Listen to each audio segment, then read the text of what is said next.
Hello, good morning, and a very warm welcome to Oulton Park for this race meeting organised by the 750 Motor Club and streamed live on Alpha Live across various different channels.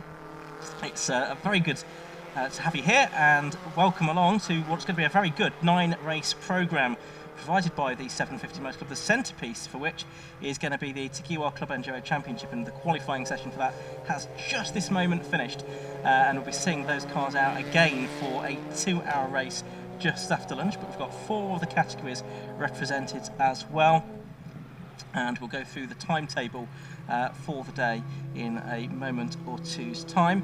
The weather here at the moment, well, we'll look at that in a bit more detail in a moment, but we have just had a shower of rain during that Club Enduro qualifying session, but we'll get the forecast for the rest of the day hopefully in just a moment as well. Here though is the schedule of the action that we've got coming up for you, and that's going to take us up to lunch. 4 races for the RLM Racing Bike Sports Championship. Mostly radicals. We've got 1 sole Spire on the grid as well for that. The K-Tech Racing Clio 182 Championship having its 3rd meeting of the season here. It's the 2nd meeting of the year for both of the following 2 categories: the Swallow Hill Homes F1000 Championship and the BMW Car Club Racing Championship as well. That's going to take us up until lunch at 1 o'clock. Afterwards, as I say, we get back underway at around about 10 to 2 with the 2-hour race for the McEwan Club Enduro Championship, and then 4 more sprint races to round out the day. They're the categories that we've already seen, so the RLM Racing Bike Sports, the K-Tech Racing Clio 182s, and the Swallow Hill Homes F1000 Championship, with the BMW Car Club Racing cars, which we're seeing on the live stream for the first time this year, rounding out the day.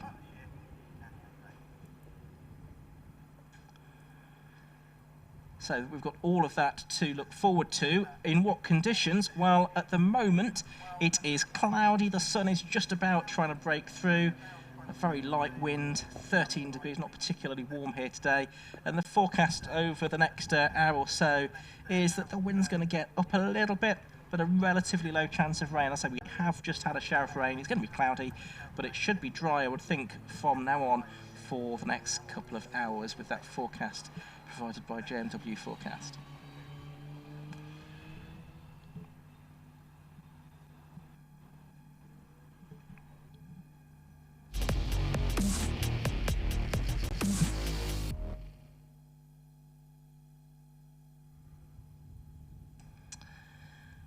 So we're getting ready then for the first race of the day. It is the RLM Racing Bike Sports Championship. We've already seen them in action so far this season at Snetterton and at Silverstone just 2 weeks ago. So this is round 5 of an 8-round championship, rounds 5 and 6 today, and then it concludes again at Snetterton in October. Let's have a look at the grid then for the first of 2 races today. It's Charles Hall, number 77, on the front row of the grid, and alongside him on the front row is number 11, Josh Smith. Second row, number 99, Martin Brooks, and 95, Joe Stables, last year's champion, next to him. Then Ash Hicklin, 16, and Anthony Ayres, 58, line up on the 3rd row of the grid. On to row 4, and it's Julian Griffiths, number 7, alongside Liam Morrell in 35, 10 James Barwell, and 22 Richard Wells on row 5 of the grid, 48 Andy Chittenden, and 73 Alistair Smart on row 6. On to row 7, and it's Miles Drew in car 17, and David Graham in number 8, Robert Gilman in car 6, Andrew Gord, number 60 on the 8th row of the grid, and on row 9 it's number 5 Doug Carter and 24 Ian Charles. And rounding out the grid, 44, Andrew Kimpton. So we should have, therefore, 19 cars lining up on the grid for the first of the 2 races today for the RLM Racing Bike Sports Championship. So my name's Ian Sowman, and let's say a very good morning to my co-commentator for the day, Andy McEwan. First time with 750 Motor Club this season. Andy, it's good to have you back. It's good to be here, Ian. Thank you for having me. It's always a pleasure being here for these 750 Motor Club race meetings, and this is another cracker, isn't it? We've got something for everyone. We've got sports cars, single-seaters, tin tops, and of course the McEwan Club Enduro, which always provides plenty of entertainment and a massive grid once more racing this weekend in the Club Enduro. Great variety just within that one championship. The conditions, though, are definitely going to throw a bit of a spanner in the works here. I think we've had that brief shower about 10 minutes ago. go. We've got more rain due at about lunchtime too, and for the categories that run on slick tyres, of which the cars heading out in our first race are one of them, the bike sports, it presents the teams and drivers with quite the quandary. I just had a look out the back of the commentary box just before we came on air, and one or two teams had the cars on jacks. They were debating, do we want slicks, do we want wets? It's going to be interesting to see who made the right call and just how slippery it is out there on track. And what would your advice be, Andy, to anyone who is mulling this over in the assembly area at the moment? Well, because I'm brave and because I'm sat in the commentary box, not in a racing car, I say slicks. The sun's starting to come back out again now. You made the point, there's a bit of a breeze here at Oulton Park this morning as well. So the circuit should dry out. It never got completely wet. It's just a bit damp and greasy at the moment. While slicks might be slower for the first half of the race, they should come in the second half. Indeed so. Already some dramas during the course of this weekend for one or two front runners. So Scott Mittal is not on the grid. You'll have in fact noticed that as I ran through the grid. And the driver that won both of the races here in bike sports last season sadly suffered an engine failure in testing yesterday. So Scott Mittal is not going to be on the grid today, which is a bit of a shame because he's gone well so far this season. He has claimed 3 podium finishes from 4 races. So a big disappointment for him that he's not going to be able to take part this weekend. Of course, that would just blow a hole in any championship campaign. He was 22 points off the lead coming into this weekend. And in practice this morning, there was another shower of rain just very briefly during that session, and that caught a couple of the front runners out, notably Josh Smith and Martin Brooks, who had offs as they were going for a quick time. They just mistimed it, if you like, because the shower of rain just unexpectedly arrived at the circuit as they were looking to really get their heads down. So that a shame for them, but they both got good qualifying times in. So as the cars are about to head on to the assembly area now, I will look out of my window and you will see them on your screen very shortly to see whether they are indeed all there. And yes, I can see well, I can't actually see Josh Brooks or Josh Smith, I should say, or Martin Brooks there on the grid. So it does look like they may well be missing. We'll see if they perhaps filter in a little bit further down. It might have taken right up until where the cars were released to get the cars fixed, if they've been fixed at all. So it may be that they have to start from the back or from the pit lane if they've not been able to take up their grid positions, which it doesn't look like they have. Bike Sports has a rolling start, and as far as we know, that's going to be done. Well, I was going to say it's going to be done from there, but I can see Marshall standing on the grid, which makes me think we might get another green flag lap, possibly, because we've had a change in conditions since the qualifying session. It's definitely a little bit damper now than it was earlier on.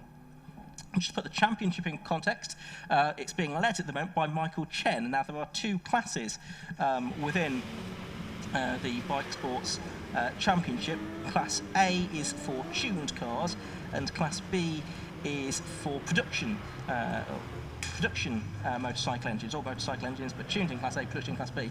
But Michael Chen, another driver that's not racing here this weekend. So with no Michael Chen, no Martin Brooks, who's second in the championship by the looks of it, no Scott Mittal, who's third in the championship, or Josh Smith, who's fourth in the championship, it's looking like this could be either a wide open race or a Charles Hall benefit, because he's fifth in the championship and he's lining up on pole position. It's a good job we still have drop scores, albeit most championships reducing that this year because of the slightly shortened season. But yeah, many drivers I think will be counting this as their drop score, which that's exactly what the drop scores are there for. If you have a bit of a nightmare, you can't race for whatever reason, either you can't get to the track or you have damage or mechanical problems that rule you out, at least it's not the end of your championship campaign. But yeah, not an ideal start to the weekend for some of our expected front runners. Getting our first view here as well on the live stream of the track conditions out there, and yeah, there's no standing water at all. It's just a bit damp and greasy, and I did have a look as the cars were leaving the assembly area just below us, and from what I could see, Ian, it looked as though most of them had gone for slick tyres. So I think that's the sensible choice. I do think we'll see a few drivers maybe just struggling for grip and tyre temperature, crucially, on the opening lap or so. It's so easy to make a mistake when everyone's all together. You can't use the line that you want because you're 2 or 3 wide, maybe going into the first corner. And of course, underneath the trees out the back of the circuit, that takes a bit longer to dry as well. So it's going to be a challenge out there. And that's where they are now, sort of through Druids and Lodge, that part of the circuit. John, the drop score situation, it's an 8-round championship and it's 7 rounds to count this year. So if perhaps those drivers miss one race, the first race here, maybe that's not a complete disaster if they can get back out for race number 2. And with so many of the championship front runners seemingly not taking part in this race, then it could be wide open. So the cars are going to come onto the grid. We do have marshals on the grid, so we're not going to go racing straight away. It does look like we are going to get an extra green flag lap from the grid in this instance for these cars. So they're lining up on the grid now. As you can see, the marshals here at Oulton Park doing a fantastic job to get them all into position, and they'll line up behind the 750 Motor Club safety McEwan, and we will be ready to go for a rolling lap in just a few moments' time. It's worth saying that whether you're here at the circuit, and hello to you if you are, it's good to see a number of you here at Oulton Park today, or whether you're watching on the live stream, then you are able to access the race programme in digital form. You can do that by going to the 750 Motor Club website, which is 750mc.co.uk, and there's a banner on the top, and you can flick through that, and on one of those pages is the link to the digital download of the programme. So do flip across there and download the programme. It's free of charge, and it's got all of the information that you'd normally see in the race programme, but in digital form. So whether you're watching at home, it'd be a useful additional guide to get all the information on the cars and drivers, or here at the circuit, you can access that. So I'd encourage you to do so. And also, if you can get live timing as well, and again, same place to go for that, 750 Motor Club website. It's on another of the rotating banners at the top of the website, 750mc.co.uk. And if you want to watch the live stream as well, perhaps while you're at the circuit on your smartphone, you could do that too. 750mc.co.uk/live is the place to find that. So if you're already watching us online, then you've found us already, and very welcome. So we've got the green flag lap underway then. So we have on pole position Charles Hall then, in the only non-radical on the grid, the Spire GT3, but then a couple of gaps next up where number 11 Josh Smith and number 99 Martin Brooks should have been, and then 95 Joe Stables is next up. He was last year's champion and the champion the year before as well, I think. But he's out in the Radical PR6 that his father has more frequently raced, rather than the SR3, which he took his 2 championship titles in. And he will certainly be giving Charles Hall a very good run for his money, I would think. But a bit of a shame, Andy, that we are a little bit bereft of some of the front runners we were expecting to see. Yeah, well, especially when you take a look at the qualifying times. Charles Hall was a second clear of everybody else in qualifying, but everybody else was headed by Josh Smith and Martin Brooks. So if you take the gap between Hall and Joe Stables, who was 4th quickest, but essentially will line up second on the grid now, that's nearly 2 seconds. So Charles Hall definitely has the pace advantage. You said that he would probably gain in the championship as a result of this too. It may well be that the real battle is behind him to see who joins him on the podium positions, but given the tricky conditions, that is a bit of a leveller, and it'll be interesting to see how the Spire gets on in the damp and greasy conditions compared to the Radicals. They may look very similar, but it might well be that the Spire either gets the power down a bit better, has better traction, or it could, of course, struggle compared to the Radicals. So it's certainly not a foregone conclusion. The start will be important, but if he keeps track position and keeps it on the island, I think Charles is definitely the favourite. Absolutely. So just to quickly run you through the winners we've had already this season. Martin Brooks won rounds 1 and 3 of the championships out at both Snetterton and at Silverstone.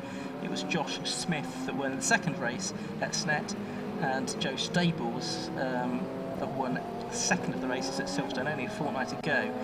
So arguably he is the form man. Charles Hall, our pole position man, he's had 2 thirds and 2 4th place finishes so far this season. And those of you who watched the live stream of this meeting last year might remember that Josh Smith, who was at that time leading the championship, and Charles Hall had a coming together heading down the avenue, and that resulted in Charles crashing quite heavily into the barriers in his Radical at that time, and that is at the point at which he switched this Spire that he's been racing ever since. So we've got the green flags, and it's going to be 2 green flag laps from here, so we've got another lap before the race gets underway, and that is because the Well, the conditions have changed, but they've probably almost changed back to what they were now, haven't they? Because there's certainly the track is looking a lot drier than it was even 5 minutes ago, Andy.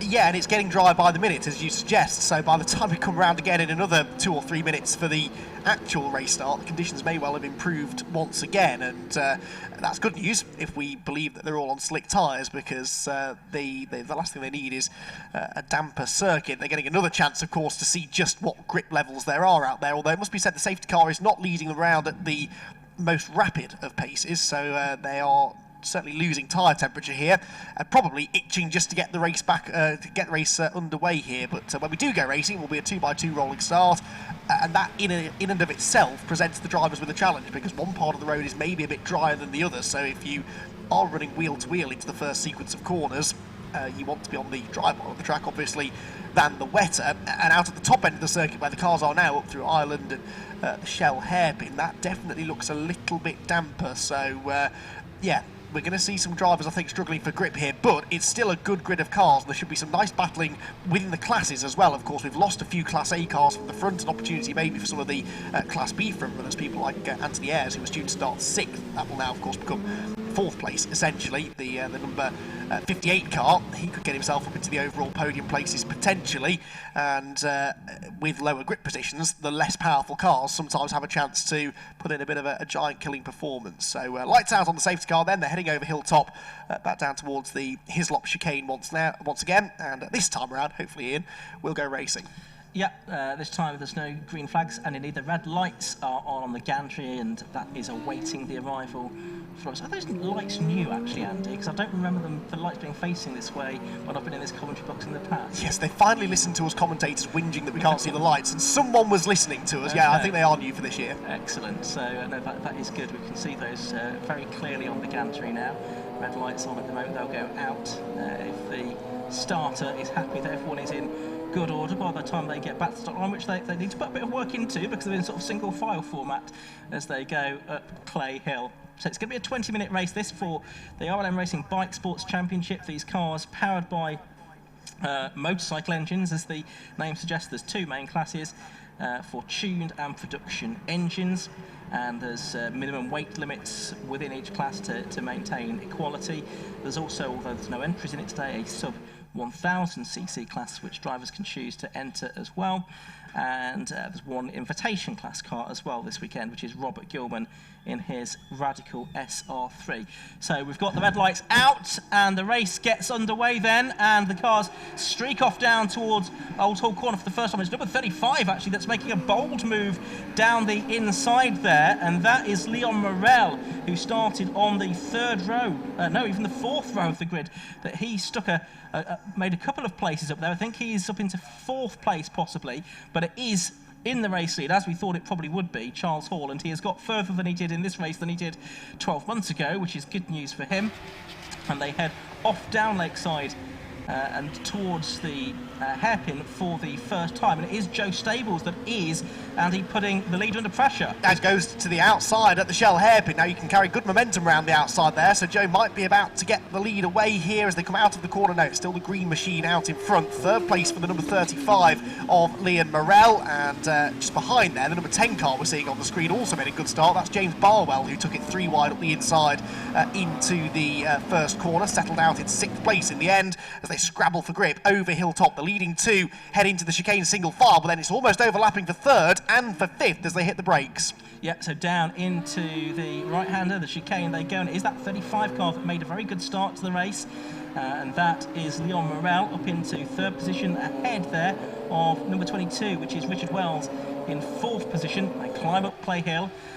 It's worth noting, by the way, that I think the clock started at the start of the 2nd of the green flag lap, so the countdown clock on the top of the screen, for those of you watching the live stream, probably not quite accurate. So we're on effectively lap 2 of the race now, with the clock countdown having already started. There you're watching the 35 car of Liam Morel, then it's Richard Wells, and then behind him is the 16 car of Ash Hicklin, and he really lost out because he started effectively net 3rd and he's now down in 5th position. Yes, he did, and under pressure here from James Barwell as he comes across the start-finish line, then to end lap number 1, and the lead gap at the front, Hall to Stables 1 second. So Joe Stables going with Charles Hall at the moment. Liam Morrell is 3rd, Richard Wells is 4th, and then this battle we're seeing on the screen for 5th place as Tony Barwell, gets a really good exit from Old Hall Corner, draws alongside Ashley Hicklin, and moves into the top 5. So Tony Barwell, it was down as James Barwell on the qualifying sheet, but we believe it's Tony in the car for the race, and he is making good progress towards the front. Look at this, good fight then for 3rd position, almost overlapping there through the fast sweeping left-hander at Ireland, which then leads on to that tight right-handed hairpin, and there's no change at the moment. It is still the 35 car of Leon Morrell that is ahead, and he is there in the Radical SR3. But look at this now, we've got that Tony Barwell car closing in on both of these two, so it's going to be a 3-car fight for 3rd place. They're both a fair distance behind the race leader. I think our screen at the moment is showing everything in the qualifying format as well, which isn't necessarily helping in terms of the race position. So we'll try and keep an eye on that. But anyway, this is the battle for 3rd, 4th and 5th. Leon Morrell heading up Clayhill once again, Andy. Yeah, Leon with a novice cross on the back of his car, the number 35 in 3rd position, so I don't know how much running he's had in these particular conditions. As we've said, it's dry-ish, but definitely less grip than they're used to, and he didn't seem to have quite the confidence out at the first half of this lap that he needed. But actually, as they go down towards Lodge Corner for the 2nd time, he is starting to get away now. Really, the scrap is for 4th, with the 22 of Richard Wells just about fending off Tony Barwell, who I would say is the quickest of this bunch. Back across the start-finish line they go, down towards turn number 1. Barwell isn't quite close enough, I don't think, this time. And no, as they turn into the right-hander, he stays in line in 5th place. Lead gap, by the way, Ian, only going out by another 3/10. So Joe Stables is doing his best to stay with Charles Hall here, isn't he? He certainly is, but Charles Hall still out in front. This battle that we're watching, though, on screen, battle for 3rd, is also the battle for the Class B lead as well, for the production and bike-engined class. So that's certainly one to look out for. As out of our window, I can see Doug Carter, I think, made quite a poor start. Looks like he's making up some ground, running in 17th, but trying to climb back up. But sticking with this battle for 3rd place for the moment.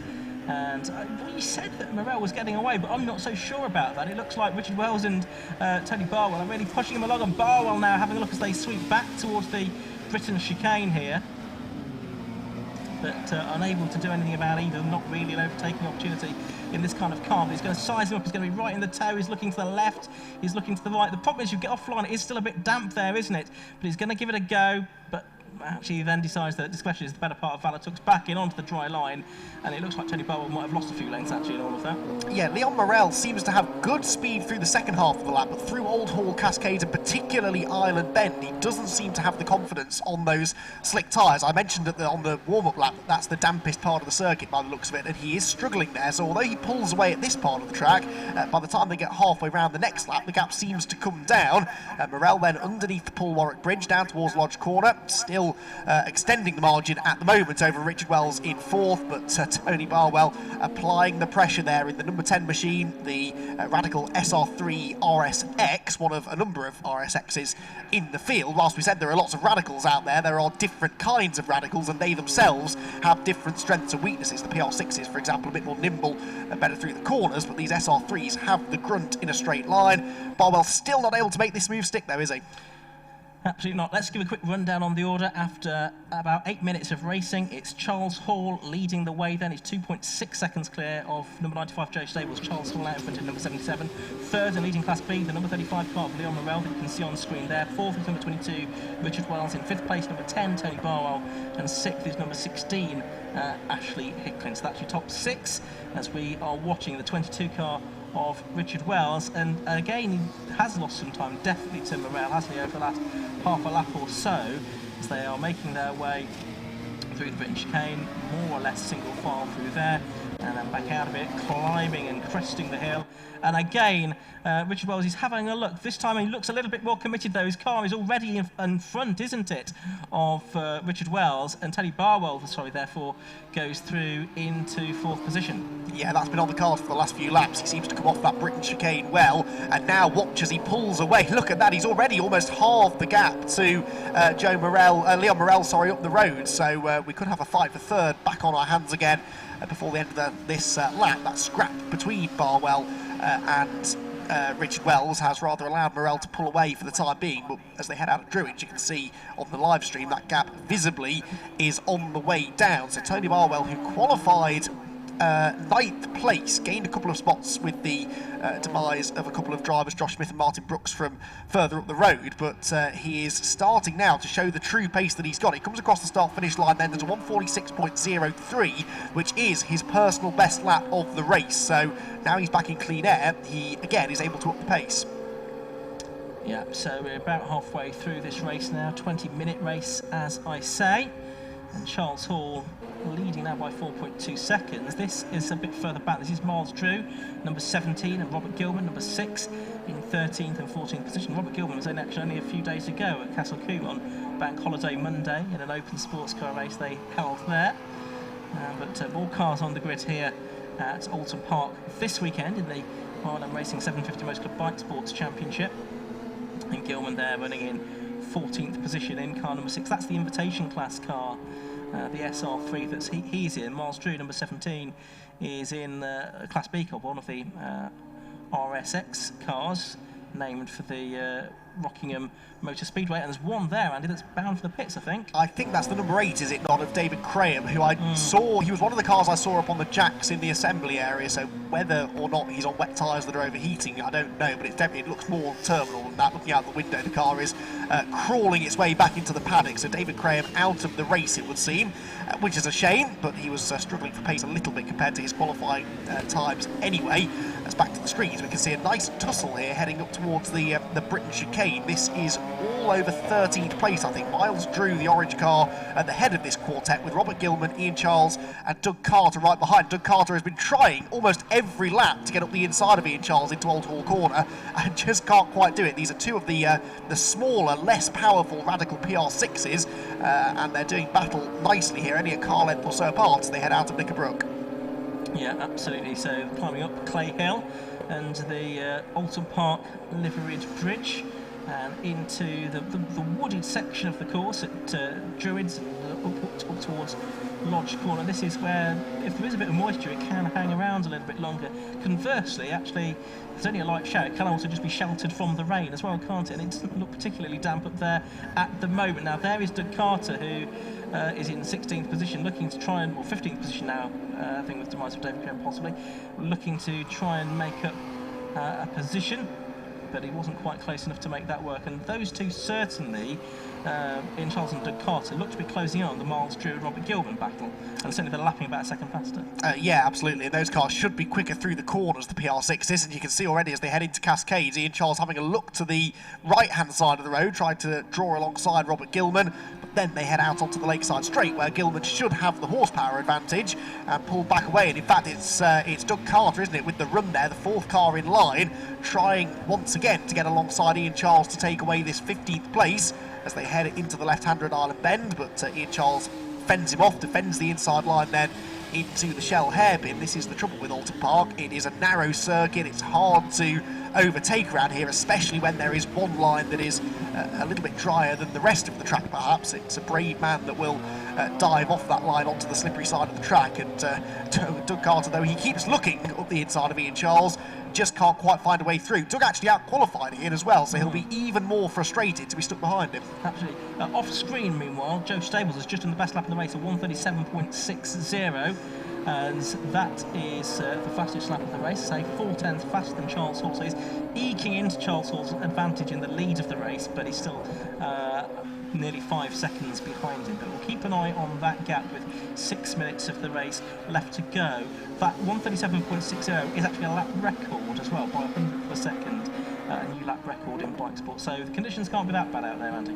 No, and they're improving all the time, aren't they? As you said, up the inside here comes Ian Charles, getting finally ahead of Robert Gilman, so that's 14th place now for the number 24 car. He does that at Lodge Corner, and Doug Carter draws alongside as well now, tries to make his move into the first turn. There is a yellow flag, though, at Old Hall Corner. Yeah, there's something gone on down the avenue, I think, because there's then double waved yellows down the avenue, so possible to get a view of this as a car parks on the right hand side of the circuit, which is going to be Robert Gilman, I think, looking at the way that he has dropped down the timing screens possibly. Possibly, yeah. We'll try and get a better view of it. There was quite a lot of action going into Old Hall Corner, though, which involved Tony Barwell, and it was a kind of black and gold coloured car there, wasn't it? So we'll see who doesn't come through this time, perhaps. But yeah, you're right. Maybe a couple of people have fallen by the wayside as this charge being made here by Ian Charles continues. He's now immediately clawed himself onto the tail of Miles Drew and was trying to find a way through at the hairpin. Right, on screen now we're seeing a battle that I was getting entertained by out of the window a lap ago. This is the number 16 car of Ashley Hicklin trying to get up the inside of Richard Wells for 5th position, and they're both been caught now by Anthony Ayres, the three of them nose to tail heading over Deers Leap. Yeah, over the start and finish line they go. It is Ash Hicklin that has made up the position there, and Ash Hicklin just ahead of Richard Wells now, with the 58 car of Anthony Ayres next up. And that was very tight, wasn't it? Down the avenue and into Cascades they go.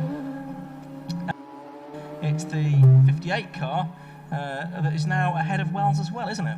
Yeah, so Hicklin got him, and then Anthony Ayres wanted to strike while the iron was hot and find a way through, which he did, but there was only just room as they went through the right-hand kink at Denton's just before Cascade, which looks like a bit of a nothing corner, but when you're side-by-side in slippery conditions, it's very easy to make side-to-side contact, and Ashley Hicklin waving at someone or something as he came out of the shell hairpin. I don't quite know what he's getting so animated about, because he's just made that place and is starting to stretch away again. So Hicklin then gets himself into fourth, excuse me. Anthony Ayres goes 5th, and down to 6th place for Richard Wells now. Yeah, absolutely. We have got 3.5 minutes of the race left to go. And we have lost Tony Barwell, by the way, so it must be Tony we saw off of the avenue.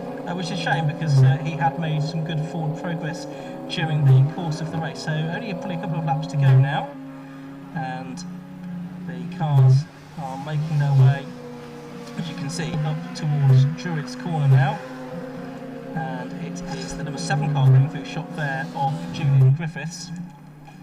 16 in shot is Ashley Hicklin, then just ahead of the 58 of Anthony Ayres. They're doing battle over 5th and 6th position.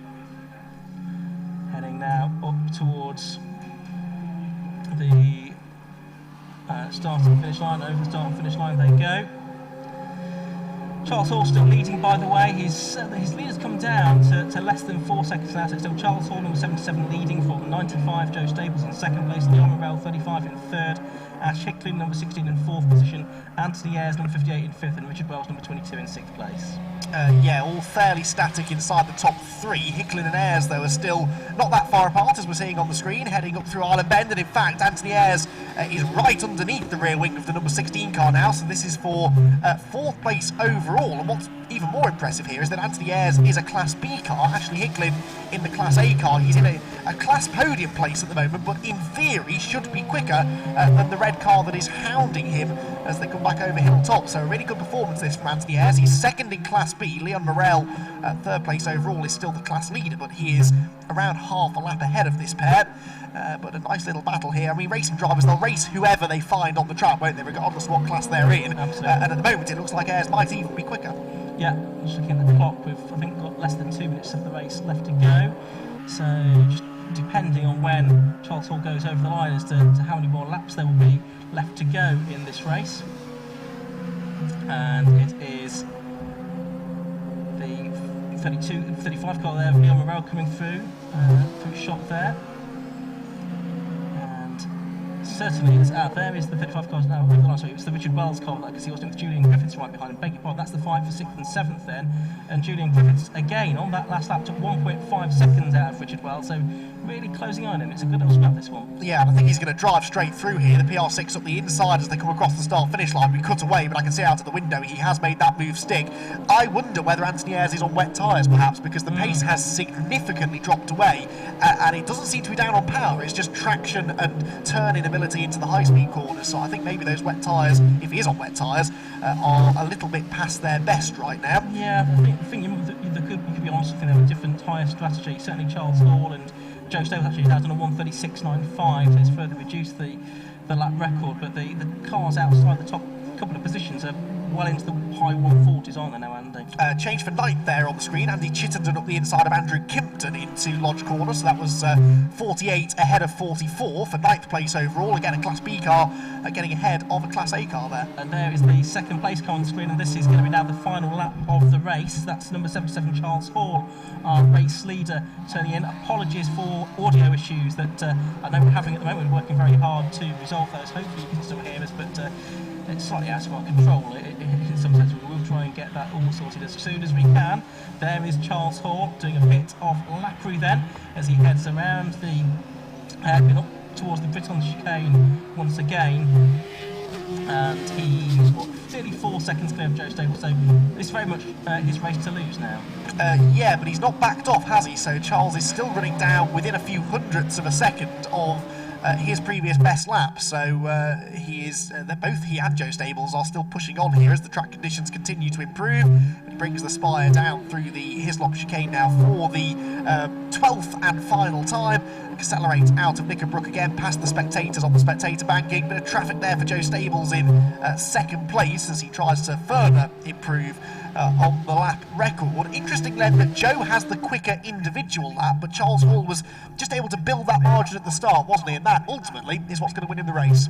Yeah, absolutely right, and I'm sure it would have been a bit of a different story had some of his front-running competitors been there, be they Josh Smith or Martin Brooks or Scott Mattel, who was ruled out yesterday. But nevertheless, it's going to be a first win of the season in the RLM Racing 750 Motor Club Bike Sports Championship for Charles Hall. The checkered flag goes out and he takes the win. Joe Stables in second place, 4.27 seconds adrift in the end, so the gap stayed at around about 4 seconds, give or take, for the last few laps. Leon Morel will be the third driver to come across the line, I think. In fact, he has yet to come through. Of course, there has been some lappery during the course of that race. So we've had some of the cars already through from further down, including the likes of Miles Drew, Robert Gilman, Andrew Gordon, and Charles. They've all been through, but we are still waiting for our third place drivers. Such is the gap back to Leon Morel in third position. I didn't quite appreciate, I don't think, exactly how big that gap was until we've come to wait for him to come up and over the line, Andy. Yeah, a long way back, weren't they? But as you said, they're Class B cars further back. So Leon Morel has now come through to take the checkered flag in third, and it should be actually Hicklin fourth. There he goes. He fended off Anthony Ayres to the line then. Anthony stays in fifth, but is second in Class B. And then Julian Griffiths was next. Now, Richard Wells, I don't think he was going to lose any more ground. He was some 36 seconds or so clear of Alistair Smart next in line. So it should be Griffiths 6th, Wells 7th, and Alistair Smart in 8th place. But Charles Hall with his first win of the year, that is, in his third podium. He'd had a couple of third place finishes earlier on in the season, but Charles taking advantage a bit of other people not being out there on track, but nonetheless he still drove a very good race there to take the overall and Class A race victory. And in the championship, Charles on 38 points was quite a long way behind the championship leader Michael Chen, who is not here. And we made the point at the start of the race that Chen, Martin Brooks, Scott Mattel and Josh Smith, the top four in the championship, all non-scoring in that race. So Charles Hall's race victory will probably not quite give him the championship lead, but it will move him most definitely into the top three in the championship, and an awful lot closer now to the top of the points table. Just waiting for the last few to come through, although I think we might there's a couple more cars coming through Lodge Corner now, but it is Charles Hall then with victory, Joe Stables second and Leon Morel third. We'll have a chance momentarily to hear from Anthony Jordan down in the pit lane, who is going to grab an interview, I believe, with our race winner Charles Hall, and maybe a couple of other podium finishers as well. And be interesting to find out what the conditions were like out there, and just how much of a decision it was that had to be made as far as tyre choice is concerned. Yeah, we'll hopefully be able to catch up with Charles a little bit later on to find out exactly what conditions were like during the course of that race. So apologies for the audio issues once again that we're having. We will try and work hard to resolve these as best we can, but the cars at the moment coming into Parc Ferme at the end of the race. So we'll see if we can have a look at the results for that race, for the RLM Racing 750 Motor Club Bike Sports Championship. There we go. Charles Hall it was that took the race victory then. from Joe Stables. Third place, the Class B winner, Leon Morel, ahead of Ashley Hicklin in fourth, Anthony Ayres fifth, and Julian Griffiths, who made up places as the race went on. He took sixth position. It's Richard Wells seventh from Alistair Smart. Andy Hitchington was ninth. Andrew Kimpton rounding out the top 10. Then Nick Carter, who made progress as the race went on. Ian Charles in 12th place. And if we look a bit further back, Andrew Gord 13th, Miles Drew 14th, and Robert Gilman the 15th and final finish with Tony Barwell and David Graham, 2 retirements from that race. Coming up in a few moments' time, we'll have our second race of the day, and that's going to be for the Cato Racing Clio 182 Championship.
want to.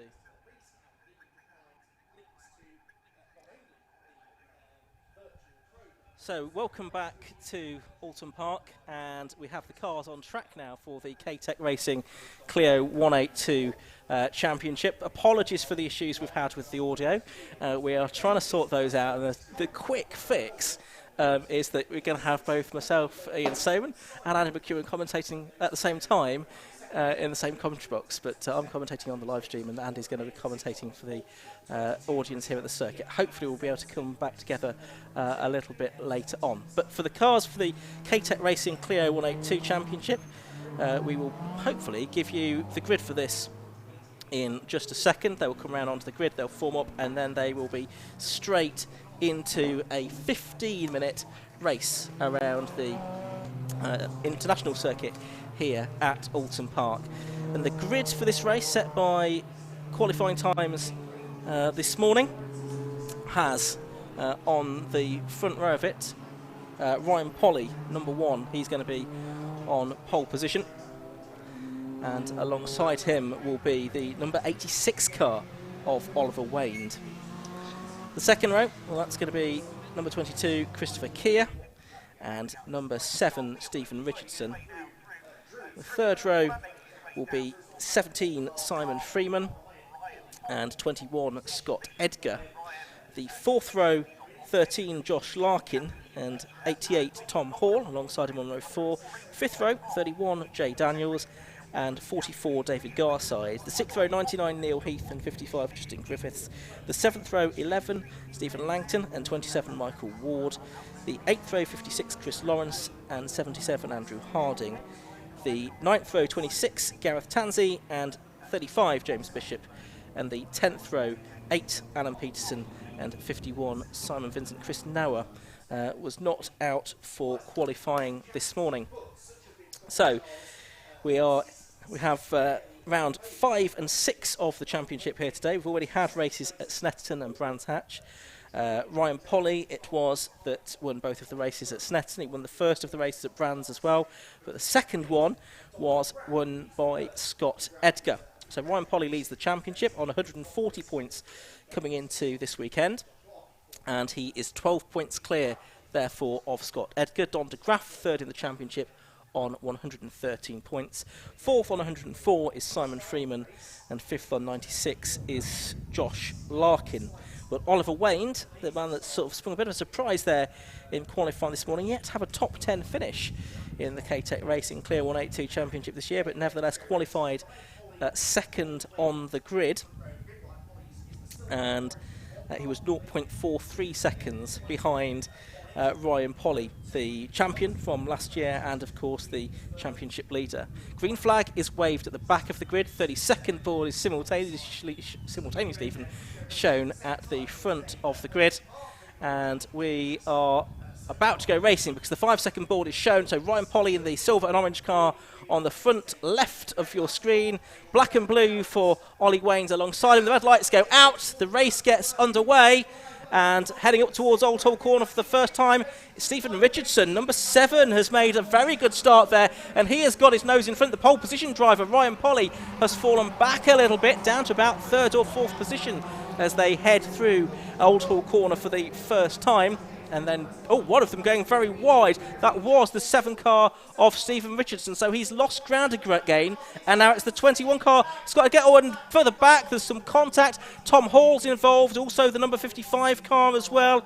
That's Justin Griffiths. Both of them off. Now, have they kept it out of the gravel there? Are they going to be able to restart the race? I rather fear that Neil Heath is going to be stranded there. Indeed, out of the car already. That, in fact, is the 99 car, isn't it, Neil Heath? I beg your pardon, I thought it was Tom Hall initially, but we've got the safety car being scrambled. It looks like the 55 car of Justin Griffiths is reversing out of the way, so I think we're going to get possibly a safety car. We'll wait and see. The safety car's at the end of the pit lane. It's not yet been released. We're waiting for the cars then to reappear over Hilltop. And who is in front? It is the 21 car of Scott Edgar that's in the lead.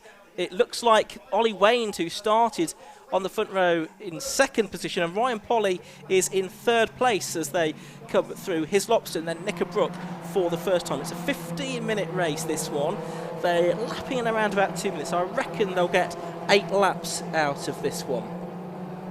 So heading up Clay Hill towards Druids for the first time in this race. Good to see spectators here at Oulton Park, a few photographers there enjoying the action. There's Ryan Polly trying to get second place away from number 86, Ollie Wayne, there as they head through through Druids, I should say, and they are still side by side, almost mirror to mirror, as they head down towards Lodge Corner for the first time in this race. Ollie Wayne not wanting to give way, but ultimately he has to, and it's number 1, Ryan Polly, that goes through into second place, but he's got a little bit of work to do to get back on terms with the 21 Scott Edgar car. He is our race leader. He won the last round of the championship at Brands Hatch as well. Oh, a bit of a slide there from number 44, David Garside, in 4th position. Look at this, side by side, further back. That's Stephen Langton and Andrew Harding. Now, Andrew was a bit further back on the grid than he would have liked. He only managed to get 3 laps in qualifying this morning. So he is just gradually climbing up the order, up into 11th now. He started 16th on the grid. So a good first lap for him. We did lose, though, a couple of cars on that first lap, of course. I think 18 of them have made their way round at the end of the first lap, and it's the number 7 car of Stephen Richardson that's right at the back, having made that good start, but then lost it just a little bit further round the lap. So 12 minutes to go in this race. We wait for the leaders to reappear over Hilltop, and there's Stephen Langton then, number 11 in the Yoo-Hoo backed car, and he had a pretty good race last time out, I remember, at Brands Hatch. But there is the battle for the race lead now, because Ryan Polly, number 7, is right with number 21, Scott Edgar. And then in third place is Ollie Wayne.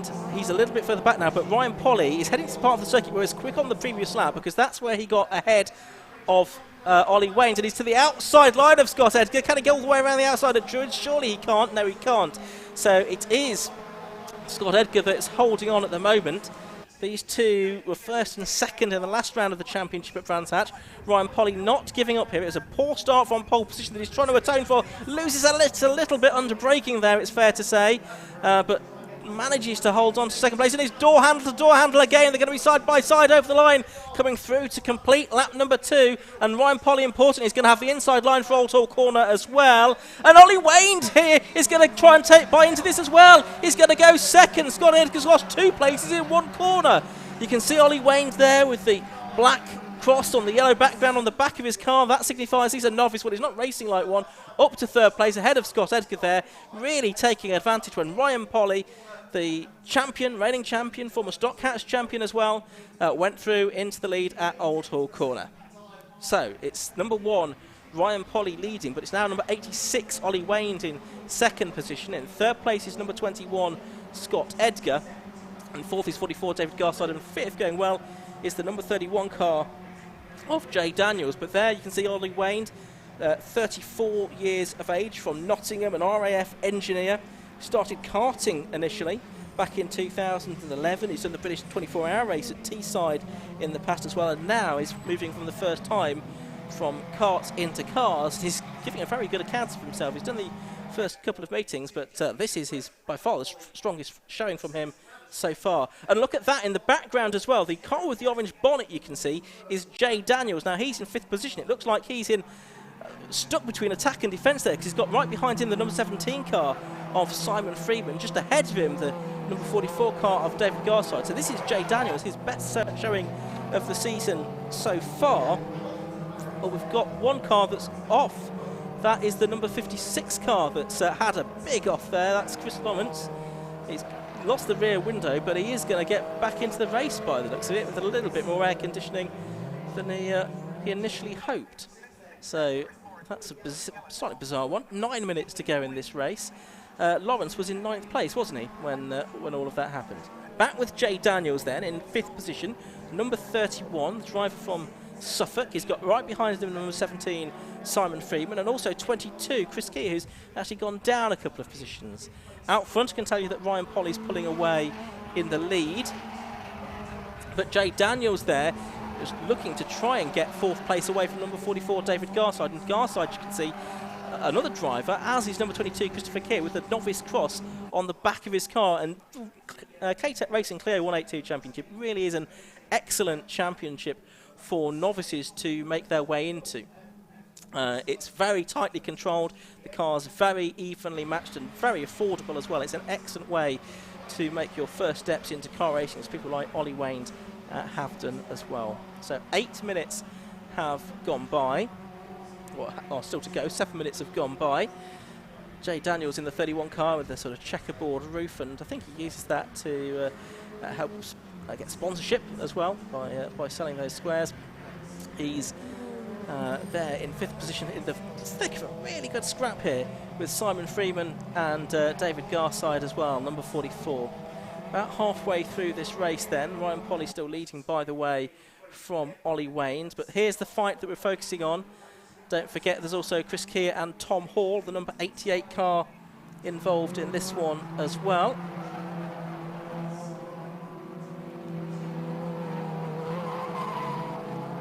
Oh, and a big moment there for number 22. That's Chris Keir, and he's off into the gravel, so he's lost a couple of places there. He'll drop from 7th to 8th. He might lose another place as well because, yeah, Josh Larkin has the momentum as he climbs up Clay Hill. It's the last place you want to lose momentum, really, climbing Clay Hill.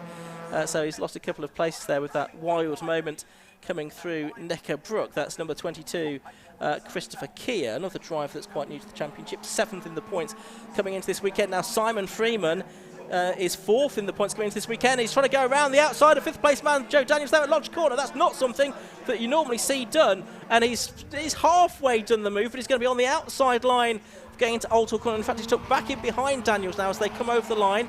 Is he going to have another attempt as they go into Oulton Corner? He does. Jay Daniels a bit wide there as well, so that's made it a little bit easy for Simon Freeman. So Daniels a little bit deep into the corner there. Simon Freeman therefore goes through into 5th position, and he's going to lose another place as well, I think. It happens so often, doesn't it? Tom Hall, number 88, going up into the top 6 as well. So that'll be a frustration for Jay Daniels after a good start for this race.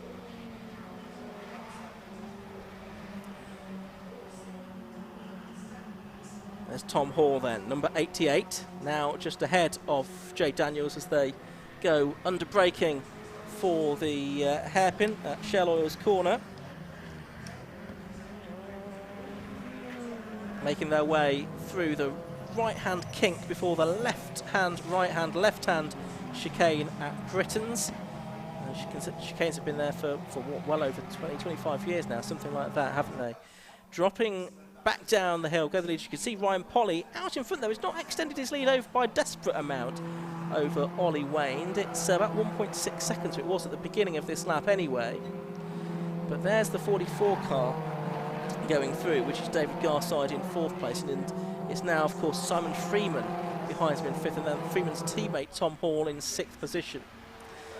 There's the top 3 once again, and Ollie Wayne still doing very well there in 2nd place. Scott Edgar's got a bit more experience in car racing. He's been in Clio's for a little while, but a mistake there on the exit. A bit too much curb and grass being taken by Ollie Wayne. Now, does that cost him as they head into the braking area for Lodge Corner? The answer to that question appears to be no. So Ollie Wayne in the 86 car still there in 2nd, but Edgar looks to get a good run up Deer Leap. And is he going to be challenging going into Oulton Corner? They're going to be side by side for 2nd and 3rd positions, and it's Wayne that holds on. Scott Edgar not really able to make the move he would have hoped there. Better exit though, and Scott Edgar just about clinging on. Now, if Wayne can, no, he can't quite. I thought he might be able to stay alongside down the avenue through Denton's and have the inside line for Cascades, the left-hander at the bottom of the hill, but that couldn't work out.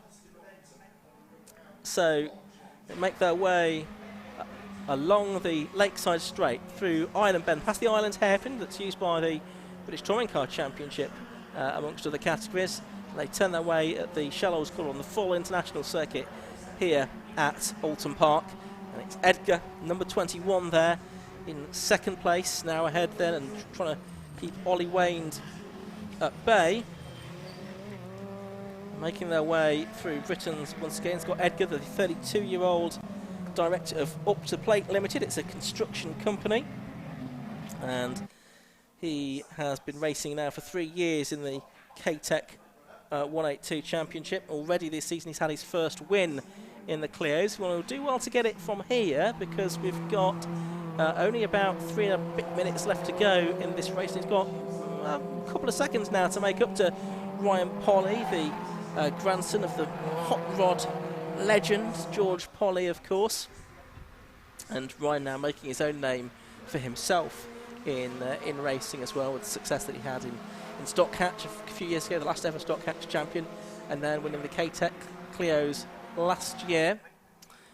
So he's leading by 2.25 seconds from Ollie Wayne, and you can, or from Scott Edgar now, because it's changed since the beginning of this lap, of course.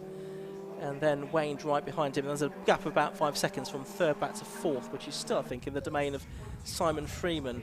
We are going to get 2 more laps out of this race, so that's 8 laps that we'll get. We've had 6 laps completed.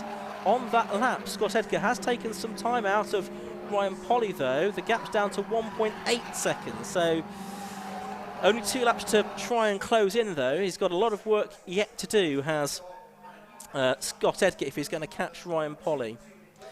Wayne just there in third place, not quite looking as if he can stick with Edgar now, but it's been a very good, very strong race that he has had. No disgrace in being beaten by the 2 drivers that are first and second in the championship.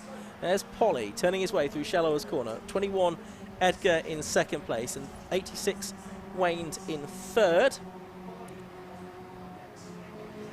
Just under 2 minutes left to go, so they'll get to the end of this lap, and then they'll get 1 more in to make it a 15-minute race.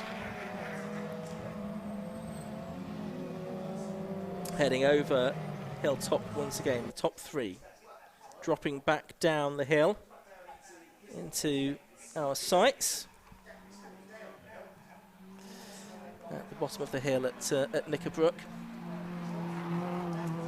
K-Tech Racing Clio 182 Championship has 2 races today, of course, here at Oulton Park.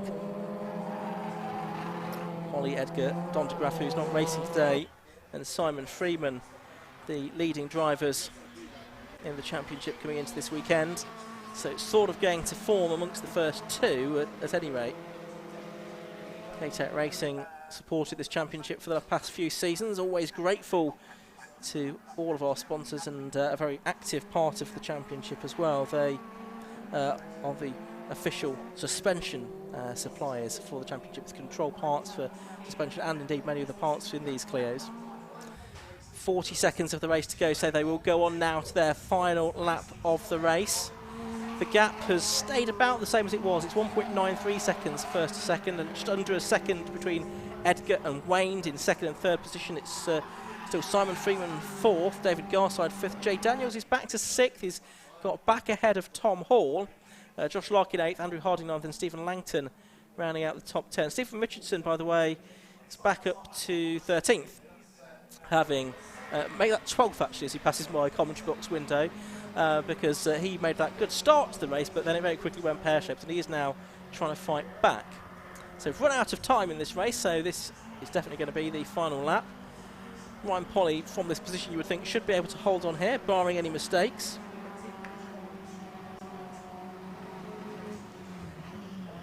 Through the right-hander before the left-hander at Britain's, the chicane.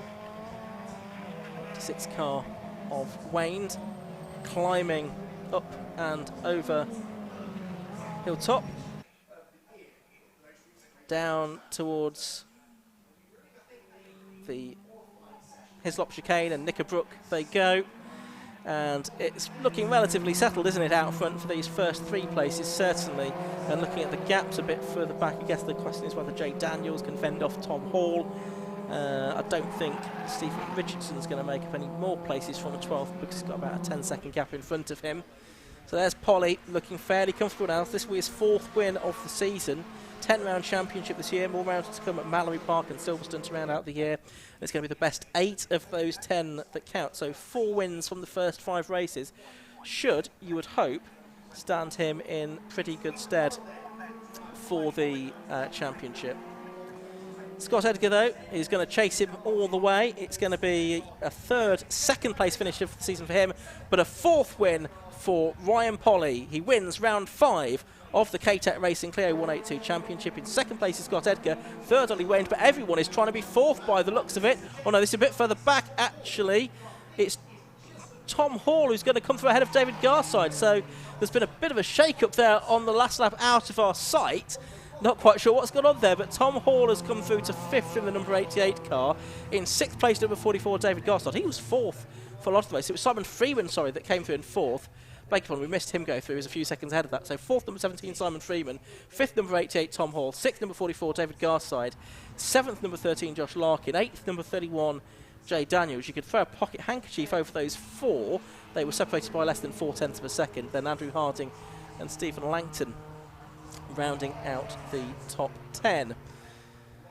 So that was a fantastic race for the K-Tech Racing Clio 182 Championship. They'll be out again a little bit later for a 2nd race with the grid set based on fastest lap times in the 1st race. And looking at our screen, I think that will mean that actually the top 4 finishers, I think, are going to line up in the first 4 positions on the grid unofficially.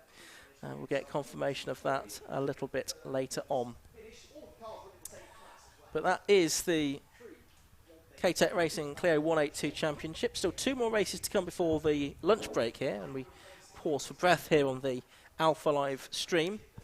And those are going to be for the Swallow Hill Homes F1000 Championship and also the BMW Car Club Racing Championship as well. So the drivers heading around on the slowing down lap. You can see Ryan Polly, hand out of the car, waving to the marshals. And that always means so much to the marshals as well, I know, that they get the support and appreciation of the drivers as they head around the lap. So, well, the conditions now here at Oulton Park, blue sky out of our country box window. As we check the results then, it was Ryan Polly that took the win in that 8-lap race. He had the win from number 21, Scott Edgar, the gap about 2.3 seconds in the end. In 3rd place, number 86, Ollie Wayne, his best performance to date in the K-Tech Racing Clio 182 Championship. 4th to number 17, Simon Freeman. In 5th place, number 88, Tom Hall. In 6th place, number 44, David Garside. 7th to number 13, Josh Larkin. 8th, number 31, Jay Daniels. 9th to Andrew Harding. Good comeback from him from 16th on the grid. Stephen Langton, 10th. Christopher Keir, 11th. And Stephen Richardson, 12th in the end, having been leading very briefly at the start of the race. 13th to Michael Ward. Then Gareth Tansey, James Bishop, Simon Vincent and Alan Peterson. Chris Lawrence we lost. He did eventually retire after that collision with the barriers at Knickerbrook. And the 2 we lost on the opening lap at Cascades, Neil Heath and Justin Griffiths. So that is all from the K-Tech Racing Clio 182 Championship. We'll be back with you in a few moments' time for F1000.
So we do have cars now coming out onto the circuit for the F1000s, sponsored this year by Swallow Hill Homes. It's the Swallow Hill Homes F1000 Championship, and a great grid of these cars. And we've got a fantastic race in prospect here. We've had the opening 3 rounds of the championship at Silverstone just a couple of weeks ago, and that was a clean sweep of wins there for Dan Clues, and he had to work hard for that because he even won the reverse grid race, which took quite a bit of doing, believe you me. But Dan Clues, who was second in the championship last year to Matthew Booth, having the perfect start pretty much to this year's season in his JFK run machine. And indeed, he's got pole position here today, so let's see if we can give you a run through the grid. Pole position then, Dan Clues, number 2, and alongside of it is number 56, Lee Morgan. Quite an achievement, I'll tell you why in a minute. Number 60, Jack Tomlin, newcomer to the championship this year. He's on the inside of row 2, alongside last year's champion, number 1, Matthew Booth. On the third row, it's 21, Matthew Minette, and alongside him is number 11, Elliot Mitchell. Moving back onto the fourth row, it's number 14, Adam Walker, and number 4, Dan Gore. There's certainly some hard work being done in the Mattel cars awning on that car between practice and the race. Mark Betts, 88, lines up on the inside of row 5, alongside Paul Butcher, number 42, who led much of the final race of the weekend at Silverstone 2 weeks ago. Rob Bailey, number 33, lines up 11th, and Nikita Abramov, 55, alongside him. Onto the 7th row, it's number 7, James Hills, and 41, Billy Stiles. Andrew Wheels, 67, and Al Rhodes, 27, line up on the 8th row. On the 9th row, 29, Dax Ward, and 22, Dean Warren. I think only completed a couple of laps in qualifying. It's Max Windhauser, 66, that's going to line up on the back of the grid. So it's going to be a 15-minute race for the Swallow Hill Homes F1000 Championship. Dan Clues obviously leading the way on 90 points coming into this weekend, 27 points clear of Jack Tomlin. Edward Falkingham third in the championship, but he's not going to be able to race today, I'm afraid, isn't Eddie Falkingham, the former Clio racer, actually, given the cars that we saw out just a few moments ago. And that is because he had problems yesterday in testing. Sadly, he pranged his car. There was a broken pickup point that was the sort of final straw, and because of chassis damage, for safety reasons, all of the chassis have to go back to Jedi racing cars to be properly and correctly repaired. Lee Morgan lines up second on the grid, as I mentioned. He also had dramas yesterday. He was busy, most of it, getting his new engine in. It's actually a scrapyard special, basically. It took pretty much the whole day to do it. So only got 8 laps of testing in, and Andrew Wheels, his teammate at Perpetuum Motorsport, didn't get any laps in at all yesterday. So he's coming into the race weekend a little bit cold because of that. Already then, the cars on the grid for this 15-minute race for the Swallow Hill Homes F1000 Championship. The blue car of Dan Clues on pole position. And the red lights go out, away we go, and it's Dan Clues that's made a great start to the race, immediately slotting into the lead ahead of Lee Morgan. And it looks like Jack Tomlin might lose out to Matthew Booth there, the reigning champion in the number 1 car. There's Max Windhauser sweeping around the outside of number 22, Dax Ward, at the back of the grid. They make their way down towards Cascades for the first time. Lap times for these cars are around about 1:35, 1:36, something like that for the quickest car. So it's going to be 9 or 10 laps, I would think, that we will get for this 15-minute race. Down to Shallow's Corner for the first time. Then it's Dan Clues leading.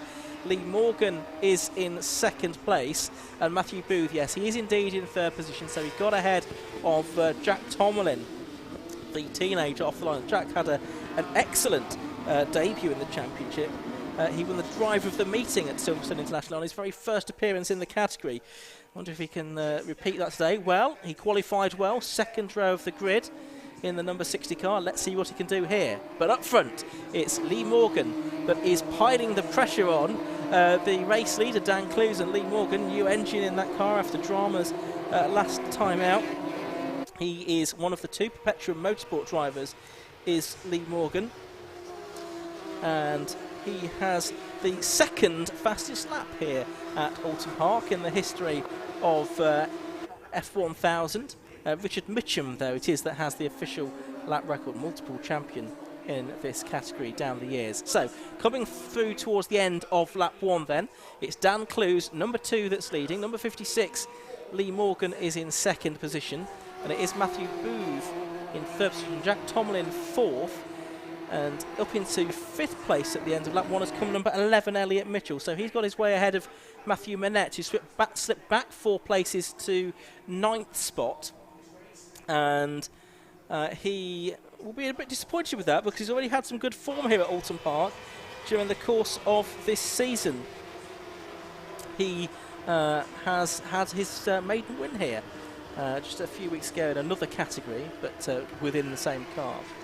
So Matthew Manette will be hoping to fly through the order from 9th on the grid, and I know that he's missing the presence this weekend of Rob Wellham, who sadly was unable to take part at Silverstone either, the Suffolk teenager who's been busy touring his car around his sponsors over the past few days, but I'm sure he would have been much rather been here at Oulton Park competing in the 2nd of 4 meetings this season for the Swallow Hill Homes F1000 Championship. Hopefully we'll see Rob back on the grid at Snetterton. There is the number 60 car then of Jack Tomlin in 4th position. The top 4 here making a bit of a break from the rest, who I think still headed by Elliot Mitchell. But there is Dan Clues then, number 2 in the lead of the race, and he is part of the JFK racing team. He did this paint job that you can see on the car. We can't see it at the minute, we're looking at Matthew Booth. We'll perhaps pick that up where we can see him. There is Matthew Booth, the Reading champion. He runs non-tuned engines, but he had his own dramatic weekend at Silverstone that's left him only in 7th place in the championship. Managed to get a 2nd and 3rd out of it, but a non-finish in the 3rd race. Oh, and off has gone the 41 car there. So number 41 having a moment. That's Billy Stiles. He's the other of the teenagers, the Motorsport UK Academy students this year. I've got yellow flags at Island Bend and yellow flags at Shallows Corner. So we'll try and work out exactly what has gone on. There is a car off there, so we'll try and see if we can pick up on that. And that is the 21 car. It is Matthew Manette, isn't it? We were talking about him having had his first win here a few weeks ago, and sadly, he's not going to add to that in this race. He's out of the car though, he's okay, and that is the main thing. Matthew's all right. So top 4 here, they are a long way clear of the rest of the run, I can assure you. More than 4 cars left in this race, which doesn't look like it from that shot. There's Matthew Booth, 2016 Sports Specials champion. He's been racing within the 750 Motor Club and elsewhere for a good few seasons, and pretty successfully too. So there's Clues. It's this paint job that Clues did. He did it all by himself. It was his lockdown project. And it looks very smart, doesn't it? That sort of powder blue that Dan Clues is sporting this season. A few more interested though in Lee Morgan behind him in the blue, white and orange Perpetual Motorsport car at the moment than he's about his own colour scheme, because there is still only 0.6 of a second between them, and that time through Lee Morgan did the best lap of the race so far, 1:36.34. The lap record for this car, for these cars, is a 1:34.96. Meanwhile, Paul Butcher is making up places there. Now, he was a bit further back, wasn't he? But he's now gone through and up into 5th position. You can see there's one car that's slowing there. Someone's got a problem. I think that might have been Dan Gore that's in trouble and dropping down the order. Now you can see the 55 of Nikita Abramov in the TSR, Team Sellers Racing machine. 12th in the championship and 5th in the club run class, I think. After the Silverstone weekend, run and coached by Stuart Sellers, having done some rallycross racing in the past, Nikita. So there is that TSR car that you can see, and he's running in 12th place as things stand, as they head over Hilltop. There you can see the 33 car of Rob Bailey, and he this season is running with the support from Mattel Cars. Put UK8 engineering for this season, wasn't an immediate success at Sowman. That was a mistake there, I think, from James Hills. I think it was number 7 possibly.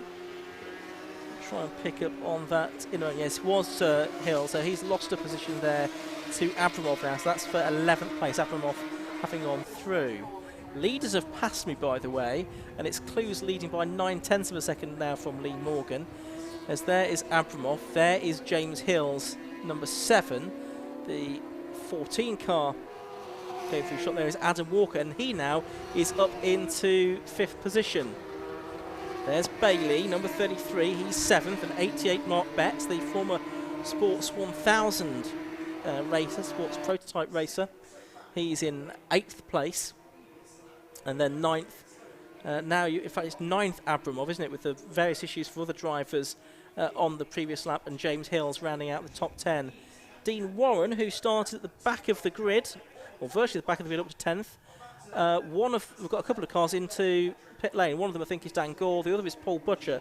I think Paul Butcher pretty much, if not the most experienced driver in the Sports 1000 Championship, but 2 drivers into the pit lane, I'm afraid, and out of the race. Meanwhile, there is Jack Tomlin. Now, he's still in 4th place, still just behind Matthew Booth, the reigning champion, who had 5 wins during the course of last year, in 3rd place. But there's another driver who had 5 wins during the course of last year, and that's Lee Morgan. And he's very much challenging for the lead now, isn't he, as we are approaching half race distance here. Yes, just about, or just under 8 minutes left to go now. They turn their way through Lodge Corner, climbing up Deer Leap. The gap certainly has come down from the nearly 9/10 that it was at the start of the lap. And Morgan pulls out. He has a look down the inside into Oulton Corner. And Lee Morgan, for the moment, still has to settle for 2nd position behind Dan Clues, who really is having a great season. Last year he finished 2nd in the championship, although he only won once. But he was 8 times on the podium last year. It was extremely consistent, a very good finishing record last year, Dan Clues, and that's what earned him 2nd place in the championship. But this year, it seems, it's all about the absolute race pace that he's got. Maybe that new colour scheme is what's done the trick. Still leading here from Lee Morgan, and Lee Morgan, a champion, of course, in the past in F1000. He certainly knows what he's doing around Oulton Park. Over hilltop they go in the Swallow Hill Homes F1000 Championship race. Round 4 of 10 that we'll have in the season for 2020. Through Knickerbrook now, and then they'll climb Clay Hill. 0.12 seconds was the gap as they were almost alongside at the start of the lap. Climbing up hilltop, under the bridge, is Lee Morgan, sort of preparing himself for another attack into Old Hall Corner. Maybe he thinks that's his best opportunity here. Certainly they've pulled well clear now of the 3rd place battle. That's Matthew Booth and Jack Tomlin. They're about 3 seconds adrift, those two. Right, here comes Lee Morgan. Is he going to be able to get alongside this time? No, he's not as close as he was on the previous lap. Maybe he's looking to try and make something work on the exit of the corner this time. But no, can't do that. So it is still Dan Clues leading, with 2/3 of the race now gone. Lee Morgan in 2nd place, Matthew Booth 3rd, Jack Tomlin 4th, Adam Walker is in 5th place. In 6th place, Elliot Mitchell. Then it's Matt Betts, Nikita Abramov, James Hills and Dean Warren. As they pass there the Andrew Minette car that you can see having been into the barriers. You can see the tyre tracks there as well. These 2 leaders really are very close all the way around the lap, aren't they? Dan Clues is under enormous pressure from Lee Morgan, and I guess the question is, can he absorb it? There is another 4.5 minutes of the race left to go. Morgan shows his nose in the mirrors there of number 2, Dan Clues, but doesn't convert that into a real passing opportunity. So Clues, Morgan, and Booth and Tomlin. Morgan actually losing a little bit of ground to Clues, wasn't he, as they climbed up the hill. Turning their way out of Druids, under the Paul Warwick Bridge and towards Lodge Corner once again. Again, Morgan isn't as close on this lap as he was a couple of laps ago. I do wonder actually if they're beginning to slow each other up. On the previous lap and Booth was starting to close in on them. I think actually Booth might have had another pretty good lap here. Let's have a look at the lap times as they go through. I think the gap might have come down. Yes, it has. So Matthew Booth, with probably 3 laps to go, I would say, in this race, is starting to buy into this as well. He's leaving Jack Tomlin behind a little bit, the number 60 car of the teenager, in 4th position. But it's Clues leading. 5th and 6th, meanwhile, is a change, actually. A change, because through at out of my commentary box window at Oulton Corner has gone Elliot Mitchell, although Adam Walker tries to come back to him. Meanwhile, the leaders turning their way through Island Bend. And it is number 2, Dan Clues, from number 56, Lee Morgan. That was at Shallows Corner. Turn their way through the left, right, left at Britons, then climb up the hill. Crest it about now and drop down. Oh, and off has gone the number 27 car. That's Al Rhodes. That's at Vicar Brook, isn't it? That he has been off. So actually, I think just in front of the leaders who are coming through now. In fact, no, I think that was a different part of the circuit. Beg your pardon. But certainly Matthew Booth looking 3rd place. He's definitely catching these 2 now. There'll be, I think, 2 more laps to go at the end of this one. Then. Can Booth get in a position to challenge here? As I say, last time out it was a 3rd and a 4th that he had. I think I said 2nd and 3rd earlier, but 3rd and 4th that he had at Silverstone a couple of weeks ago. Lee Morgan didn't feature, of course, there, and Dan Clues, as we know, won all 3 races. So Clues in by far the best position in the championship of any of these 3 drivers that are contending here. A 3rd of a second just over between the 2 leaders as they complete lap number 8. With 2 laps to go of this Oulton Park International Circuit. Making their way down Island Bend and into the left-hander at Island, the right-hander at Shallows Corner. Morgan almost looked like he was about to make a move there as well. But it wasn't to be. The rest of the order, meanwhile, Elliot Mitchell and Adam Walker still having a great old fight over 5th and 6th. James Hill's 7th, Nikit Abramov 8th, Billy Stiles 9th, Dean Warren 10th.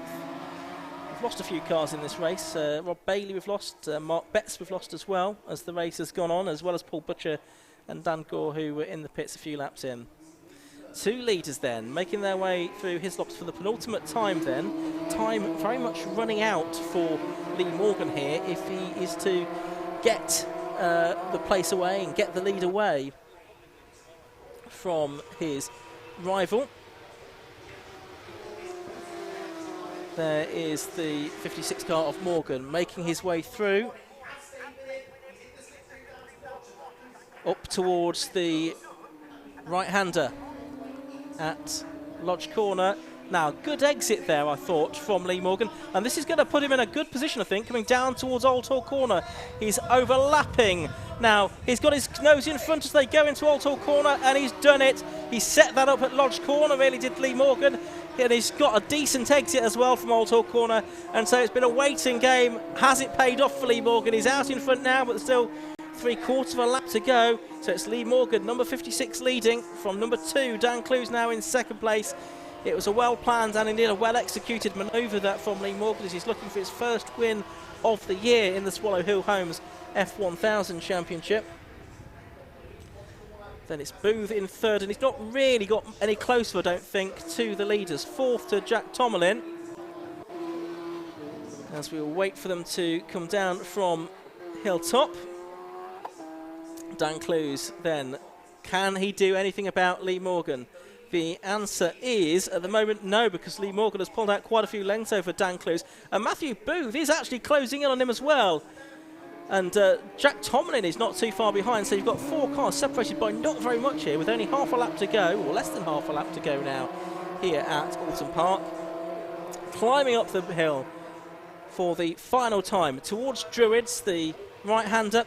Lee Morgan here looking pretty secure for the win. I think Dan Clues should be good for 2nd place, and I think he would be disappointed to have lost out on the lead on the final lap, but he knows that he's got 3 great results in the bag from Silverstone, and a 2nd place here will not do his championship hopes too much harm. So up to the line they come then, and it is going to be Lee Morgan that wins round number 4 of the Swallow Hill Homes F1000 Championship. In second place, number 2, Dan Clues. In third place, number 1, Matthew Booth. In fourth place, number 60, that's Jack Tomlin. And there's a bit of a gap back for the rest, but those 4 in the end covered by only 2.34 seconds in the end. And we'll wait for the 5th place car to come through. That is the number 11 of Elliott Mitchell in the end, from number 14, Adam Walker. And they have come over the line 5th and 6th. In 7th place, it's going to be James Hills, number 7. Nikita Abramov, number 55, takes 8th place. They had a pretty good scrap as well during the course of that one. 9th over the line is going to be the car of Billy Stiles, number 41, and I think we should have Dean Warren. We should have had Dean Warren in 10th place, because he's got drama on the final lap. So Andrew Wheels is going to get past him, and so too is Max Windhaus. That's he's not even going to make it to the checkered flag. That's a great shame for Dean Warren, switching into the F1000 Championship this year. It's the ex-James McLachlan car, and Dean Warren, having come from Monoposto, sadly a non-finisher here. But final few cars coming through, and we will give you the results in just a moment. With one more race to come before the lunch break, and that's going to be for the BMW Kart Club Racing Championship, so watch out for that in a moment. We'll give you the results in just a second. Apologies that we're not able to bring you post-race interviews just at the moment. Circumstances beyond our control, but let's have a look at the results then. Number 56 it was Lee Morgan that took the win by about 0.8 of a second from Dan Clues, number 2. In third place, number 1, the reigning champion Matt Booth, from 60 Jack Tomlin, 11 Elliott Mitchell, 14 Adam Walker. James Hills was actually hit with a 5-second penalty, so I think that might drop him behind Nikita Abramov in the end. And then it's Billy Stiles and Andrew Wills running out the top 10. Max Windhauser, number 66, 11th, and Dax Ward finishes in 12th place.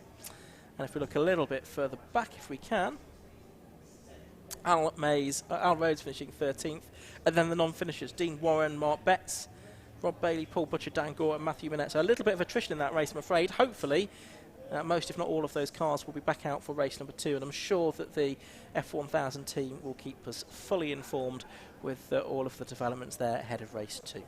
So I'll say one more race to come before we take a break for lunch, and that's going to be for the BMW Car Club Racing Championship.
All forward, trust in the Lord.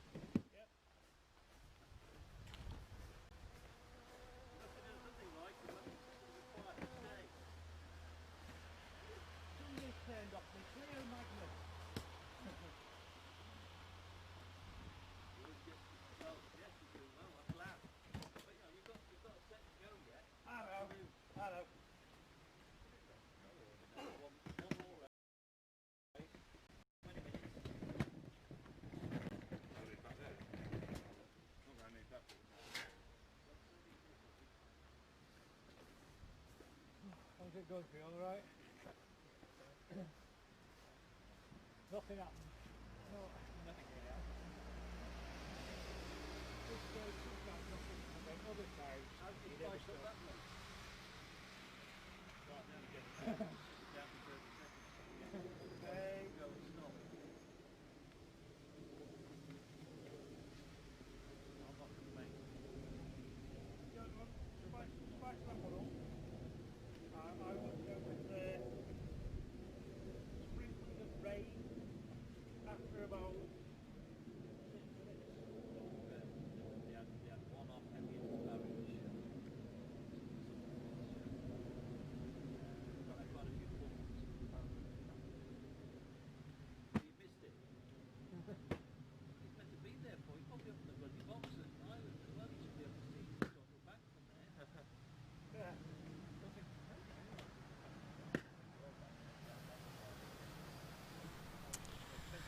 So some clearing up being done after the F1000 race, and as I say that, a further illustration of that with a car coming through shot. I think that's Rob Bailey's car being towed back to the paddock.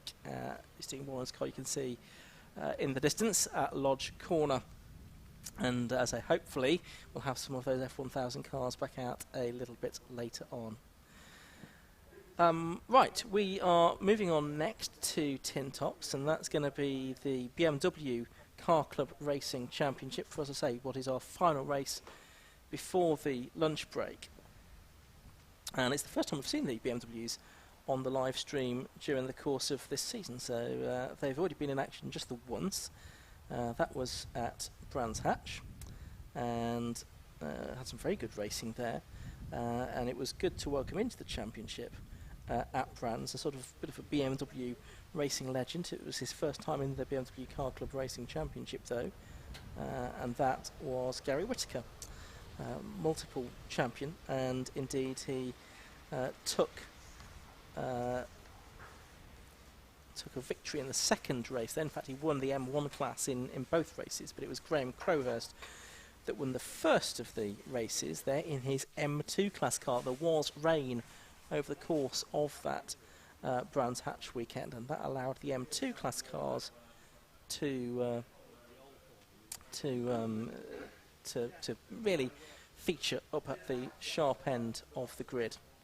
Just to explain how the class structure works, there's effectively, we've got I think 4 classes represented here today. So M1 and M2, that's for M series engined cars basically, and they are split based on power to weight, and there's a different minimum weight within each of the classes as well. And then there's class 6, which is for 6-cylinder cars, and 1100 kilos is their minimum weight. And there's also the Cup class for BMW 325 Ti compacts. It's a very affordable way to go BMW racing, and there's about half a dozen of cars that have their own class. So we will have the cars for the BMW Car Club Racing Championship released out onto the grid shortly. So it was Graham Crowhurst, Paul Cook and Gary Whittaker that were on the podium in the first of the races at Brands Hatch. Gary Whittaker beating Paul Cook and Mike Eustace in the second of the races. But let's have a look at the grid now for the first of the 2 races today for the BMW Car Club Racing Championship. And it's Michael Pensaval who's on pole in car 146. Now, he was a winner here in the invitation class last season. Rick Kerry alongside him on the front of the grid, but we did see some problems for that car during the qualifying session, so we'll see if Rick's going to be out there or not, car number 2. On to the second row. On the inside, you've got number 44, Michael Cutt, and then next to him, number 28, Brad Sheehan. Row 3, Paul Cook, I think in the first of the M2 class cars, is in number 26, and Graham Crowhurst, his perennial rival, alongside him, number 15. Looking back to row 4 of the grid, it's Adrian Williams, 67, and Gary Burstow, number 83. Dan Harborough, number 30, and that's a car well worth looking out for. I think it's the only E30 M3 on the grid, so it feels a bit retro now. Next to him, number 7, Kevin Denwood, who had an off at Brands last time out. Stephen Schweikart, 43, and Stuart Pywell, number 76, are on row 6. Number 8 is Bill Redrop, he's 13th, and Sean Jackson, number 40, is alongside him on the grid. Then on to row 8, we have number 59, Jim Benson, and number 71, Jordan Saywood.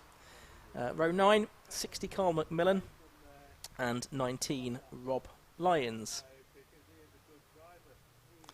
Row 10, that's going to be Cavan Granger in 37 and Tom Singleton 23. Gareth Montgomery 64 and Paul Laramie, car 31, line up on the 11th row. And it's one Luke Proctor, the British GT racer, alongside number 10 Clive Watson on row 12. And we will continue with the grid. There we go, Matthew Smith, number 72, Mark Havers 42. They're on row 13, and Gareth Thomas 68 is going to be at the back of the grid on the 14th row. Yet to have the cars released out. As I say, there is a bit of clearing up work to be done following the previous race, which was the Swallow Hill Homes F1000s, and just as soon as that's completed, the cars will be released. I can hear behind me in the commentary box the familiar thrum of an idling BMW M Series engine, so I think we'll have the cars released out very shortly now. In fact, yeah, the tone of those engines is rising, so we're going to get cars out onto the track very shortly, I think, for the race. Yes, the recovery vehicle just moving out of the way, and that should allow the BMWs to be released very shortly onto the circuit. These have 20-minute races, so it's two 20-minute races for the BMW Car Club Racing Championship, rather than 15 as we had for the Clios and the F1000, so it's a slightly longer race, although I don't think wet and dry tyres would come into it. They do run on treaded tyres, and there's 4 different tyre manufacturers that they can choose from this season as applicable to their particular car and what kind of tyres fit the wheels that they need on their car. I guess MRF, Lancang, Pirelli and Unioil tyres can all be used during the course of this season. This is only the second season with championship status for the BMW Car Club Racing Championship. It was back in 2018 that it first featured with the 750 Motor Club as a part of a series of races. They had their inaugural race at Castle Combe, getting 20 cars plus on the grid for the very first round, and we've had very good numbers since then. It was a capacity field at Brands Hatch last time out, perhaps not quite getting those numbers here, but still almost 30 cars on the grid, and certainly the envy, I think, of anybody else running championships for BMWs at the moment. So it's Automac backed championship. It really does go from strength to strength, and the cars, of course, look and sound great as well. There's a whistle gone behind me, and whistles usually mean that we are about to get cars released out onto the circuit. You can see there the pit lane, the hospitality buildings, and you can just about see us as well. So they're being released out onto the circuit now. Yet the marshals waving them onto the circuit.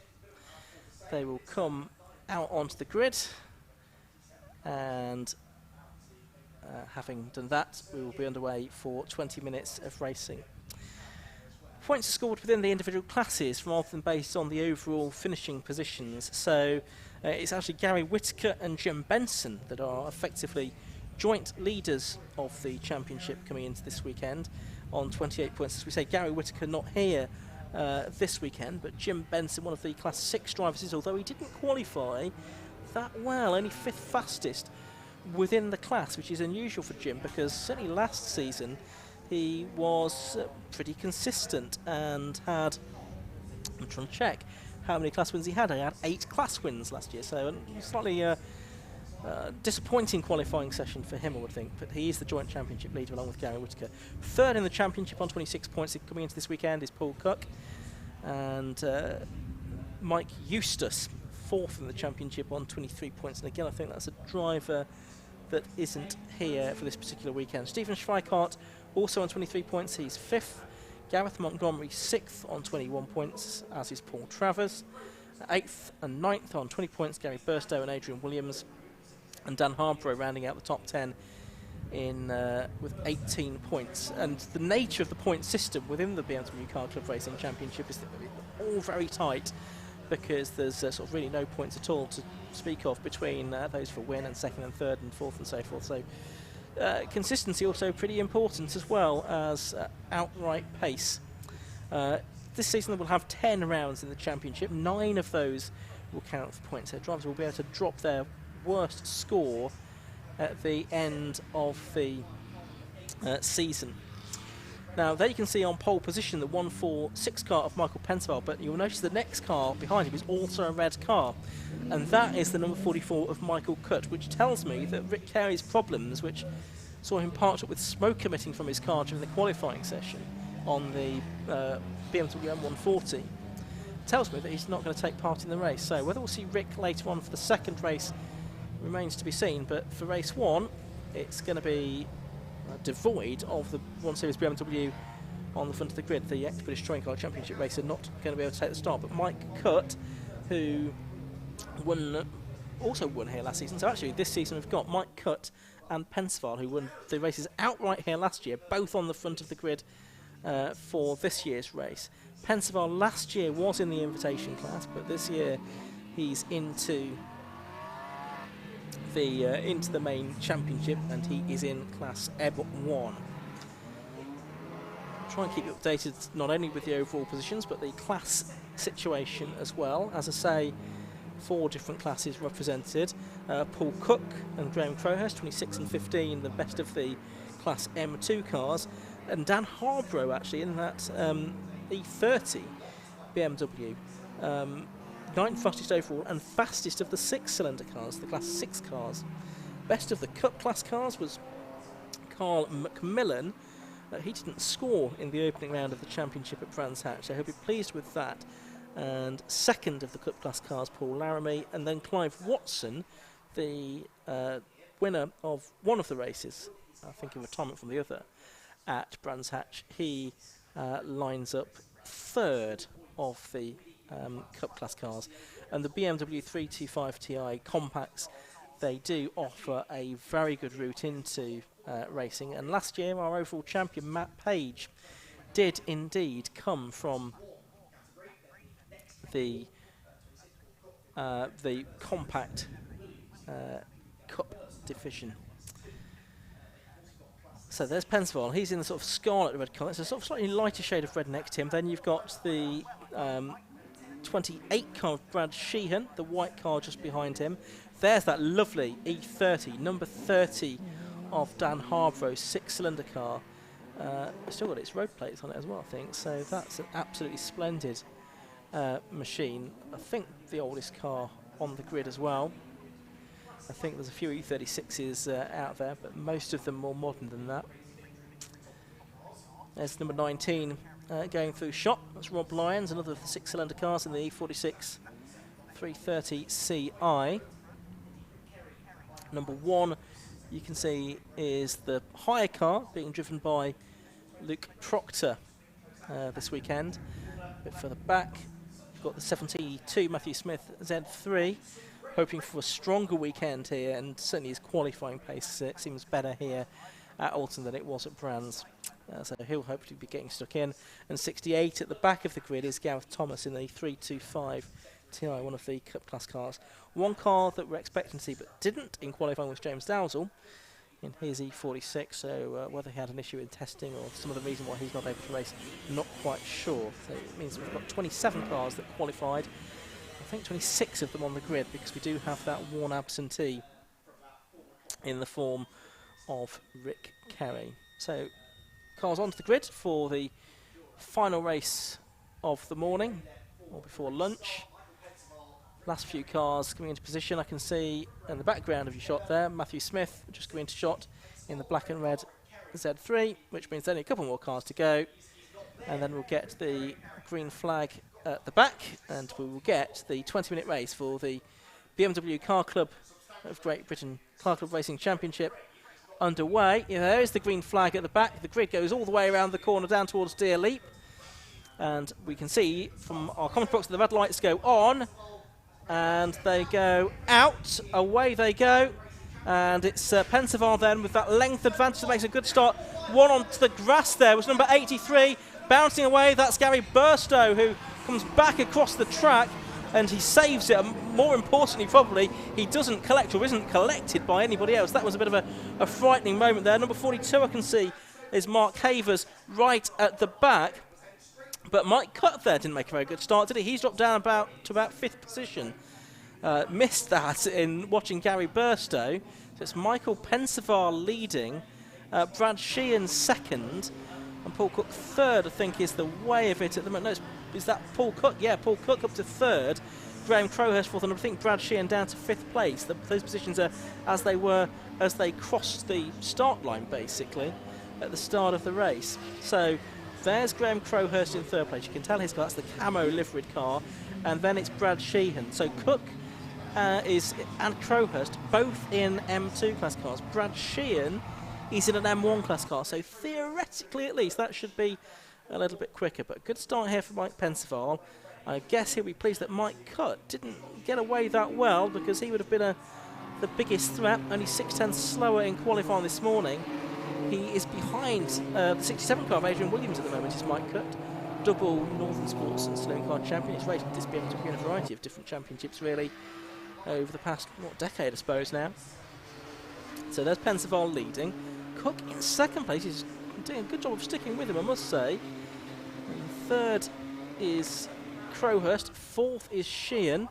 Sheehan gets alongside here as they make their way into Lodge Corner, and he goes through, which is probably what you'd expect. The M1 class car ahead of the M2 class car of Crowhurst. So that's pretty much as expected. In fifth place is Mike off. Well, that's Gary Burstow off again. We saw him off on the grass at the start of the race, and now he's been off at Lodge Corner as well. So an eventful first lap for him, as the rest of the field are filtering their way through. Stuart Pywell, I think that was. I could see. Yeah, it was the number 76 car running in 11th place, so one place up on his grid position. Making their way then down through Cascades, down to the hairpin they go. There is Mike Cutt, who's now ahead of Graham Crowhurst as well. So Cutt just starting to make his way up the order here. The M1 class cars you would expect to be ahead of the M2 class cars, as I say, and Cutt should certainly be on terms with Pensaval, really, I would think. Gary Burstow, by the way, I can tell you, has come into the pit lane, so it looks like he's out of the race, or at least out of it for the time being.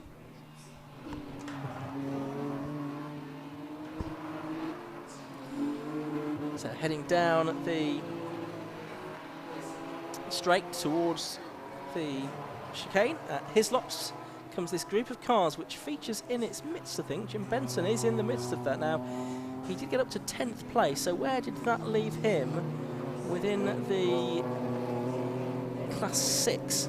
Now we've got a problem with a bright sun on our laptop screens here in the commentary box, which doesn't help in trying to determine this. But within Class 6, he was up to third position behind Kevin Denwood. So we'll watch for the further progress of Jim Benson in this race. In fact, there is Kevin Denwood, number 7 now. The driver was just talking about, and that's Jim Benson just behind him in the 330. So that's certainly a battle worth watching. Just ahead of them is Stephen Schweikart, number 43. He's in one of the Class M2 cars, so he's a class above, effectively, Kevin Denwood. But you can see that he's a novice driver from the cross on the back of his car, so certainly no disgrace for Stephen Schweikart to be mixing it with the Class 6 cars. Is Jim Benson about to lose a position there to Stuart Pywell? Thought he might be. Oh yes, Jim Benson's certainly got a problem, and I wonder if that's why he had a dodgy qualifying session. He's got a very sick-sounding engine as he came past my commentary box there. So Jim Benson, I think, is going to be in real trouble during the course of this race. Here's a good scrap. This involves the 42 car of Mark Havers towards the back of the field. He's in 23rd position, but you've got Paul Laramie in there, and I think Gareth Thomas as well. So that's for 23rd, 24th and 25th positions. They're making their way through, and it looks like the 31 car, which is Paul Laramie, looks like that driver might try and make his way through. Meanwhile, again beneath my commentary box window, the 83 car of Gary Burstow is going back out into the race. So we'll see how he fares. There you could just see him going through there. There's the 43 car of Schweikart. He's lost out now to the 7 car of Kevin Denwood. So Kevin Denwood up into 8th place as a result of that. Jim Benson, as we've said, has problems. Dan Harborough, though, in the number 30 E30 BMW, is still at the top of the Class 6 standings. There's Graham Crowhurst, who's second in Class M2 at the moment, with Paul Cook a few cars ahead of him on track. At 67, Adrian Williams, who is in 6th position then. He's been a pretty reliable supporter of the BMW Car Club Racing Championship over the past few years. We'll see if we can look at what's going on for 2nd, 3rd and 4th in a moment, because that's the battle that's heading down towards Cascade now, and that was getting pretty close. Well, that's Paul Cook, Brad Sheard and Michael Cook. But at the moment we're looking at Adrian Williams. And there we can see the 46 car going through. Then we have, yes, there's Jim Benson. There's the car that we're talking about. He is struggling. You can see he's being passed by cars that should really not be passing him at all. I suspect that Jim Benson is going to be heading into the pit lane. In fact, he's going to be passed there, I think, by number 37. Oh, that's... Yeah. Benson there was sort of blocked from getting into the pit lane, if that was indeed his aim there, because he was being passed by Cavan Grange, number 37, at the very time he was going to try and get into the pit lane. So Jim Benson will have to do at least one more lap, unless he's going to intend to stay out there anyway and try to just bring the car home for whatever points he can. As I say, the differential for each finishing position is not that great. So even if you can get 6th in class or something, that could be useful points at the end of the day in this 10-round championship, from which the best 8 count. Now here is the battle for 3rd and 4th position. It's Brad Sheehan and Mike Cutt. Oh no, in fact it's 2nd and 3rd now, because they've got ahead of Paul Cook already during the course of this lap. And now Mike Cutt for 2nd overall, having a look into Lodge Corner. They are side by side, and it looks like Mike Cutt, yes, he's going to do it. Brad Sheehan all over the curb there. That saps the momentum ever so slightly. And Mike Cutt, who made a pretty disastrous start to this race, goes back up into 2nd place. He is quite a long way behind, nearly 6 seconds behind Michael Pensaval, who's out in the front of the race. So it's Pensaval leading. Now Mike Cutt 2nd, Brad Sheehan 3rd, Paul Cook 4th. And you've got the 3 M1 class cars now filling the first 3 positions. So the sort of natural order of things has been restored a little bit. There's Cutt, and there is Sheehan behind him. Now Brad Sheehan, is he going to be able to fight back at all? We'll soon see. He had a top 6 finish, indeed one, I think it was 4th place finish last time out at Brands Hatch. Mike Cutt, I don't think featured at all in the end at Brands, because he had problems, I think, from memory in the first race there. So looking to get his season back on track here at Oulton Park this weekend. We've had 8.5 minutes of this race, so coming up towards half race distance here. It's a 20-minute race, of course. There's Cutt, there's Brad Sheehan in the JK Motorsport entered car. Paul Cook there in 4th. Paul Cook's about 9 seconds clear of Graham Crowhurst in 5th. There's Brad Sheehan, and he was, I think, just coming to the lap for Gary Birthday car, which has been in and out of the pit lane again one more time. There's the 44 car of Cutt, and he's in 2nd place then now. He's the driver from York, Croft, his local circuit, but probably not so far to get here to Oulton Park as some of the journeys he has to make from the north of England. There's Paul Cook, front runner in the M3 Cup, and that still existed in the MR2s as well. At the moment, he's here this weekend racing in the BMW Car Club Racing Championship, dropping down towards Cascade now for the 6th time in this race. Past the lake, extensive lake here in the grounds of Oulton Hall, as was, which formed the basis, the grounds for the Oulton Park circuit, of course, all those years ago. Fantastic parkland circuit, one of the most picturesque in the country, of course. There's Matt Smith just going through shot there, we could see briefly, in the Z3, I think it's the only Z Series car on the grid. here, though, is our race leader, Michael Pensaval. Now, Mike Cutt, I reckon, is starting to eat into this gap. It was a 3.1 seconds at the start of that. Off has gone number 37. That's Cavan Granger in the BMW 330, so he has had a spin. That looks like it's coming out of Druids, doesn't it? Yeah, it's going into the Paul Warwick Bridge that he's about to go. So Cavan Granger back onto the circuit. He was in 16th position and is now seeking to recover some of that lost ground caused by that spin at Druids. It looks like, yeah, the exhaust is dragging, so possibly that became dislodged. Yeah, he's going to head into the pit lane to either retire or no, he's changed his mind. He's changed his mind. He's not going to go into the pit lane to try and get that sorted out, but he probably will need to at some point because the exhaust is now bouncing across the tarmac as he goes down into Old Hall Corner, and he's got himself involved in a bit of a battle there all of a sudden in what is he, 18th position. He's got Luke Proctor and Clive Watson behind him. Not really talked about the Cup class. That's being led by Carl McMillan. He's 16th overall at the moment. And Clive Watson second within the Cup class. Mike Cutt, meanwhile, is continuing to eke into Michael Pensaval's advantage. It's down to 1.5 seconds, but there's Paul Cook in 4th position. He's still leading Class M2 as they make their way out of corner. Now here is Jim Benson, who is persevering with that very sick sounding engine. Yeah, he's driving for points. He's in 22nd position at the moment, but nevertheless getting back ahead there with number 31 Paul Laramie. But I think, yeah, he's going to be slow out of the corners, and there's Paul Cook just threading his way through and trying to pass those slower cars. But Jim Benson, yeah, just driving around for points, I think, with an engine that, by the sounds of it, has dropped one of the 6 cylinders. Now, Mike Cutt here has just had to deal with quite a bit of traffic there. He's still there in 2nd position. The gap was down to 1.5 seconds at the start of the lap. Now, is that still going to be the case when they get towards the end of the lap? I think, if anything, it's probably gone out a little bit this time. So perhaps Michael Pensaval has got the wake-up call here and realised that Mike Cutt was charging onto his tail. Best lap of the race has gone to Mike Cutt, a 1:48.88, and that's well inside his own lap record, which was a 1:51.40. There's Cutt then in 2nd place, number 44. Had a bad start to the race. Dropped back from row 2 of the grid to about 6th position at one point. Come through to complete another lap now. The gap was 1.54 seconds. It's gone out by 4/10 to 1.91. They were both much slower that lap because of the amount of traffic that they both had to deal with. That's one of the features of the BMW Car Club Racing Championship. Because of the wide class structure, there is quite a bit of traffic to deal with, but that does add another element, another skill really to the racing.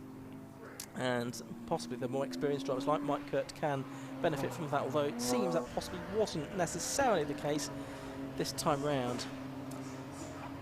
Another good scrap going on there. That is 64 Gareth Montgomery, also involved with number 19 Rob Lyons, and the 71 car there as well, which is Jonathan Saywood, or Jordan Saywood I should say. They are having a good scrap for 13th, 14th and 15th positions. Jordan Saywood is the one who's showing us 5:01 on your timing tower. An issue with his transponder, I think. There's the battle as they go through. One driver, by the way, has got a 5-second penalty. That'll be for exceeding track limits, and that was Adrian Williams. So, with less than half of the race, in fact about 6 minutes of the race to go, race on. Can Michael Pensaval catch or be caught by his namesake Michael Cutt?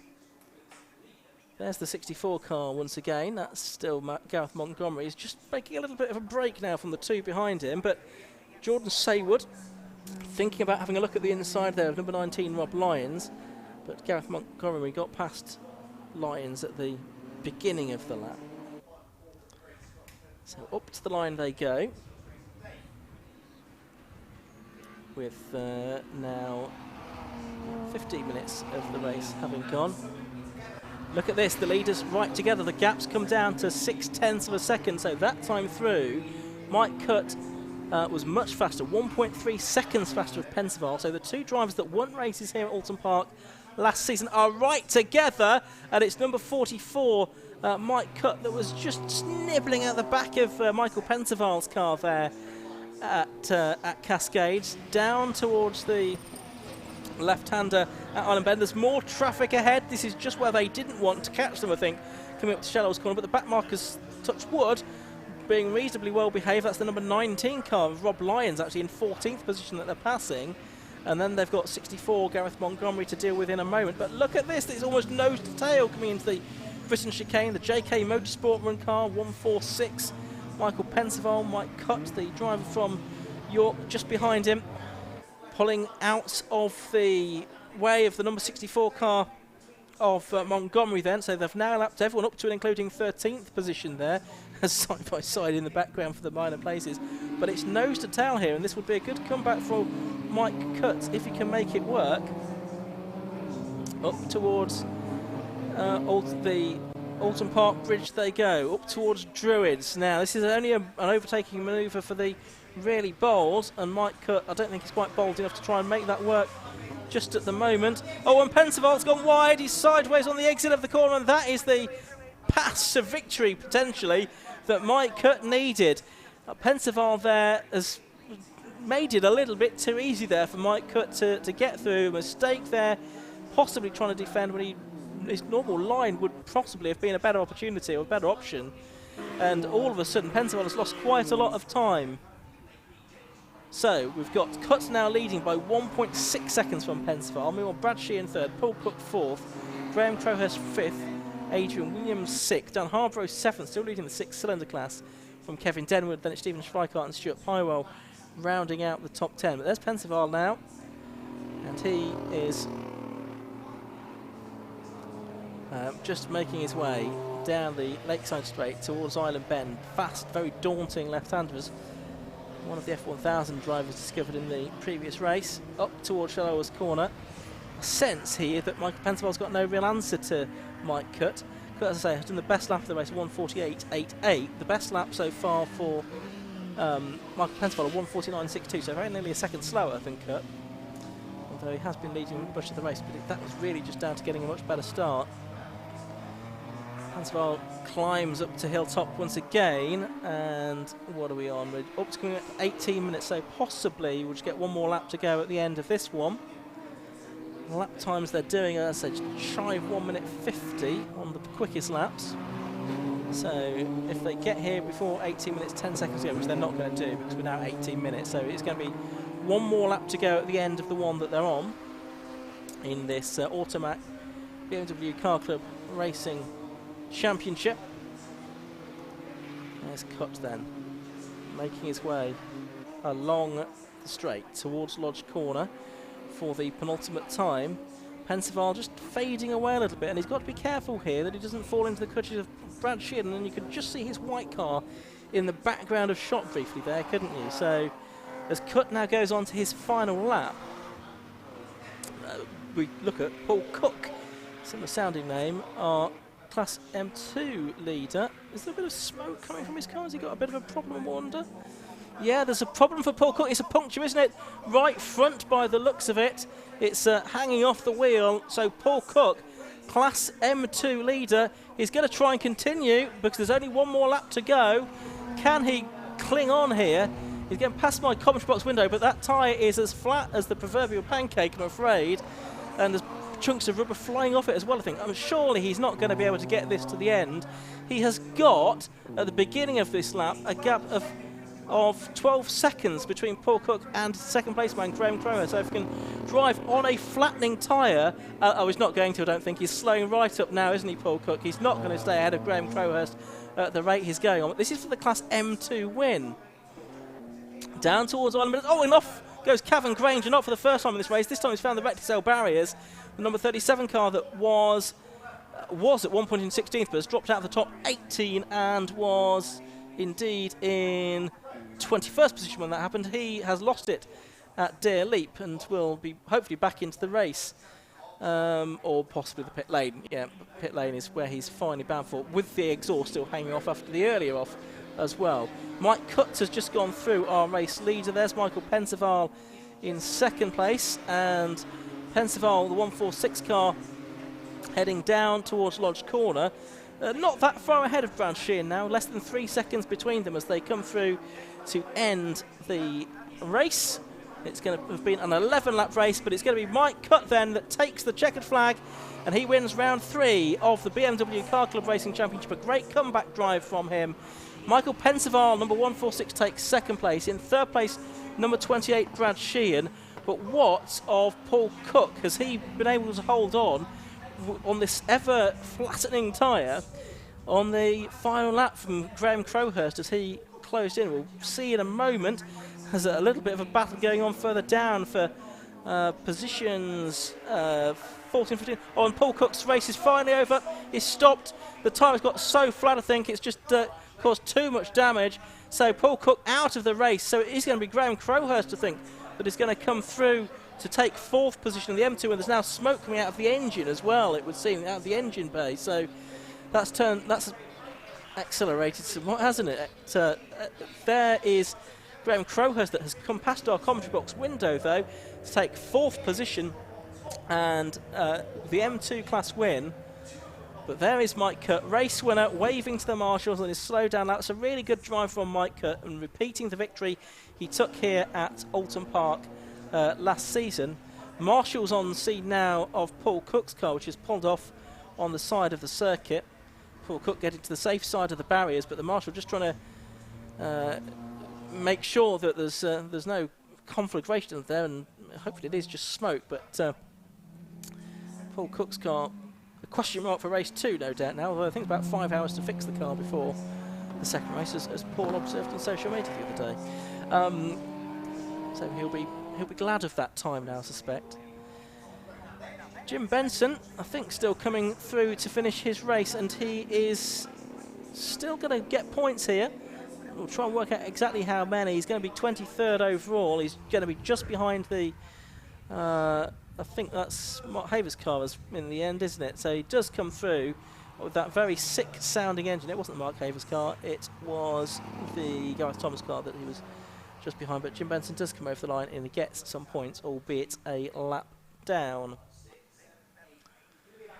So Mike Cutt it was that took the race win, and yeah, you can tell from the cheery wave that he's a happy man with that result from Michael Pensaval in second place. The gap between those two was around about 5.7 seconds in the end.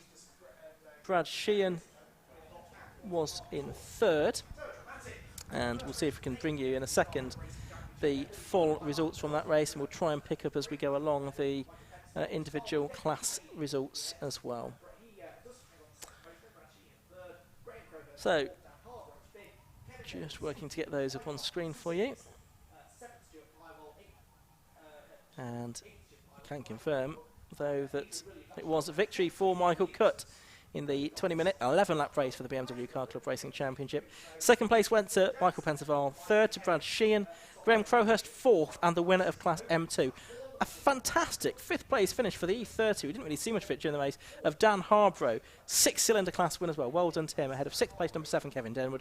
7th to number 43, Stephen Schweikart. 8th to Stuart Pywell in 76th. And 9th, Paul Cook. Well, he didn't actually make it to the end, so we'll question that. I don't think he'll be included in the classification on the official results. 10th showing there, though, Adrian Williams. His 5-second penalty won't affect him, I don't think. 11th to Sean Jackson and 12th to Bill Redrop. Then further down the order, Gareth Montgomery was 13th. 14th was the Jordan Saywood car. 15th, Rob Lyons. 16th, Tom Singleton. Carl McMillan, 17th, and he also won the Cup class as well. So he's our final class winner. Luke Proctor, 18th. Clive Watson, 19th. Matthew Smith, 20th in the Z3.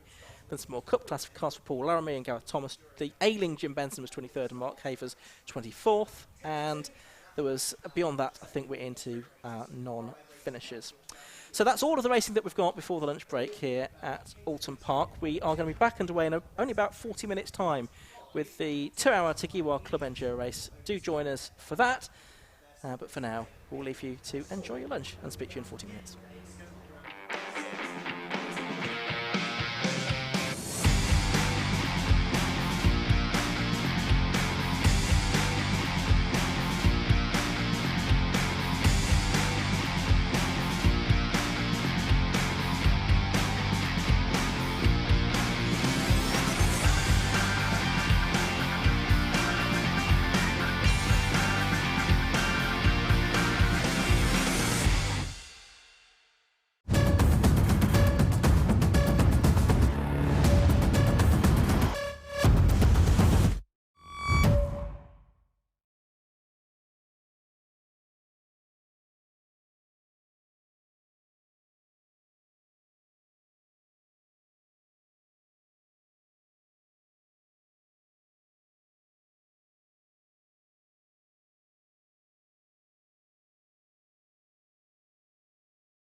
to Oulton Park after the lunch break in this 750 Motor Club race meeting.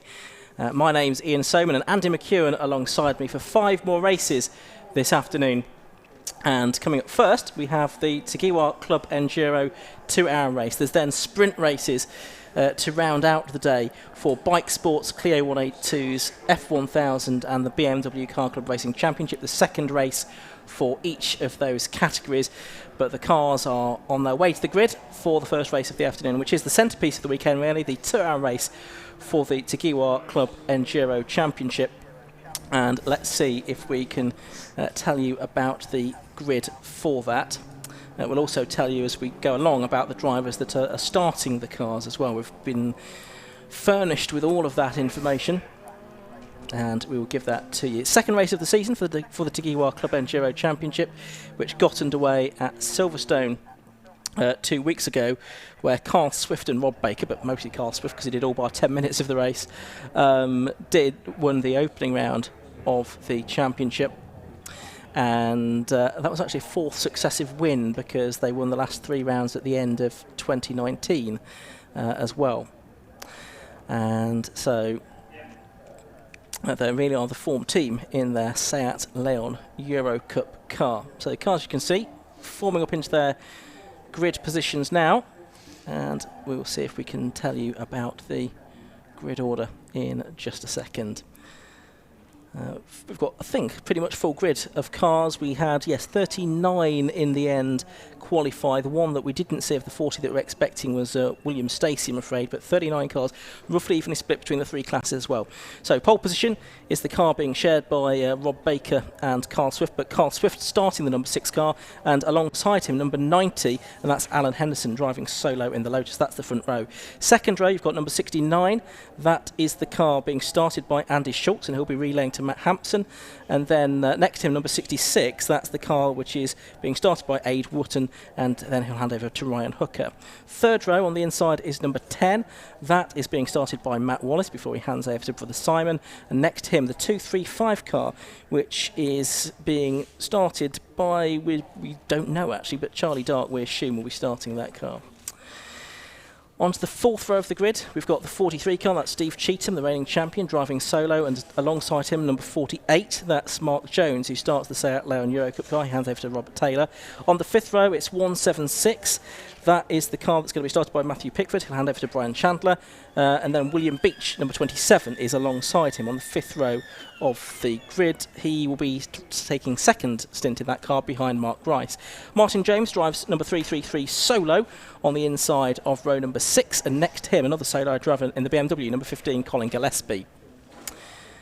On to row 7, and it is 25, Darren Ball in the Porsche, not the solo driver. Didn't get very far in the last round at Silverstone. Let's hope he has better fortune today. And next to him, another driver who had problems at Silverstone, number 50, Julian McBride. 8th row, 21 and 68. 21 is going to be started by Adam Howarth. He'll hand over to Chris Boardman. And 68 is the car of the Kells. And it is going to be Darren Kell that starts the car today. 14 and 51 are on the, the 9th row of the grid, and it's number 7, the Christopher Freeman car as the green flag lap gets underway. Christopher Freeman will start that car, hand over to Jonathan Munday, and Luke Handley drives number 51 solo, that's the Honda, so that's 18th position. On to row 10 of the grid, it's the 28 car for Simon Lake, the Lotus Elise, and 101, that is going to be Nick Grove, who will be second in that car behind Carlo Turner. That's on row number 10. On the 11th row, it's the 790 car. That's being started by Adrian Burge. He'll hand over to Bruce Robinson in the Porsche Boxster. And 95 is a solo-driven car for Andy Bailey. 12th row, 16 Phil Drybrook on his own, and 777, which is Jeremy Crook, first of all. He'll hand over to Clive Chisnell. On to the next row, which is row 13. It's the 73 car, which is that of Matthew Sanders. He'll hand over to Jack Layton, and then Thomas Rogers, number 12, will start the car next to him on the grid, and he'll hand over to John Griffiths. Michael Downey, number 76, on the inside of row 14, alongside the number 81 car of Matthew Tidmarsh, who will hand over to Alex Richardson. And then next up on the 15th row, it's 26, which is the car that's being started by Paul Silbiani. He'll hand over to Jonathan Hayes, and John Monroe will start number 59 before handing over to Nick Dougal. So that's row 15. Row 16, it's a big old grid this. It's the car of number 1 that's going to be started by Ben Short. He'll hand over to Ben Hansey in the Mazda MX-5. And the number 29 car next to him on the grid is that of Stephen Cunniff. Then it's number 17, David Drinkwater, and 62, Andy Gay. I think it is David Drinkwater that's starting that car, and the 62 car next to him is being started actually by Ben Woodcock. Row 18, it's Paul Sherd in number 18, as it happens. Although it'll be Steve Dolman that starts the car, and then it's Edward Christie in 481 starting the BMW. So that's row 18. Row 19, nearly there. Leon Bidgeway, number 32, goes solo in the Lotus Exige. So does Ivor Mayers, number 316 in the Mazda. And the 22 car last on the grid is going to be Luke Browse, handing over to Paul Brown. So that is a very big grid, Andy McEwan. Yes, and that's great to see. This has been such a success story of the 750 Motor Club, hasn't it, over recent years, this Takiwa Club Enduro Championship, a real highlight of any race meeting that they're a part of, and with such variety, all these different classes as well, all of them competitive as well. There is no one class that tends to be dominated season long by a certain team or car, so we should have lots of good battles out there over the 2 hours. Pit strategy comes into play as well. You mentioned that Rob Baker and Carl Swift deployed a slightly strange pit strategy last time out to win the race, and I'm sure we'll see someone try something similar today. Yeah, and of course there's always that unknown of the safety car. Will we have one? Will we not? There was one very early at Silverstone and a bit too early to be useful, really, and then there wasn't one for the rest of the race. So we've got them cars coming up to the final corner of the lap, which is Lodge. It is on pole position then. Carl Swift starting the Seat. Next to him is Alan Henderson, very experienced racer in the number 90 Lotus Elise S2. Alongside him, but the lights go out, the race gets underway, and it's Carl Swift that goes into an early lead, followed by the number 69 car in second place. That's Andy Schultz in the BMW. We can't quite, though, get ahead of the Lotus on the exit of the corner, but this big field of cars, and they're still coming out of Deer Leap, are well strung out, but it is a change for second place there. Andy Schultz has made it through as they head down towards Cascades, but it's Carl Swift in the very successful Seat Leon Eurocup car that leads the way. Yeah, Carl had a nasty accident here in TCR UK a couple of years ago at this very corner, which I'm sure he still has memories of every time he heads into the quick left-hander at Ireland, but he safely negotiates it this time. The battle on for second place as Alan Henderson tries to reclaim P2 from the BMW of Andy Schultz. Very experienced GT racer is Andy. No surprise to see him towards the sharp end of the grid. And then Aid Wootton and Matt Wallace in their pair of Seats are not far behind either. A clean start, Ian, which is always good to see. It's a narrow circuit, this, and with 40 cars near enough heading through that first sequence of corners, it wouldn't have been a huge surprise to see a couple of them coming together. It would not, and as we were saying, you can't really win a race on the first corner, but you can lose it, and everyone seems to have got safely through there. One on the grass, though, one on the curb, two of them as a result of all of that on the grass going through the second part of Knickerbrook chicane. It's two of the Seat Leons as well. I think one of those is the 10 car of Matthew and Simon Wallace, trying to work out who the other one was. Aid Wootton, I think. Yeah, it was. I think off into the barriers there goes number 48. That is the Mark Jones car that's gone off. Mark Jones starting that car. Will Robert Taylor be able to get out into the race? It only really nosed gently into the barriers, didn't it? Yeah, and they're quite strong at the front end, those cars. They are touring cars, essentially, so they should have enough structural rigidity to carry on without too much damage. That moment between the two Seat Leons down at the chicane was interesting, wasn't it? And here's another interesting one. That's the 235 BMW up the inside. That's Charlie Dark trying to pass Steve Cheetham. These are the two drivers who are both doing the entire 2 hours on their own, and right behind them in the Honda Civic, I want to say that's Martin James. I think it is, isn't it? The treble 3 car who's made a few places. BMW and Porsche still side by side through Old Hall Corner, but Steve Cheetham, an experienced Porsche Boxster racer, carries the speed off the turn and hangs on to 6th place. Yeah, of course, Steve was the champion last year, then in Class B, but the car uprated to go up into Class A this year. And the classes, by the way, are differentiated on power to weight ratio. So the splits are up to 300 brake horsepower per tonne for Class A, 240 for Class B, and 180 for Class C. And there's a roughly even number of cars in each class, which is great to see. Yeah, absolutely. So close competition throughout, I'm sure. The Seat battle still raging on, with Matt Wallace having rather clumsily overtaken Aid Wootton down at the chicane last time around. He did hang on to the place, but Aid Wootton, who in the 66 car out-qualified the number 10 machine, looking to try and get back through. The Area Motorsport Civic we can see on the stream heading into the Britain chicane, hopping and skipping over the curbs. Great mix here of front-wheel drive cars, rear-wheel drive cars, front-engine, mid-engine cars as well. We get the odd rear-engine Porsche racing with us as well, and all of these different cars have different areas of the circuit at which they excel and other areas where maybe they're a little bit weaker, and that's all part of what generates this really interesting racing. There aren't that many championships in the country where you can see a Honda Civic racing a BMW and a Porsche Boxster, and they're all so evenly matched. No, it's absolutely fantastic, the wide variety of machinery we've got. I mean, you can sort of see the car choice is evolving. I think people realise what might be the car to have. So there's a few more Seat Leons than we've had in previous seasons, for example. Got a few Golfs on the grid as well. I think they've swelled in number as well since last year. But the Honda Civic Type R, of course, is a good, strong car to have as well. And there's a few of those. Talking of Golfs, there's one of them now. That's the 27 car being started by Mark Wright, former Honda Civic racer. He'll hand over to Will Beach a little bit later on. Beach, a non-finisher in the opening round of the championship at Silverstone. And that is the 21 car in Class A, which is the Adam Howarth BMW E36 M3 that we briefly saw running in 13th position, just behind number 15, which is Colin Gillespie, who had the Class B win last time out at Silverstone. Yep, this is the fight for 11th place overall. BMWs, both of them, but as you said, different classes. The Class B 1 Series ahead of the 3 Series in Class A, and they drop down into Cascades, very close together indeed, and it looks as though this time Adam Howarth has the better exit from Cascades corner and noses alongside, and then with superior horsepower is able to drag the Class A car ahead of the Class B runner. Early class leaders, by the way, while the top, 8 cars at the end of lap number 2 were all Class A, so it is Carl Swift in the Seat that leads in Class A. Class B being led by the 9th place car at the moment, number 27, Mark Grice's Volkswagen Golf. And in Class C, it looks as though it's the Kells, isn't it? So Sir James and his father Darren in the number 68 MX-5 who are leading the way, and it's father Darren who takes the first stint. Yep. So only 5 minutes gone, 115 minutes to go. It's a long old race this, the Tequila Club Enduro race. We had the 100-minute race at Silverstone for the opening round of the championship, and the race distances do vary as the season goes on. There's a few more races still to go during the course of the year as well, as you would expect.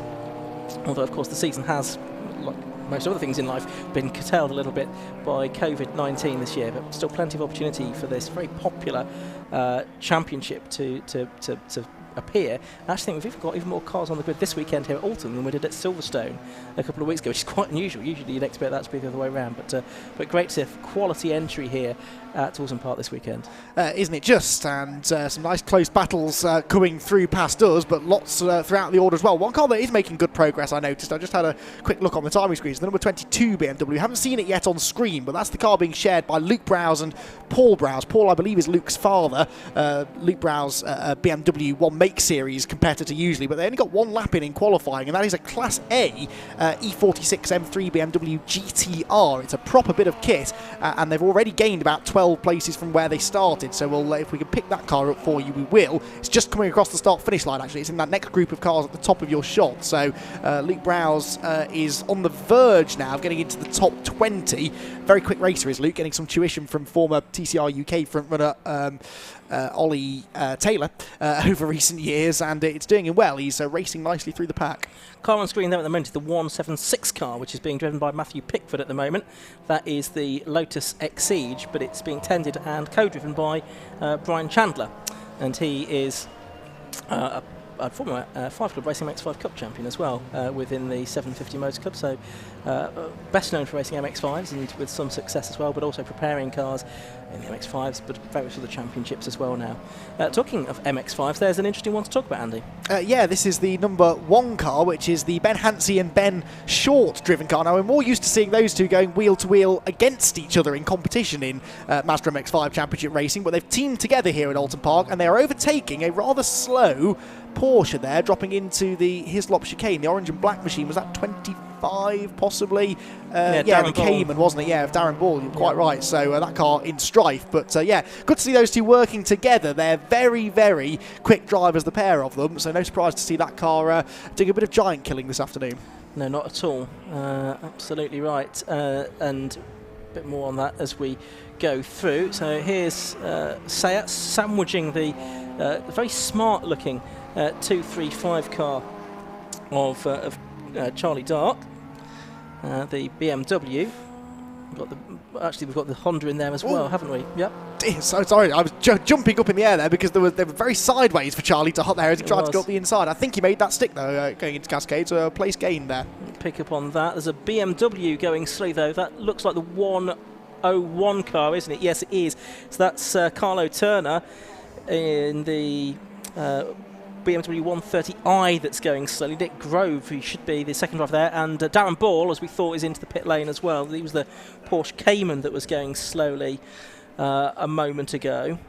And also in, I noticed out of the window, is Mark Jones in Yeah. that Seat that had the spin on lap 1. And I think they're going to be joined, yes they are, by the 101 car as well. So 3 cars in early strife making unscheduled stops. Of course, they could turn these into their scheduled stop as well, if you like. Every driver, every team has to make a stop of 3 minutes and 30 seconds during the course of this race. They can do it whenever they like, though. So it's possible, if they've got the fuel tank that will support it, that they could turn this into a mandatory stop. But I would doubt whether that will work out at this stage of the race.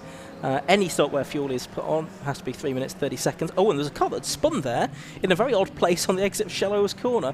Just caught a flash of it on the screen, but I didn't see who it was. It was blue car. Try and work out who that was. That's a very odd place to have a spin, really. There we are.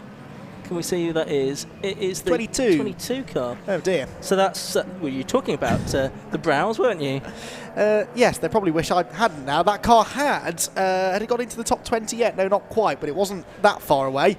And Luke has had a bit of a spin coming out of the shell hairpin. Now, he's done a bit of damage to the splitter. Look, the front left corner is a little deranged because, of course, it's a banked corner shell. So once you fall off the inside of the road, which, as you say, is a rare place to end up, but it's quite easy to bottom out the front splitter and do some damage. And that car does rely quite heavily on the aerodynamics to generate front and rear downforce. So that is not going to help their speed in the long run. Absolutely, and green flags at the exit of Cascades as well. Oh, I'm afraid there's a car on the roof, and that's number 66 that has gone over, and that is the Aid Wootton Seat Leon Euro Cup car. It is not the right way up, I'm afraid, and I think that's clearly going to lead to some kind of intervention, but we can see that car on its roof. We don't quite know how it got there, though, Andy. No, I think it's in the gravel, so it's not uncommon to see cars go in sideways there and just dig in. So it may hopefully not be that significant an incident. And into the pits is number 15, Colin Gillespie, as well, you can see there. And he was the Class B winner last time out. So that's early drama for Colin Gillespie, for him to be into the pit lane already. Where was he running? He was 12th, I think, when he came into the pit lane. They do know this race is 2 hours, don't they? Not 20 minutes. They do. And we've got safety car boards out now as well, Andy, which is no surprise given what we've just seen on our screens here.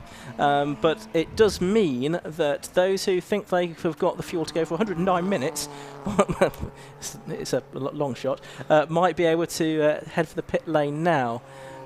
Certainly some of them will be able to go for longer than others, and there are now some cars already heading into the pit lane, I can see. So we need to start making a note of this. One of those is Ivan Mayers, I can see. He's into the pits. And the second of those cars is Alan Henderson, I think, isn't it? Who was from second place, number 90. So an early stop for him. I wonder if this could prove either genius or disastrous. Well, in a way, it's a free pit stop, I suppose. Even if they need a splash and dash at the end of the race, it may prove better to take advantage of the safety car. You say that, but anything is going to take 3 minutes 30 seconds if you have a refueling stop. And the red flags are now out, and we can see that we've got medical vehicles and fire trucks and so on heading out onto the circuit, which, given the incident we just saw, is not a complete surprise. So red flags being flown, the race being stopped, so everything we were talking about safety cars is now irrelevant. We will hopefully get a restart for this race, but obviously there is an incident, a car and a driver to be dealt with. It looks like the driver's out of the car, which is great news. Aid Wootton helped from that inverted position, and he look to be okay. We certainly wish him well, but it's obviously quite difficult to rescue that car in its current situation without getting it back onto its wheels first, and I just think you probably can't do that safely under a safety car. I guess that is the conclusion that has been reached. So we will go again, and we will see what happens in terms of how that will work. It will be a restarted race. It will be from the order in which they were when the red flags went out, rolled back a lap. So it'll be a new grid, and it'll be a separate race. It won't be the two sets of times added together. It'll be a new race, but presumably over a shortened distance. We'd had about 11 minutes or so of the race when the red flags came out. So quite unusually in an endurance race, Andy. Red flags out and race being stopped. Yes, and the significant thing there is you say that the result will go back a lap to figure out the grid for the restart. Well, Alan Henderson, who had just pitted, had also just got ahead of Andy Schultz back into second place, but I don't know when he did it. I noticed as the red flag came out that he was showing a second on the timing screen, so it may well be that Henderson gets his front row starting position back, or it may be that Schultz benefits in a way from this red flag. Yeah, so we'll see how that all pans out. There'll be a lot of work done in the timekeeper's office to get all of that sorted, and they will be also then getting grids printed off and passed down to the start line officials so they can get the cars grid up in the right order. At the moment you can see they're being held single file because they'll be all in completely the wrong order. That's the one thing you can be certain of. They'll be in completely the wrong order at the moment, and they'll need to shuffle them back into the right order, and that will be not with the work of a moment, but I'm sure as soon as the grid is available to them, they will get them back into line. A reminder then that if you are watching whether at home or here at the circuit, you can obtain a copy of the race programme in digital format. To do that, go to 750mc.co.uk, and on the scrolling banner across the top, one of the options on the different screens there is to download the race day programme. So have a look at that. And it's got all the information about all the cars and the drivers, all the different championships on show today. And lots of other information as well. So well worth downloading that. It's free of charge, and it's just like the normal race day programme, but because of the COVID-19 restrictions at the moment, we can't give it you in a printed form, but we can give it you in a digital form. So do have a look at that. And you can also, when there's some live timing to see, again from the 750 Motor Club website, get a link to the live timing page, which is provided by the Results Live. Now the site has been righted. It's a little bit squashed on the front and on the windscreen section, so there'll be some work to do to get that car back out again. But the roll cage, Andy, looks to have done its job.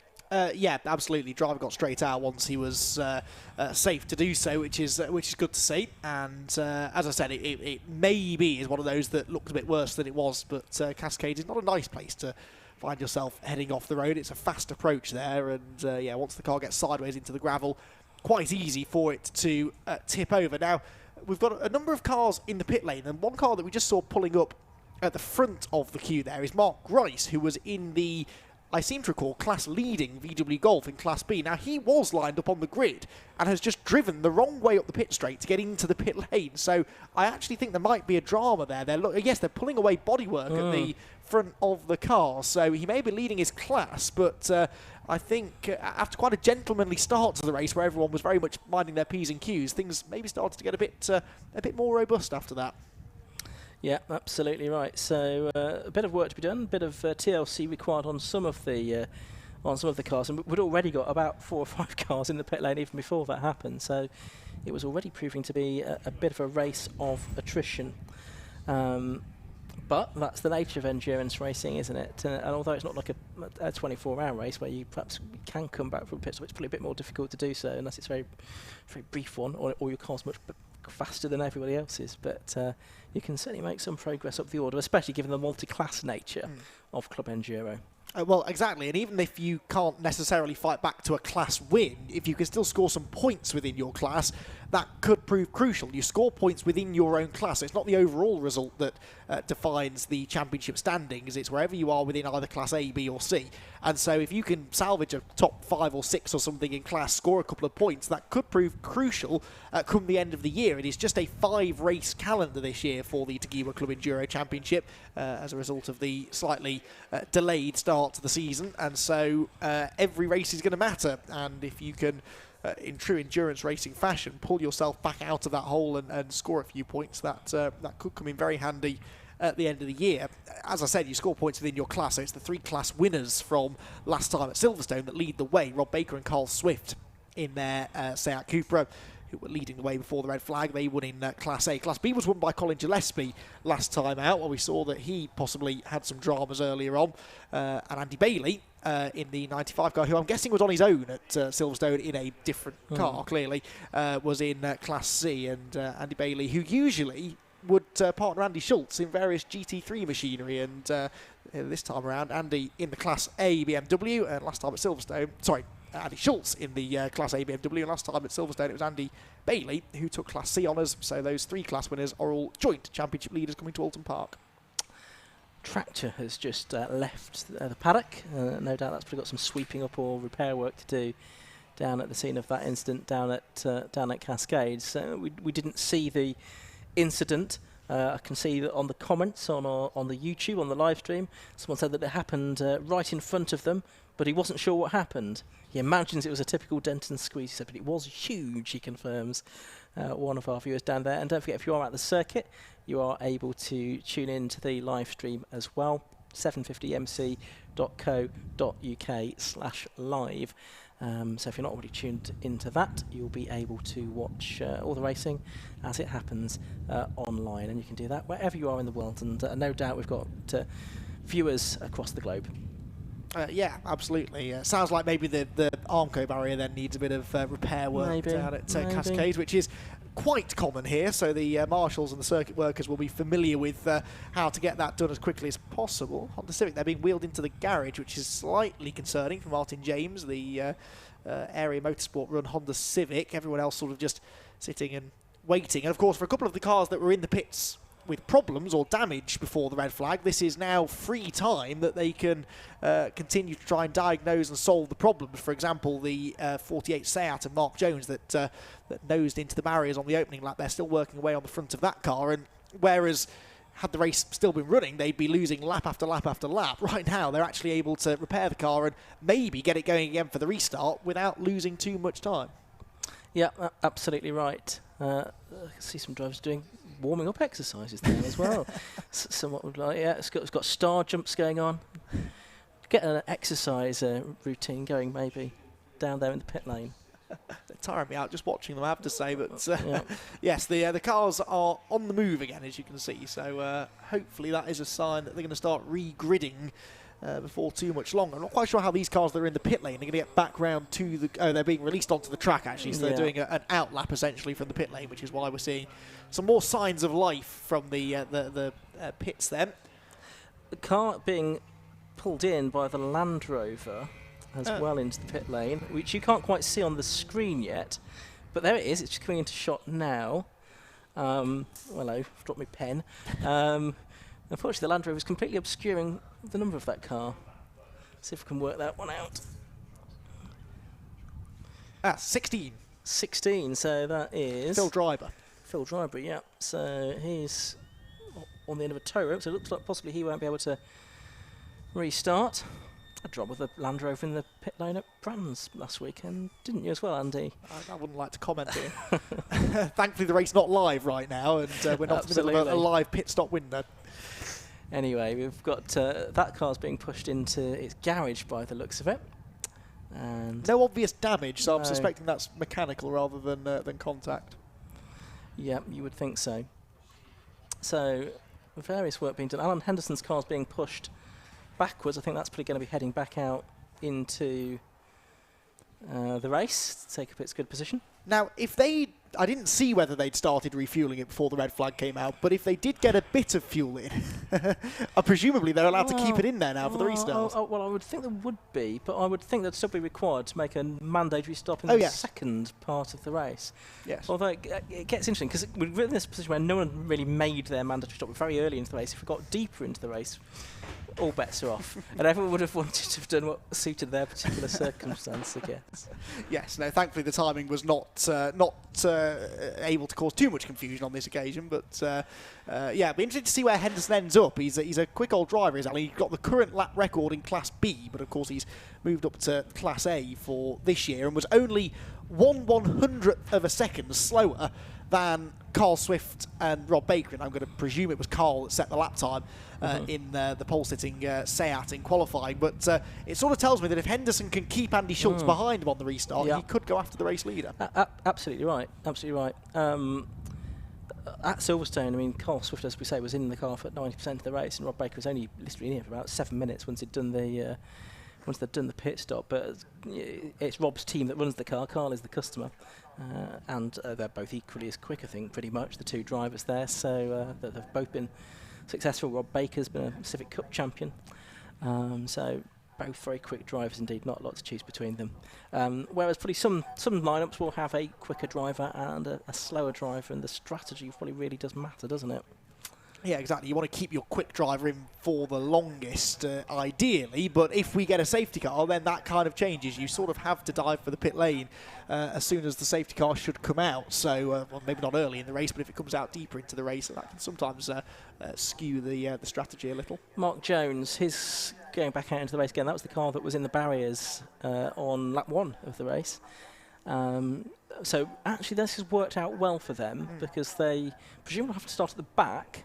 But at least they'll have lost several laps otherwise. But they'll be able to sort of go, go from the back, pick their way through the field, and hopefully get a decent finishing position out of it. And they'll be back on the lead lap, I guess. Now it's a complete reset, isn't it? So, they were already 2 or 3 laps down, weren't they, before the red flag? So they have rather got away with it. Yeah, it's the car that qualified 8th as well, so they should be able to make up a good chunk of that ground. Marshals, by the looks of it, do now have grid sheets, and they are starting to get cars into the right order before we go back for another rolling lap. But whereas when they come out of the assembly area, they're already in, hopefully, the right order. Here they're probably in something that's a little bit more random, because some of them will have seen the red flag earlier than others. Some of them will have changed positions between the lap that the result goes back to and the time the red flag went out, so it's just a little bit more difficult to get them all into the right order. So we must bear with the marshals while they get everyone onto the grid where they are supposed to be for a reduced distance race. Hopefully we'll have communication from race control or race admin of what the new race distance is going to be, because that will be quite important information, and certainly the drivers and the teams will need to know that as well.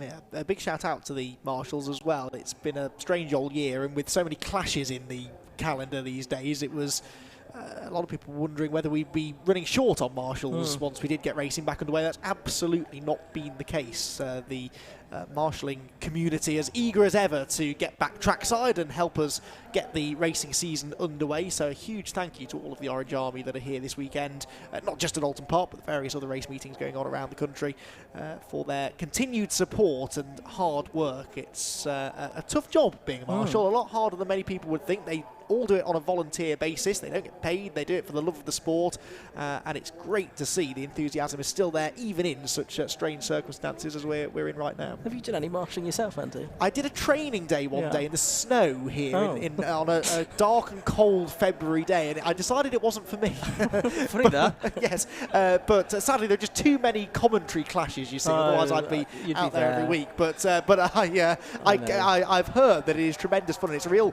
sort of family that they all get to know each other. A lot of them tend to marshal at their local track pretty much every weekend, and they have an awful lot of fun doing so. Okay, well, let's just take a pause from listening to you and I for a moment, Andy.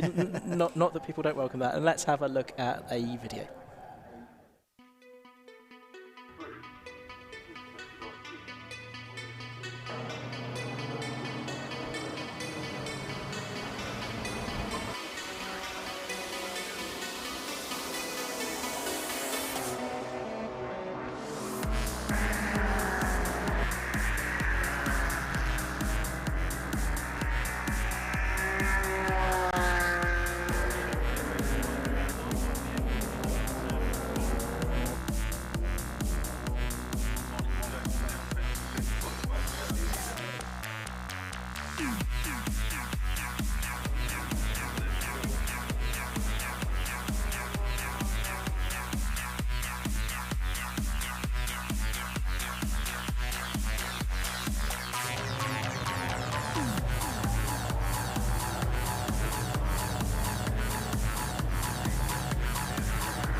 So that's a bit of a look at what the Takiwa Club Enduro Championship is all about, and if you want to get into racing, in particular endurance racing, it's a very good way of doing so, with different classes for different budgets and different lengths of races as well. There's a trip to Spa coming up later. Before then they go to Snetterton, and the championship rounds out in the depths of November at Oulton Park. It might be another of those snowy days that you were talking about, Andy.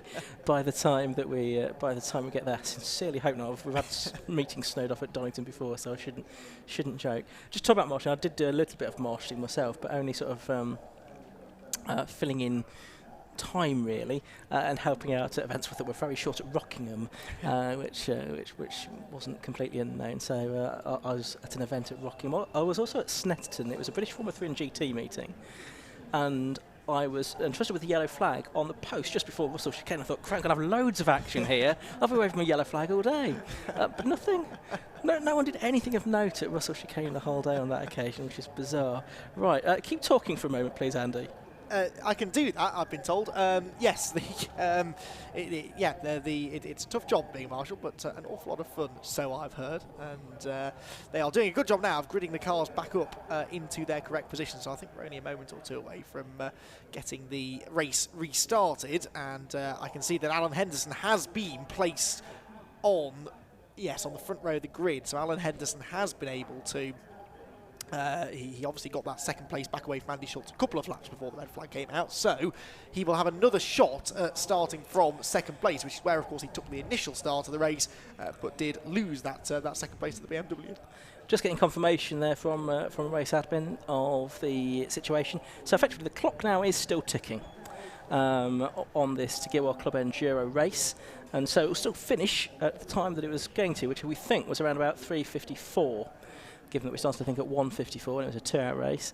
So we've now got about 90 minutes left to go, albeit the last 20 minutes the cars have been, not completely stationary because they've been marshalled into their grid positions. And there you can see the clock on screen, 90 minutes to go now. So, hopefully we'll be able to get the rolling lap underway soon and the race back underway just as soon as possible. Darren Ball, it looks like he's going to make it back out. Is he going to be stopped at the end of the pit lane, or is he going to be able to go back out onto the grid? I'm seeing this out of our commentary box window. I think he might have to join at the end of the green flag lap when that gets underway, Andy. Yeah, there was a marshal stood at the end of the pit lane who was not going to let him through, so he sensibly has stopped and will, as you say, join in at the back of the field. And the fact that the time is still ticking means that those that have had problems in the first part of the race have less time now to fight back. But Carl Swift then and Alan Henderson on the front row of the grid. And Alan Henderson, I mentioned earlier on, is the lap record holder here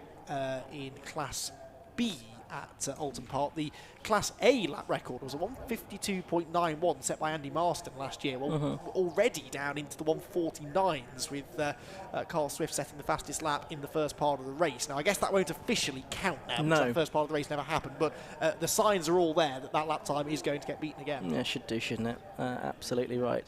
We've got the 1 minute board being shown now. It's just off the edge of your camera shot, but we are going to get the racing back underway very shortly.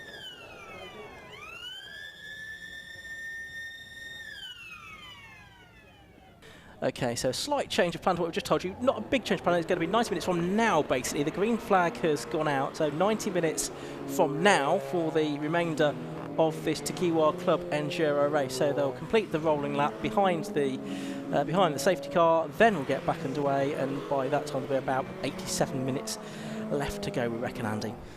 Yes, so plenty of time still for things to change, and everyone is now away. And there at the back of the grid you can see the number 48 Mark Jones driven Seat Leon, and a little bit of a tank tape special. Now there's some damage done to the front of the car, and of course Luke Brown's back at the back of the field again now, so he can start a charge back through the order potentially. Yeah, absolutely right, and hopefully not repeat the off that he had at Shallow's Corner, on the exit of Shallow's Corner first time around. So clock ticking now from 90 minutes then for this restarted Takiwa Club Enduro race.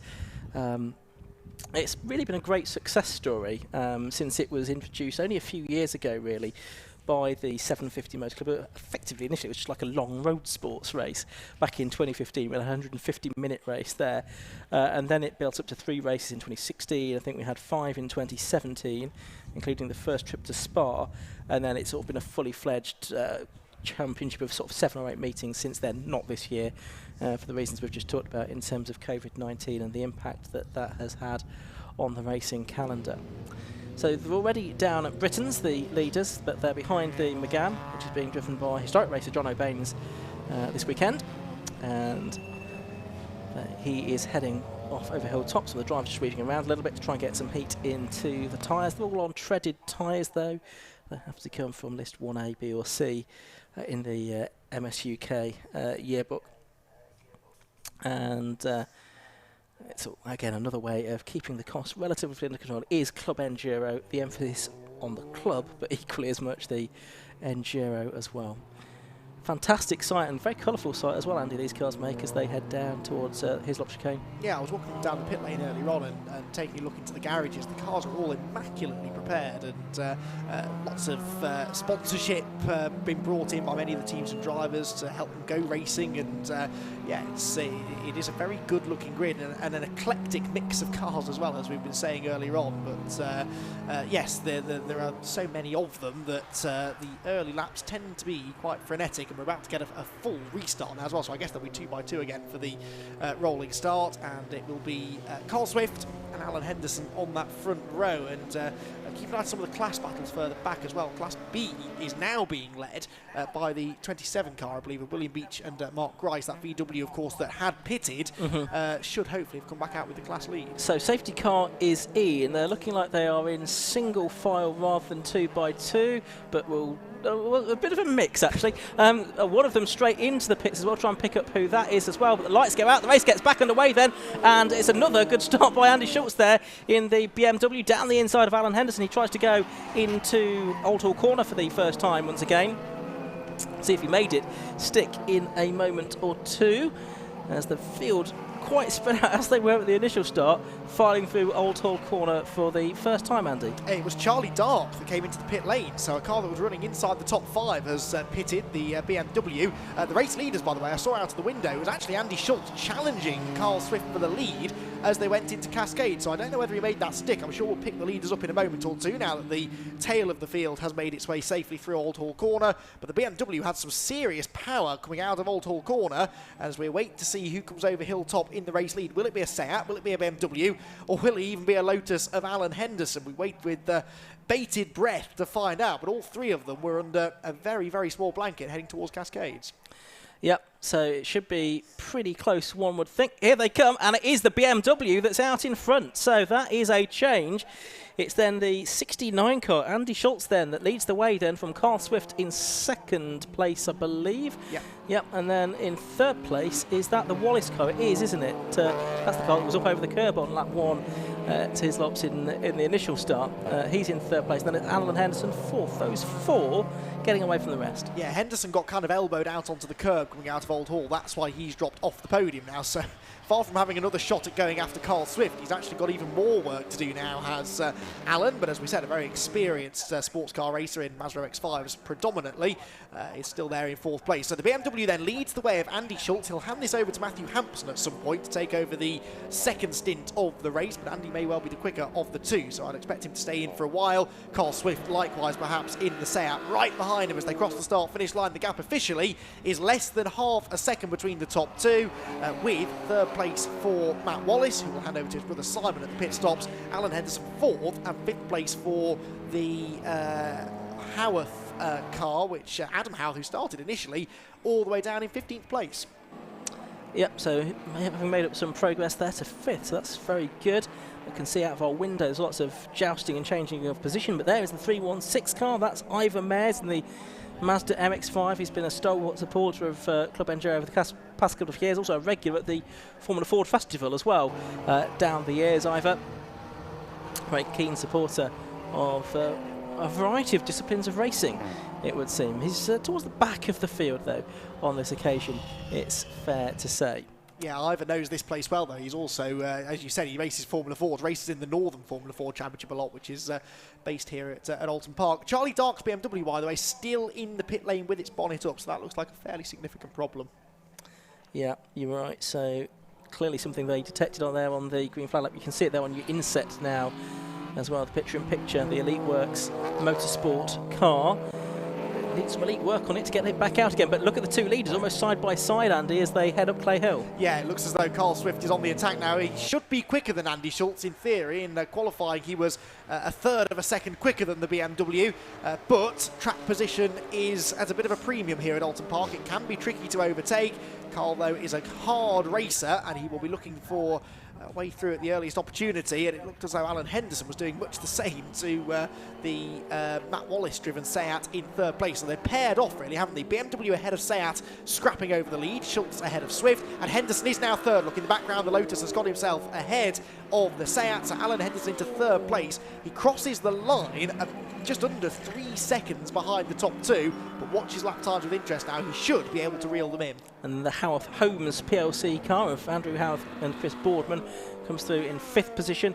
Then it's the Mark Dryce Golf. Now that's having worked on it in the pit lane in between the while the red flag was out. He's in 6th, and then it is the number 14 car in 7th place, and that is the Christopher Freeman machine. So we've got 83 minutes, just under that, left to go. The cars filtering their way up and over the line to complete their third lap now of the restarted race here at Oulton Park. Steve Cheatham has just come through a long way down the order. Now, he was higher up than that at the restart, wasn't he? He was just... He was. He's on my second stage of the timing screen, so he's about 30 or so. 26th, yeah, 26th. Yeah. So a long way further back than he should be.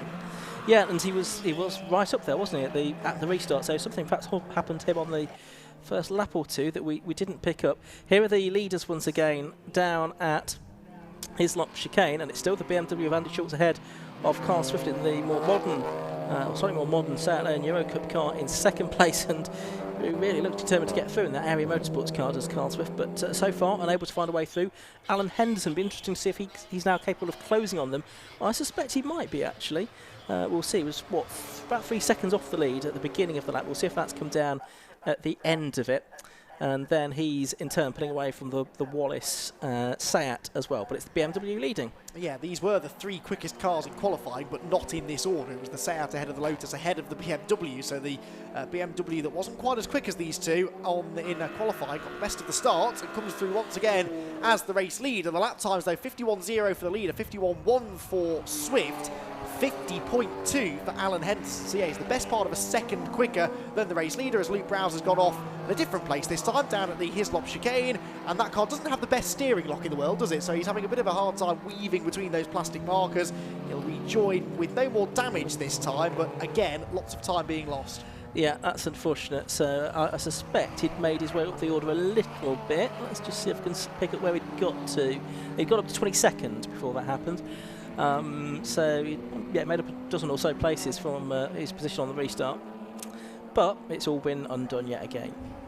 Indeed it has. There's the 48 Seat that was having some repair work done over the red flag period. Mark Jones, he's not yet troubling the top half of the field. Yeah, still in 30th. Yes, and that car should be quicker than that, so I wonder whether maybe there's something a bit more sinister lurking underneath, maybe some steering damage or something. Leaders, though, over hilltop, and look at the way Henderson is getting closer and closer now in the Lotus. It's going to be really interesting to when these three do get themselves together, because you've got 3 completely different cars. You've got the big, chunky rear-wheel drive GT car, essentially, in the shape of the BMW. You've got the front-wheel drive touring car in the Seat, and then this mid-engine rear-wheel drive Lotus sports car in behind. 3 completely different cars. They'll all make their speed in 3 completely different ways, and yet over the course of a lap in qualifying, the 3 of them were only a third of a second apart, so it should be a really interesting battle, this. Just worth updating you on the class positions as well. Class B is being led by Mark Grice and William Beach in that Golf, number 27, in 6th place overall.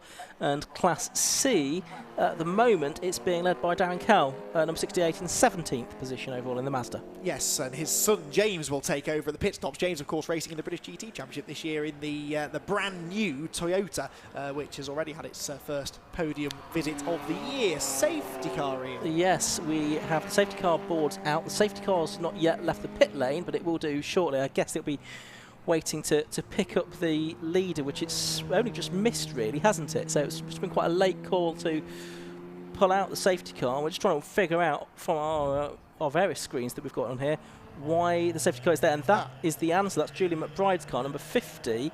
Where's that, Andy? Trying to work that out.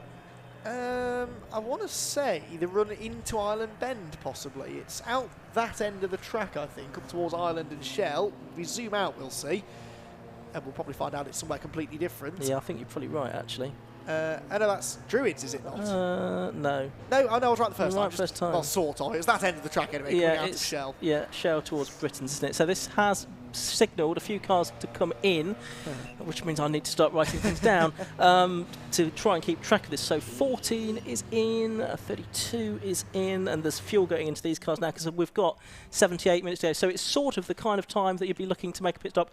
Mark Grice is in as well, so I think he's going to hand over to William Bishop's got the boot up, so that's presumably where the fuel tank is housed.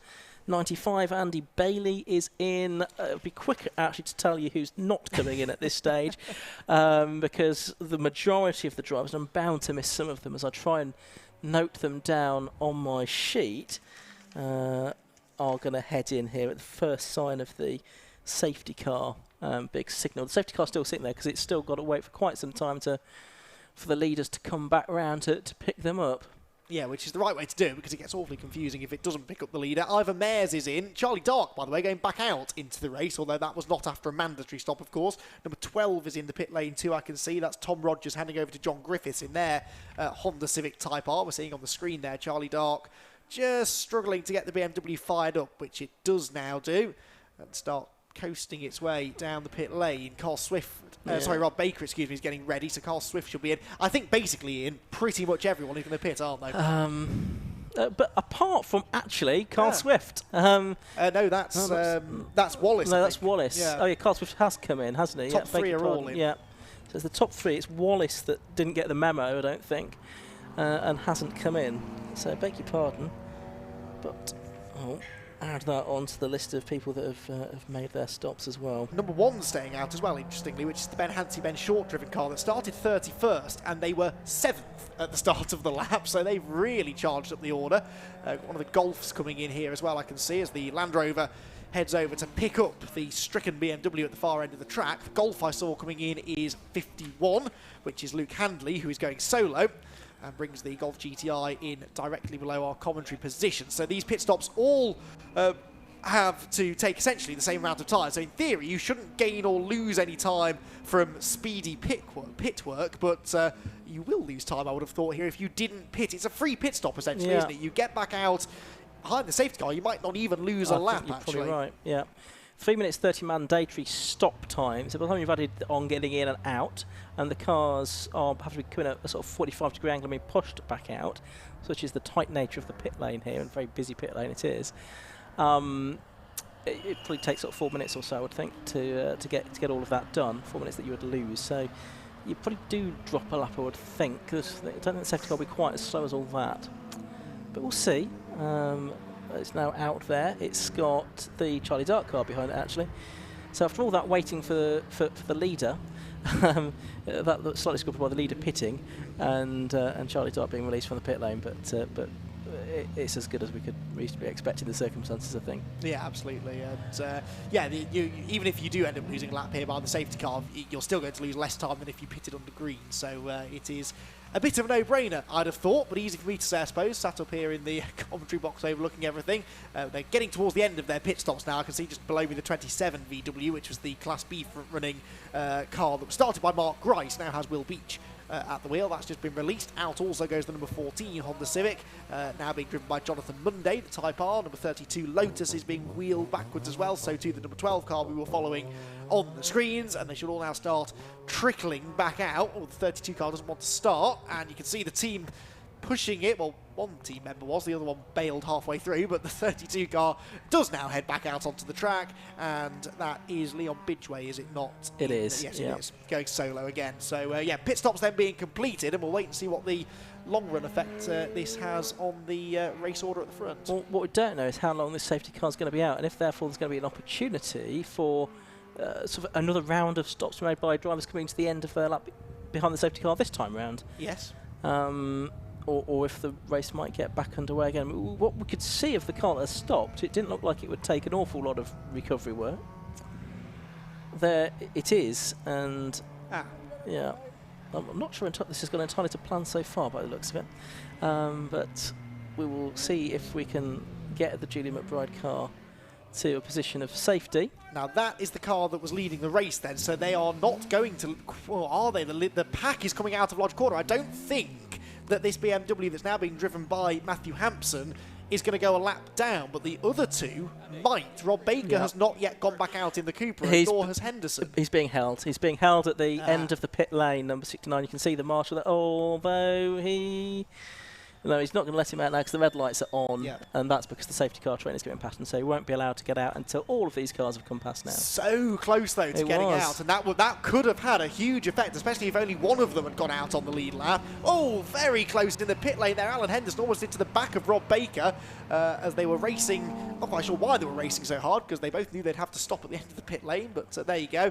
And now they will get released, so out into the fray go the top three, or they were the top three before the pit stops. Of course, now the lead has been taken by the number 10 car of Matthew Wallace, who's yet to stop, and that's Luke, well now Paul Browse, isn't it, in the number 22 car that had stopped again, going out of Cascades and then carries on. I do hope he didn't spin on his outlap behind the safety car, because that's doubly frowned upon. Indeed, but Paul has thankfully carried on. That's the third drama that car's had in the first, well, essentially 20 odd minutes of racing. Okay, 72 minutes left to go, hour and 12 minutes. The race order pretty much meaningless at the moment, because we've got probably, I'd say it's only about half, maybe just over half of the cars have pitted so far and half haven't. But we're going to go down to Anthony Jordan for the first time today in the pit lane.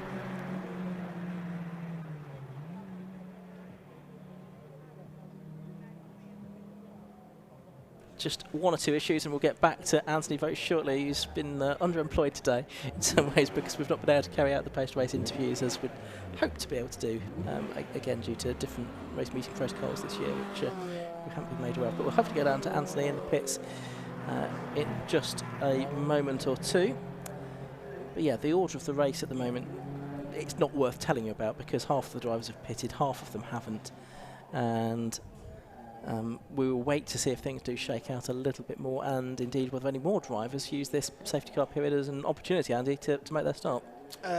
Well, yes. If they were going to, though, you'd have thought they would have done it immediately on the next lap around at least. So the fact that there were only one or two takers the second time around tells me that maybe they're not going to, and the lights are off on the safety car, so we're going racing this time. So we're going to have this weird situation now where there are two races going on. There are half the field, as you say, who have pitted, and they're a lap down now. And then there are the other half of the field who haven't, but will have to pit later on. So what they're really banking on now, those that haven't stopped, is that there'll be another safety car during which they can dive in and do the same thing that this first group have. Right, let's try again. Down to Anthony Jordan in the pit lane.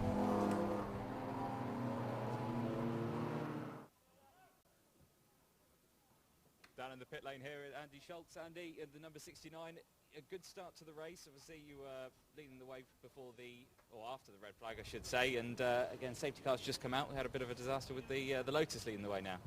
Yeah, it's been interesting. The first start obviously was red flagged. I made quite a good start in that one. I was quite happy with that. I had a good fight with the Lotus for a bit, but he's obviously very nimble through the corners. Then the second restart, I got a mega start, but nobody told me that the race was reduced. So I thought it was a restart of the original race. So I got off into the lead, and I was quite happy there. I could have stayed out for a nice long run. But I came in thinking that we were sort of 40 odd minutes, 50 minutes into the race. So we do a driver swap, get Matthew out under a safety car. All good. But then they just told me it's an hour and a half race. So I, Perfect timing. Yeah, so I should have stayed out for another half an hour or so at least, So it's a shame, but we haven't got the radios in the car, so I don't get that information. So I have to go on what I think, and sometimes it's right, sometimes it's wrong, I have to say, it seems to be one of the hard things about this circuit with racing is if you don't have the comms, it doesn't happen. As we've got a BMW just pulling in front of us here. But yeah, another safety car that's coming out, so it seems to be a common trendsetter in this race. Yeah, it's a very tough circuit to drive. You've got to be really focused here and keep your concentration levels up. And to maintain a high speed through there, you've just got to be neat and really focused. And obviously it's easy to go off, so people are, it happens. Excellent stuff. Well, best of luck for the rest of the race. Hope it goes well. So that was Anthony Jordan with Andy Schultz down there in the pit lane. Andy, of course, front runner in the early stages of this race. We thought the safety car might be about to come in, but looks like at the last minute there was a change of mind, Andy. Yes, I know not why, but that has given a few more drivers the chance to come in now. The 176 Brian Chandler run Lotus is in, and this will be its mandatory pit stop then. That's Matt Pickford handing over to Brian himself. Number 22 Paul Browse back out again after his little spin that he had his previous outlap, and number 68 is also in the pit lane now, which is the Kell shared MX-5, which was started by, I'm trying to remind myself, I want to say Darren, yes, Darren, so James Kell taking over. So the race leader before the pit stop, the Andy Schultz, started, and Matt Hampson driven car now in the second stint is 20th place. The top 19 cars, I think, have yet to stop. Yeah, so it's still quite a lot to pan out in this race, really, and there is always the possibility of another safety car. We've already had a red flag and a safety car in the first hour of this race, so anything can happen, but that is part of what endurance racing is all about. It's all about the strategy as well, isn't it? And a good deal of luck comes into play as well. And if you're just in the wrong place at the wrong time, then things can count against you. So we continue on here. A reminder, for what it's worth, that it's Matthew Wallace leading the race. Colin Gillespie is leading Class B, and the Hayes and Subiani BMW 318 Ti, driven by Paul Subiani at the moment, is in Class C, leading the way there, in 9th place overall. But pit stops for them to be made yet.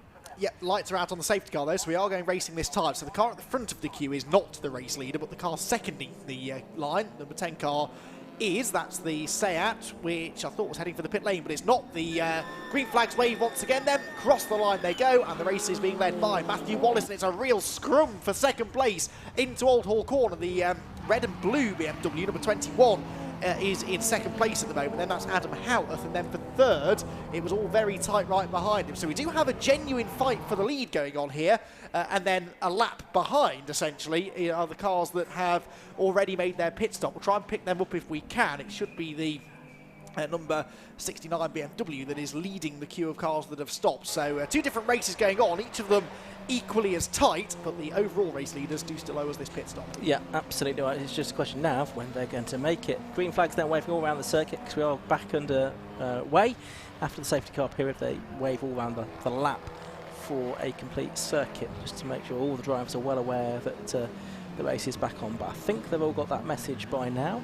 I can see the Browse car, by the way, back into the pit lane for the what seems like the umpteenth time. Ooh, lots of curb being taken by the number 1 MX-5, and it is Ben Short still in that car. I don't think that's one of those that has pitted, and so that is one that is in 4th position overall as things stand, although that's changing all the time because now Steve Cheetham in the Porsche, last year's champion, is through and ahead of that car, just now behind Colin Gillespie. A couple of drivers that were stragglers in the pit lane are now heading back out again. One of those, the 68 car, by the way, of the Kells, who were the previous Class C leaders, and the 176 car is now in the hands of Brian Chandler rather than Matthew Pickford. But on screen there in a minute we can see the number 73 car, which is Matthew Sanders and Jack Layton, BMW 46 M3. In 3rd place, and then the battle for 4th just behind them. The 15 car is in 4th position at the moment, I think. Yeah, that's Colin Gillespie, but Steve Cheetham, the Porsche there, the purple and yellow car, is the man on the move. He's already overtaken Ben Short in the blue MX-5 on this lap, and now he wants 4th place away, and he should have the horsepower across the start-finish line to do it. He pulls alongside the BMW of Gillespie, who knows that he's not really in the same fight as Cheetham, who has a Class A car. Gillespie is leading Class B, and Gillespie drops back in behind, but it now means that the BMW and the MX-5, Gillespie and Short, they are 1-2 in Class B, and Short is having a look up the inside to take the class lead away, moves through then into 4th place outright, and the lead of Class B. Yeah, that's a great effort. That little flick of smoke and flame from the back of that car, though. It has been developed somewhat from standard MX-5 spec. Changed for 3rd as well there. Yeah. First, 3rd place, isn't it there? The Or is that a back marking car? I don't think that car's actually on the lead lap, is no, it? I don't think it is. No. That is a lap down. So I think that's still the same order. So that's Cheetham in 4th. It's Colin Gillespie. No, he's ahead of Gillespie, isn't he? So that's what. So 73 is a lap down, isn't it? Beg your pardon. Yeah. So that's right. We're not confused, honest. Not at all. We know exactly what's going on. So Steve Cheetham a little bit further up the road than him. And then the lead is a little bit further up the road than that, I think, is how things are panning out. There's the Charlie Dark car. Now, that was a car that was in the pit, so that's a few laps down, isn't it? The 235 car of the 1 Series, the 2 Series, 235i. BMW, yeah, that's running in 34th. Only Julia McBride, who was the car that precipitated the safety car, was behind him on the order. Dear me, that was close, wasn't it? The 73 car may be a lap down, but I'm not convinced that they know they're a lap down. Matthew Sanders and Jack Layton, I think they've pitted, haven't they? So it's Jack Layton in the 73 car now, but that car is not racing for position with Ben Short, who's hurling it up the inside again into Druids. You don't see many overtakes there, but Ben Short is a really good racer, and he does manage to find a way through, and Colin Gillespie now is getting stuck behind. Now, I was trying to identify which of the Seats this is. It's the number 6, isn't it? So that is Rob Baker. Now, that is the first of the cars that has stopped there with his windscreen wipers on, because it is starting to drizzle a little bit here, I notice. That car is in the process of trying to unlap itself, essentially, from those in front, as the 73 car very kindly takes itself out of the equation by pitting. Yeah, absolutely. So I don't think it had made it stop, actually, that one, but it has, or is doing now. So, yeah, we've now got this intriguing situation. The Baker and Swift car, now in the hands of Rob Baker, is in 14th position overall. So it's a lap down still, but as you say, it's picking off the cars that are ahead of it lap by lap. And there's another, well, not another one, because Charlie Dark's several laps down in his own right, the car that he's just gone past. But he's certainly making good progress here, is Rob Baker in the number 6 car to try and to get back in the order. It's certainly looking pretty good stead here, actually. And Alan Henderson coming with him as well. Remember, they're both on the same strategy. The White Lotus there is now the next car behind him. The question I've got then is, where is Matthew Hampson in the orange BMW? Because he was ahead of them before the pit stops, and now I think he's dropped behind. So maybe Hampson not quite as quick as Andy Schultz as we sort of suspected, hasn't been able to go with the top 2. Showing as 22 in 22nd position, but also with an 80-second penalty. Now, I imagine I'm going to consult my list of possible penalties here to try and work out what that is for. 80 seconds is very not specific. Not making a mandatory pit stop of 3 minutes 30 seconds duration. The time penalty will be added at the end of the time of the race, 1 minute plus the balance of the pit stop duration not taken. So it sounds like the pit stop was 20 seconds short. Right, okay. So they get 80 seconds added to their time. So now, remember, we were saying that they were trying to beat the safety car, weren't they? So maybe they reacted to the safety car coming rather than keeping an eye on the stopwatch, and they ended up getting stuck at the end of the pit lane anyway. Yeah, absolutely right. So that has cost them dear, all of that. It's getting a bit more blustery outside. I can see picnic blankets now fluttering in the breeze, and raincoats being put on, hoods being put up in the crowd as the Browse car leaves the pit lane underneath us once again and goes back out into the race. Just under or just over an hour left to go here. Very close out of my window I can see between Rob Baker and Alan Henderson, so that will become, all things being equal, the battle for the race lead. They're just going through Old Hall now, but that is a battle I'd like to pick up on if we can, because that looks as though it's a very, very close scrap that's about to develop. We are watching another equally close battle, though, across the line. There they go, down into Cascade. So that's Paul Browse back out of the pit lane, and then the 2 net race leaders going past him. Well, it's getting closer as well, isn't it? Alan Henderson certainly reeling in now the Seat. And these 2 in 14th and 15th position. You can see them towards the bottom of the timing tower if you're watching on the live stream, and they have only got cars ahead of them that have yet to make a stop. There's no one else, I don't think, ahead of them that somehow has looked into to a strong position. So these drivers all need to still make a stop ahead of them in the second part of the race. So Andy's absolutely right. This is effectively the battle for the lead. It's heading through Britons now, climbing up towards Hilltop. Steve Cheetham is ahead of them on the road, but he is a lap ahead of them and has yet to make his stop, the local driver from Manchester. Yes, indeed. So into the chicane we go, and now this extra dynamic of the slightly changeable conditions. Does that favour the front-wheel drive cars more than the rear-wheel drive cars? Sometimes that might well be the case in slightly damp and greasy conditions. Certainly the Seat is heavier. That should give it a bit more traction in slightly slipperier weather, but Rob Baker is also a pretty good, pretty handy peddler in the wet.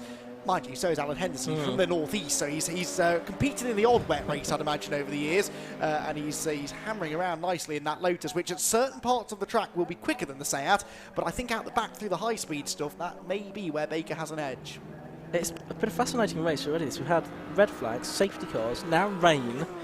You know, you're getting all of the endurance race boxes being ticked here, aren't you, in terms of the full-on experience. It's certainly authentic. Well, the 73 car that was making it stop, that's about to go out again. That was the one that we were seeing quite a lot of just after the restart, because it was sort of mixed in with some of the faster machinery. That's about to go back out into the race.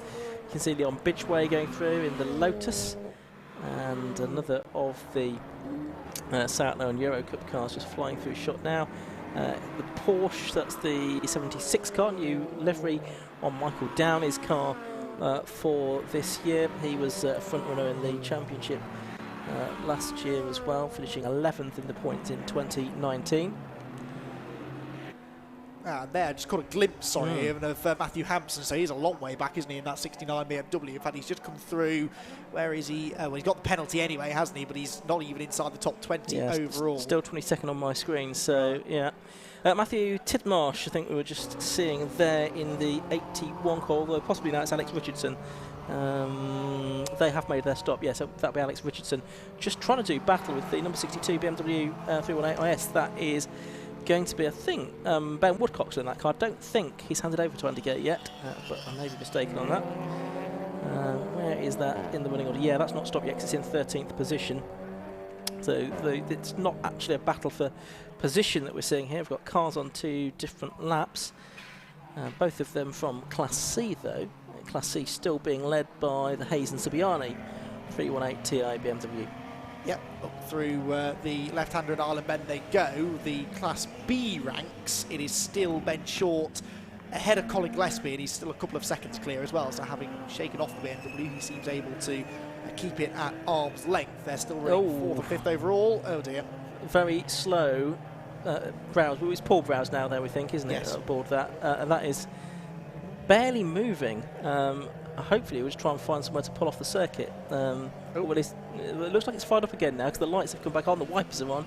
That's looking a little bit more promising, but it looks like it's just got no drive for a few moments.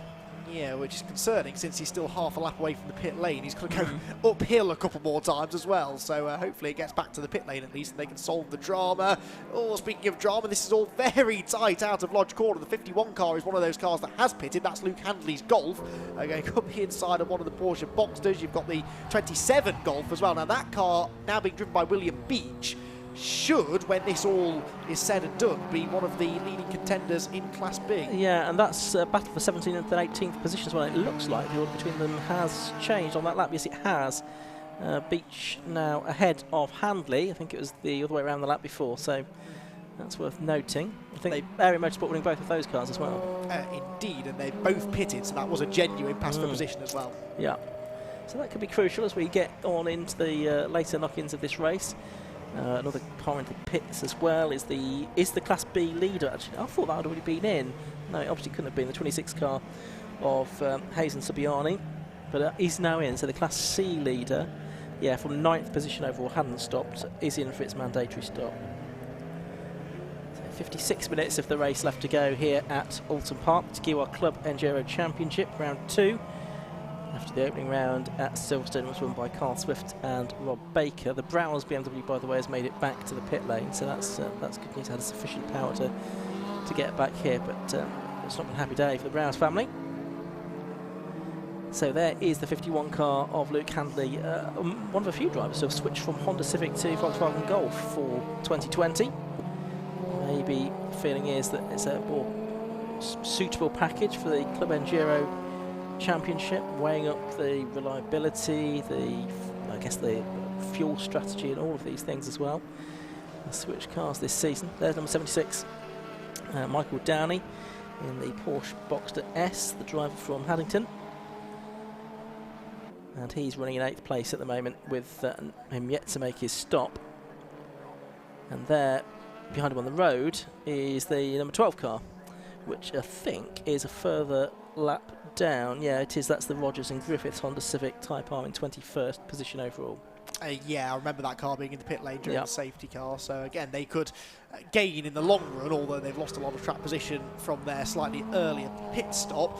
Number 10 car that's leading the way, by the way, Matt Wallace, now 15 seconds clear of Steve Cheetham, who has been unlapped, or if you see what I mean, the Rob Baker car has unlapped itself from Steve Cheetham. So it's not actually beyond the realms of possibility that those that went a lap down after an early pit stop could unlap themselves anyway before the others start making their way in as slowly, I'd say, across the line. There went the number 25 Porsche Cayman of Darren Ball. Darren's a handy peddler. You'd expect him to be going quicker than that. Yeah, he had a retirement, unfortunately, at Silverstone relatively early on in the race a couple of weeks ago, so he's got further than that, but I wonder if there are some issues with that car, which I think is new to him for this season.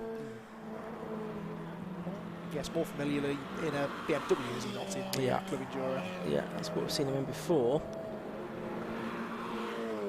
There's the Wallace car, which is still the leader on the road, goes past our commentary box window and just went through in shot indeed there. So that car has now completed 16 laps.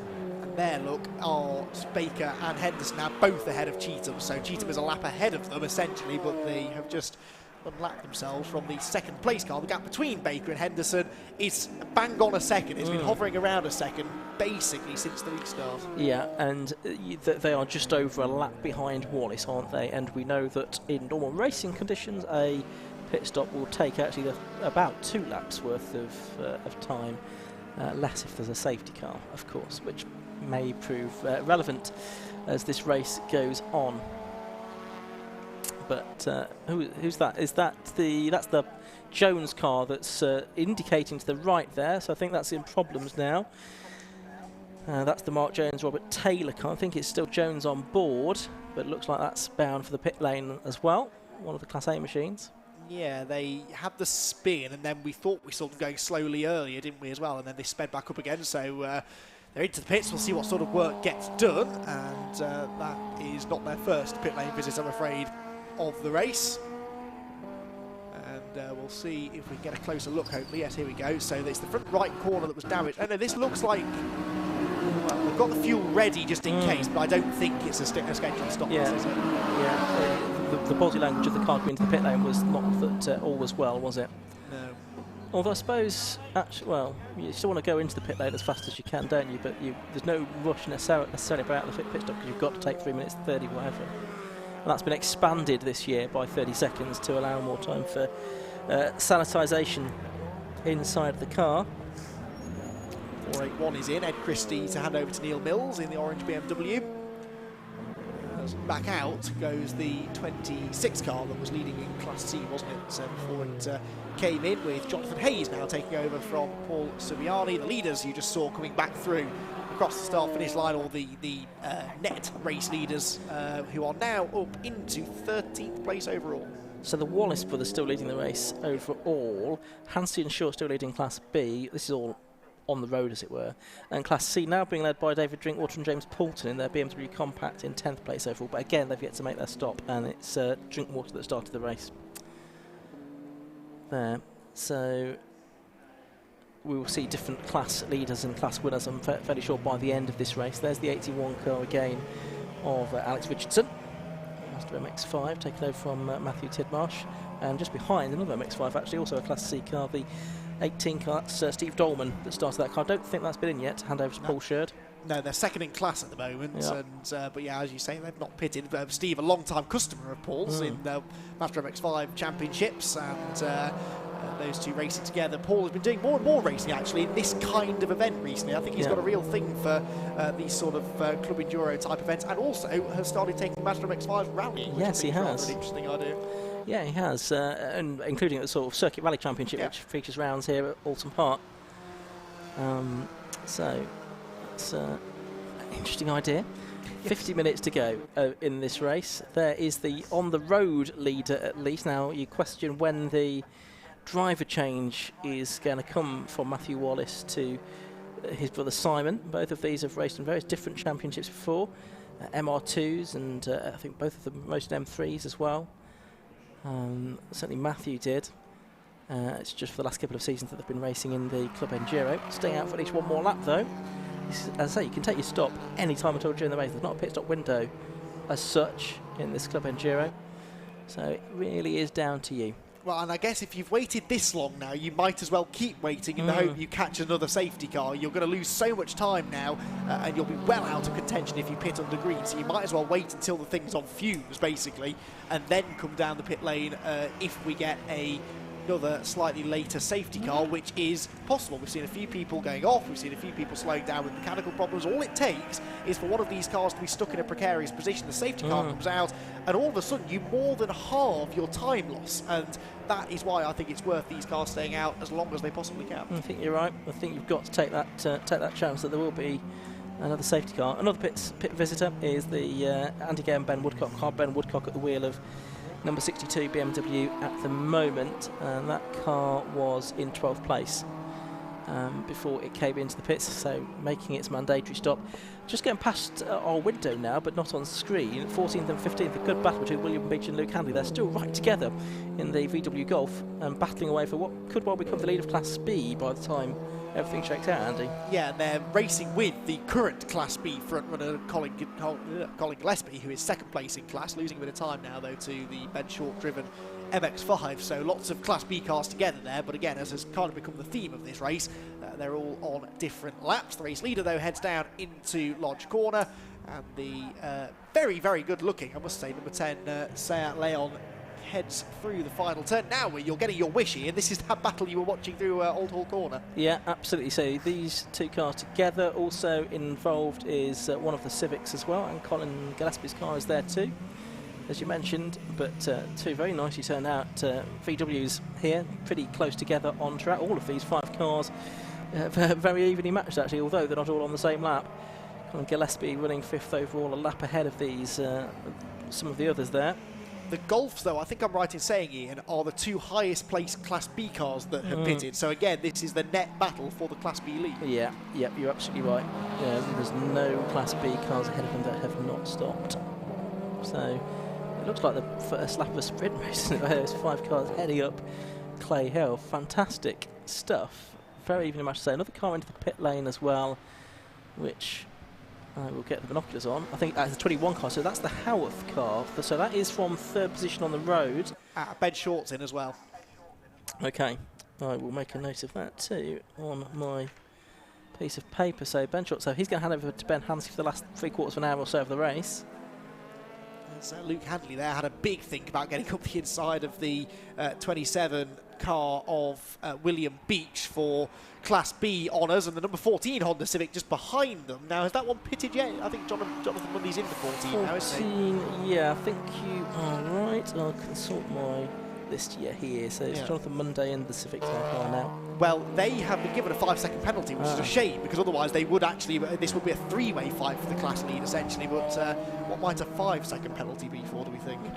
Well, that could be, it could be track limits. I think true.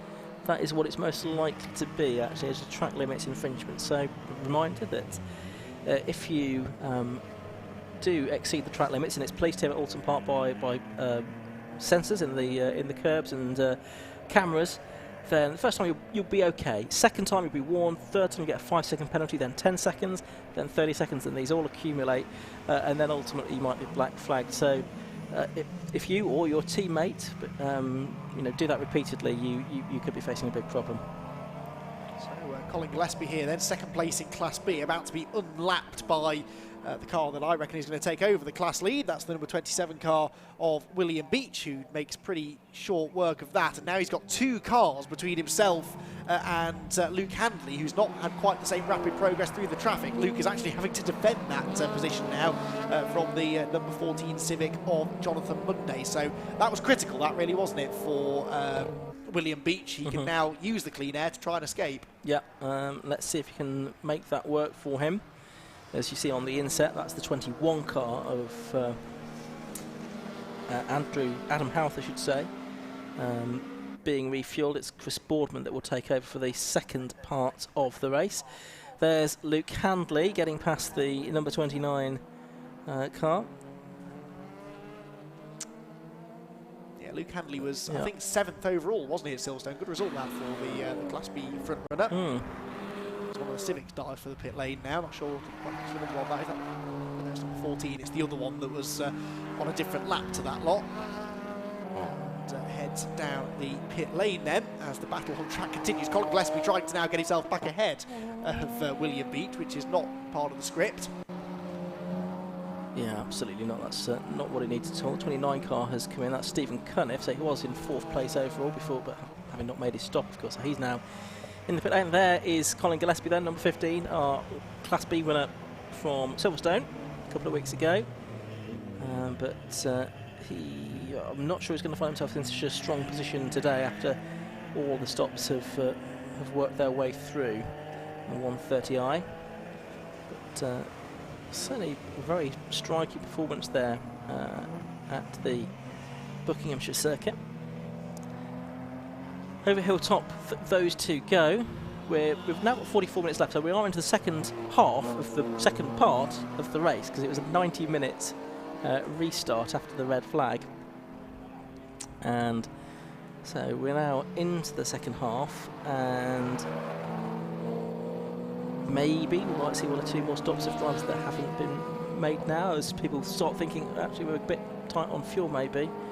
But as you say, if you can make it work, and you can get to a possible safety car and bank on that happening, then it might be worth a gamble. I think what we're starting to see now is people being limited maybe by fuel mileage, and people they'd love to stay out a bit longer and chance it, but some of the especially some of the maybe things like the Seats have slightly bigger fuel tanks, possibly because they're a purpose-built racing car. But a lot of these cars that have been sort of converted from road cars, things like the Civics, for example, they may well be limited on just how far they can run. Leon Bidgeway, number 32, into the pit lane. Now that's not scheduled because he's already been in once since this race restarted. Straight into the garage as well. Yeah, so out of the race as Ben Hansey in the number 1 car heads onto the road or the racetrack. Yes, and so just to give you an idea then, the Class B, the lead Class B cars that are pitted, and it's the 27 car we were talking about, they are 11th place. Ben Hansey has just come out of the pit lane somewhere around 60 and not quite, no, I think he is a lap behind them as well, so that's the kind of time that he's lost from pitting when he did. On screen there you can see what we think are going to be the 2 leaders, and they're now up to 5th and 6th place as other cars ahead have made their stops, and as they've picked off cars themselves. And Henderson is getting really close to the back of the Rob Baker Seat now, the Area Motorsport Seat, as they drop down towards Cascades. We'll see if we can pick them up. I think they will have gone through Cascades now, and we're heading down through Island Bend any moment now, and they should be there. Here we go. And yeah, there's only 3 or 4 car lengths between them, Andy, so we've got a fight on for the win here, I reckon. Well, like I said, these 2 cars, remember, were only 1/100th of a second apart in qualifying, so we thought it would be close. We didn't realise it would be quite this close. They've been literally inseparable since the pit stops. Now, there's some traffic ahead here, which they're going to have to deal with. That's the, I think it's Bruce Robinson now in the 790 Porsche Boxster, having made its pit stop. And they're going to negotiate that, hopefully, over Hilltop. And indeed they do. Rob Baker pulled to the left-hand side. Now, is this Henderson's opportunity to attack? Oh dear, that's Darren Ball, who has pulled off down at the chicane, which means there may be yellow flags, actually, into the next braking zone. That might scupper any chance that Henderson had of making a move. Ball trying to rejoin, waiting for a gap in traffic, which will come just behind those cars we were just talking about. It's still Baker in front, but definitely looks like Henderson has the edge, doesn't it, through the corners, but then the Seat a bit more grunt in a straight line. Again, the fascination of this huge variety of car we have on the grid. 40 minutes of the race to go, and still very much a race on. This is effectively the lead battle. On your screens, these cars showing in 5th and 6th, but the 4 cars ahead of them, the Wallaces, Steve Cheatham, Colin Gillespie, Michael Downey, interestingly 3 of those solo drivers, yet to make their pit stops. So, and they will have to do that in the next 40 minutes. They have to do that for 3.5 minutes at least. Those 2 leading cars have gone back past our window over the line again, and they're still pretty much nose to tail. In fact, Henderson there gets a good run out of Old Hall Corner, I can see from the window, and possibly about to challenge going down into Cascades. Watching the view of cars head out of Druids and up to Lodge Corner, and you really do get a sense there of the undulations in the road, don't you, Andy? Yeah, every single part of this circuit, it seems, has some sort of elevation change. Even what looks like a fairly simple straight between Druids and Lodge has 2 or 3 rises and falls. It's a real roller coaster ride. And then right here at Lodge Corner, the apex of the corner, you get to the apex, you think you're on the right line, and then all of a sudden the road just plunges away underneath you, and it's so easy to understeer wide onto the rumble strips. They've added these new concrete runoff areas, I noticed, as well around the circuit, which are not the prettiest additions to Oulton Park, but they do serve a purpose. If you do make a bit of a mistake, you have a little more room for error now, and it does already. I've seen from a few race meetings here this weekend, it is saving people who otherwise would have spun and maybe hit the barriers. Yeah, and I guess that has another indirect benefit, because as you've mentioned already on the commentary, I think the barriers here at Oulton Park, if they do take a bit of a bash, they can take a bit of a rebuild as well, and time is lost from race meetings and indeed track days and other events here for that. So possibly all of those things together actually just make the whole experience for everybody a little bit better. You still want the circuit though to be challenging enough to punish drivers, but let's go down to the pit lane now and hear once again from Anthony Jordan.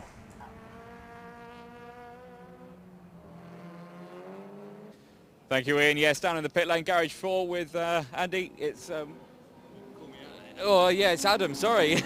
It's been a long day, forgetting names already. Adam, yeah, number 21 BMW, fantastic start to the race, of course. You guys just come in, did a pit stop. The fuel marshals came over. I think they were a bit unhappy with a bit of a spillage. Yeah, we had a bit of a spillage, but it was all good, you know. We had fire extinguishers around it, so it was all safe, you know. It's good. Yeah, excellent, good pit stop. In terms of the race, how's it going out there? Is it going well for you? Yeah, it's really good. We're getting there. We're getting slowly but surely. Got a bit slippery when it rained, but it's okay. We're out there. I think we don't know where we are, but we're doing all right. I think you're around 19th place at the moment after the pit stop, so still going strong. Of course, yeah, that rain did come down. It didn't look too bad from the pit lane side of things, but from a driving point of view, yes, was it slippery? Got a bit slippery around Nickelbrook, but it was, apart from that, it was okay. Yeah, it was good. No, awesome stuff. And yeah, like I say, not much long left in the race to go. Of course, it was a bit of a disaster at the start, of course, with the race time going down to 90 minutes. Were the team able to tell you that it had dropped down in race time? No, because I haven't got a radio of mine, but it's we just kept plugging on, really. Excellent stuff. Well, best of luck for the rest of the race, and cheers for talking to us. Thanks a lot. Bye-bye. Thanks, Anthony. Into the pit lane while that was going on has come the 176 car of Brian Chandler, so that's not a scheduled stop because that's the second time that car's been into the pits during the course of this race. So we're getting down to the last 40 minutes. Nearly all of the drivers have now made their stops, just a handful now that haven't, and I think we're all pretty comfortable that when they do, it will be Rob Baker and Carl Swift that go into the lead, but only by about half a second as things stand from Alan Henderson. Rob Baker at the wheel of the Seat at the moment. Right now you're looking at Luke Handley and also some of the Civics behind him, including the number 14 Jonathan Munday car going through shot as well. And that sort of bunch of cars has been together for quite some time now, having their own private little battles. I think some of those cars are on different laps. Certainly Handley is in 10th place overall. Actually Freeman is on the same lap but now has that 5-second penalty, but yeah, some of those cars involved are a lap further down. 6.5 minutes to go, and I think what we're set up for here, Andy, is a grandstand finish potentially with Rob Baker and Alan Henderson still pretty close together, although as I'm about to say that, now about 2 seconds apart on our timing screens. Yeah, I did notice that the gap had gone out at that time, but I suspect that was more to do with traffic than a bad lap for Alan Henderson, so to speak. But yeah, it's definitely going to be a battle amongst those that pitted before the first safety car. This is the other battle I'm interested in, is the Class B scrap, although that gap has also... hang on, where's the 27 car? He's a bit further up the road, isn't he, now? He's about... Well, he should, according to the time screen, be about 3 seconds up the road. We'll see out coming out of Nickelbrook, I suppose, whether he's still there, but it did look almost as if it wasn't where it should be. No. No, it's not, is it? So, oh no, it's there. It's just a bit further up the road than we expected, yes. actually. Yeah, good lap this one then from the 27 car, which looks set to inherit the Class B lead. So I was about to say that's the other battle that could go right down to the wire, but it very much looks as though the number 27 VW Golf, now being driven by William Beach, is starting to assert its authority in Class B. But yeah, the overall battle, like we've said all day long, Alan Henderson and the Area Motorsport Seat of Rob Baker and Carl Swift have just been inseparable, and they continue to be so now throughout the race, and I think will continue to be so for the remaining 35 minutes. I think you are probably right, as we're watching the Colin Gillespie car there that's running third at the moment on the road. Ooh. And there they are, they've got back together again, just as we thought. So up and over the line they come to complete another lap, I think their 25th lap, and the gap between them has gone down again to about half a second. Well, less than that, you can see visually. Was getting onto the brakes there to avoid running into the back possibly of there was Alan Henderson, but they're really close now, and they've got a little lot of cars ahead of them that could make life interesting. Yeah, the Lotus is so much quicker through the middle of the corner, but then the Seat accelerates away. I think Henderson actually was just checking he hadn't got pad knock-off there as he came out, because he rattled over that curve. It's quite severe now they've put that concrete in. It's quite a severe drop actually behind the curve. If you bottom out, you could easily find that when you get to the next corner, your brakes aren't working quite as they should, because the pads have been knocked away from the discs. So that almost sounded like I knew what I was talking about then, didn't it? I was surprised. Anyway, through the right-hander at well, it's not really got a name, has it, before Britain's. And they go through that, but they're right together. Is that the Wallace car that's ahead of them? I think it is, isn't it? Yeah, it is. So this is the car that's leading on the road, and then the car that will inherit the lead. They're pretty much together on track now, so they're almost completely unlapped themselves. Yes, and we were pondering whilst we were hearing from Anthony down in the pit lane as to why the number 10 car didn't pit when everyone else did. We thought some people may not have done because they were worried they wouldn't get to the end on that tank of fuel, but you'd have thought the fuel tank in the number 10 Seat is pretty similar, if not identical, to the fuel tank in the number 6. So they may well look back at this, the number 10 team of Matt Wallace and Simon Wallace, the two brothers, at the end of the race, and wish that they'd done it differently. But they are still on, I think, for a good result within Class A, even once they pit. Yeah, so up towards Lodge Corner they come, and they'll know that that's a car that's not on the same lap as them, from that point of view, up ahead. So there's can exercise a little bit of caution here, but I guess what Rob Baker will be keen to do here is, if he possibly can, almost use this to his advantage and put a little bit more daylight between himself and Alan Henderson. But Baker gets really held up there by the Luke Handley VW Golf, and that means Henderson is even closer heading into Cascades, and now the number 10, the race leader, is trying to stay out of the way as well. They turn into Cascades corner, they still haven't got past him, and Henderson therefore has a chance to get the run here down the Lakeside straight, because these two Seats are going to be side by side in front of him, and this then is the Rob Baker car getting back onto the lead lap essentially, because the number 10 car has yet to stop. And actually, Rob played that pretty well. He could have lost a lot more time there. Yeah, he could have done. And now Alan Henderson just making his way through as well. It's taken him a little bit longer than he would have liked to do. He's still not quite there yet, so he's going to have to sit behind the number 10 car at least until they get through Britain Chicane, and possibly try and get ahead of it down into Hislop's. But that will give, I would think, a few tenths of a second to Baker. I guess there's now a 10-second penalty being shown for Wallace as well. So although it's going to be a lap down, before too much longer when he makes his pit stop, now got a 10-second penalty as well. Well, I was going to say that's track limits, but it's gone straight from nothing to 10, hasn't it? Yeah. So I am slightly struggling as to what that could be for. It can't be a jump start, but yeah. Anyway, we won't question it. It's a 10-second penalty that he's getting. Yes, of course, as we made the point a few times, it can't be because he's not pitted within the pit window, because there is no pit window. As long as you make your mandatory pit stop for the right amount of time, then you should be fine. Yeah.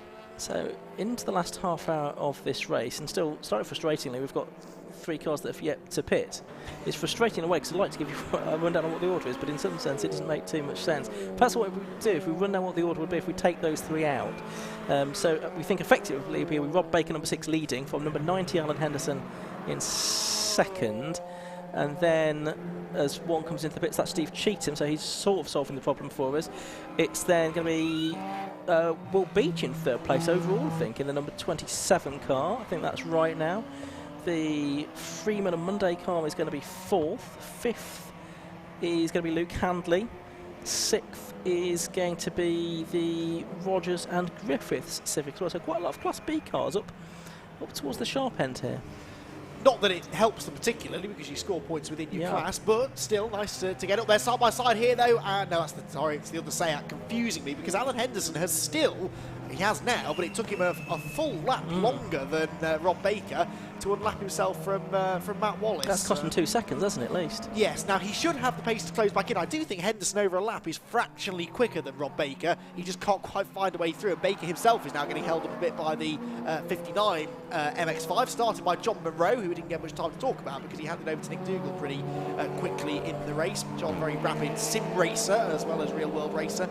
sim racing becoming this much bigger craze at the moment as a result of the lockdown and whatnot. And I know John's been competing in some 24-hour races online to a pretty high level. Didn't get much of a stint today, unfortunately, at Oulton Park. It's just the way it worked with the safety cars. No car goes a lap down. Does indeed. So, and off goes Wallace.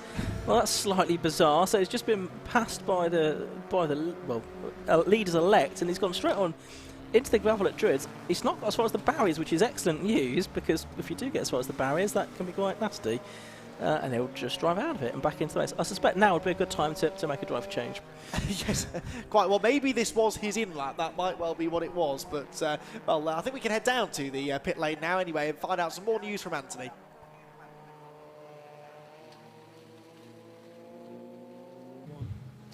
Down in the pit lane, John Monroe, fantastic start to the race so far. The MX-5's looking lovely out there. How's it going for you? It's going all right. The car feels really nice. It's handling well. We're just a bit short of speed at the moment, which is a shame. And we're not quite sure why. We're about 3-4 seconds off where we were last year. So we're all a bit stumped, but the car's feeling really good. And the race has gone our way in terms of strategy and stuff. So some things we're happy about, some things we're not, but it's been good fun out there. Well, I say you qualified in 31st place. You're up now into 21st, so up 10 positions. It's a great start to the race still. Yeah, absolutely. I think we're making the most of the situation, and I think we're still looking good for maybe a top 4 today, which would be lovely. Good championship points as well. Obviously, we want to try and win, which is obviously everyone's aim, but we're making as much as we can in this current situation, and as I said, the racing out there has been really good. It's been hard. We've got another MX-5 right next to us who's very similarly paced, so we're having a great battle with them as we did at Silverstone. So overall you can't really argue with how we're doing. I think we're doing the best job we can, and as I say, it's good fun. Excellent. Of course, the start of this race was a bit of drama. We had the red flag, of course. We've had several safety cars. What was the strategy? Did it go all down the pan when those safety cars came out? Yeah, we're a bit unsure really, because there's not really been a red flag in Club Enduro, at least that I can remember, so we weren't really sure how the pit stops worked and whether, if anyone had got in the pits in time, whether it would count or not. So we were just kind of trying to keep in touch. I was keeping in touch with these guys in the pits as well, but basically the strategy stayed the same. It was, if we get a chance under a safety car, we'll come in and pit regardless, because I think it's worth the time gain to pit under safety car no matter what the situation. So it didn't really change too much for us, to be honest, and obviously the main thing is driver's okay, and it seemed like even though it was a nasty shunt, everyone turned out okay, so that's all good. Excellent stuff. Well, thank you very much for talking to us. Best of luck for the rest of the race. Have a good weekend. Thanks very much. Enjoy yourself. Cheers.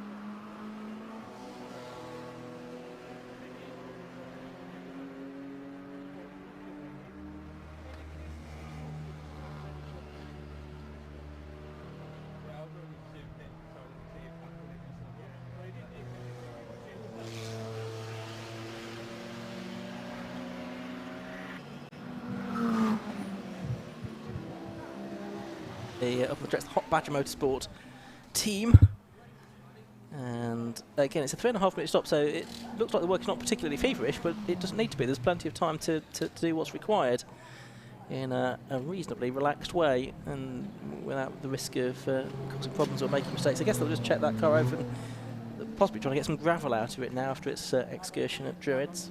Yeah, that gravel gets everywhere, doesn't it, when you bounce through the gravel trap. So this now does become, properly, the race for the lead then, between Rob Baker in the Seat and Alan Henderson in the Lotus. Now, I wonder if there's any advantage here to Rob Baker being a bit fresher, because remember, Alan Henderson's doing the full 90 minutes now, essentially, on his own, whereas Rob Baker has taken over from Carl Swift. Rob will be happy because he's getting a bit more seat time than he did at Silverstone last time out, but Alan Henderson has been pounding around out there for quite a while, and it's a physical circuit this as well, especially in a car like that which carries so much mid-corner speed.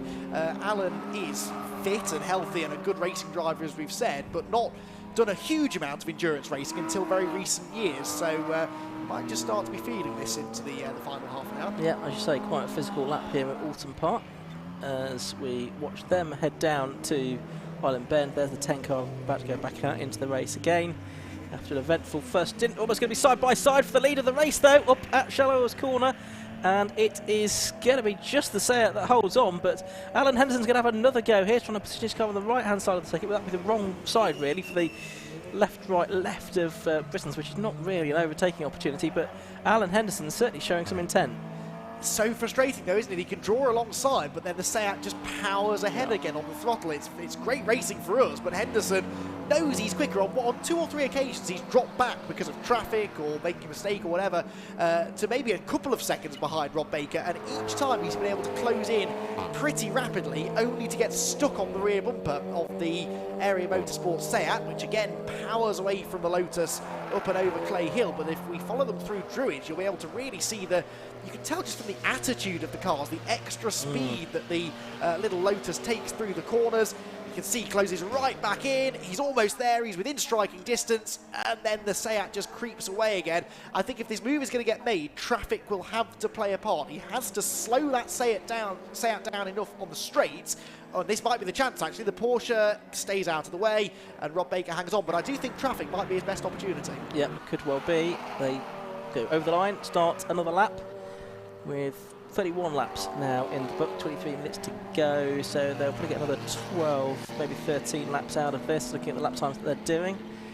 It'll be something like a 45-lap race as Colin Gillespie goes back out into the race, but really nothing to choose between these two as they go through Cascades, along past the picturesque lakeside here at Oulton Park, and they sweep into the left-hander at Island, and on towards the right-hand hairpin at Shallows Corner. 3 back markers to deal with, one of them being dealt with already in the shape of the BMW. A couple more that they'll get probably just after Britain's, I would think. One of the MX-5s, one of the Civics.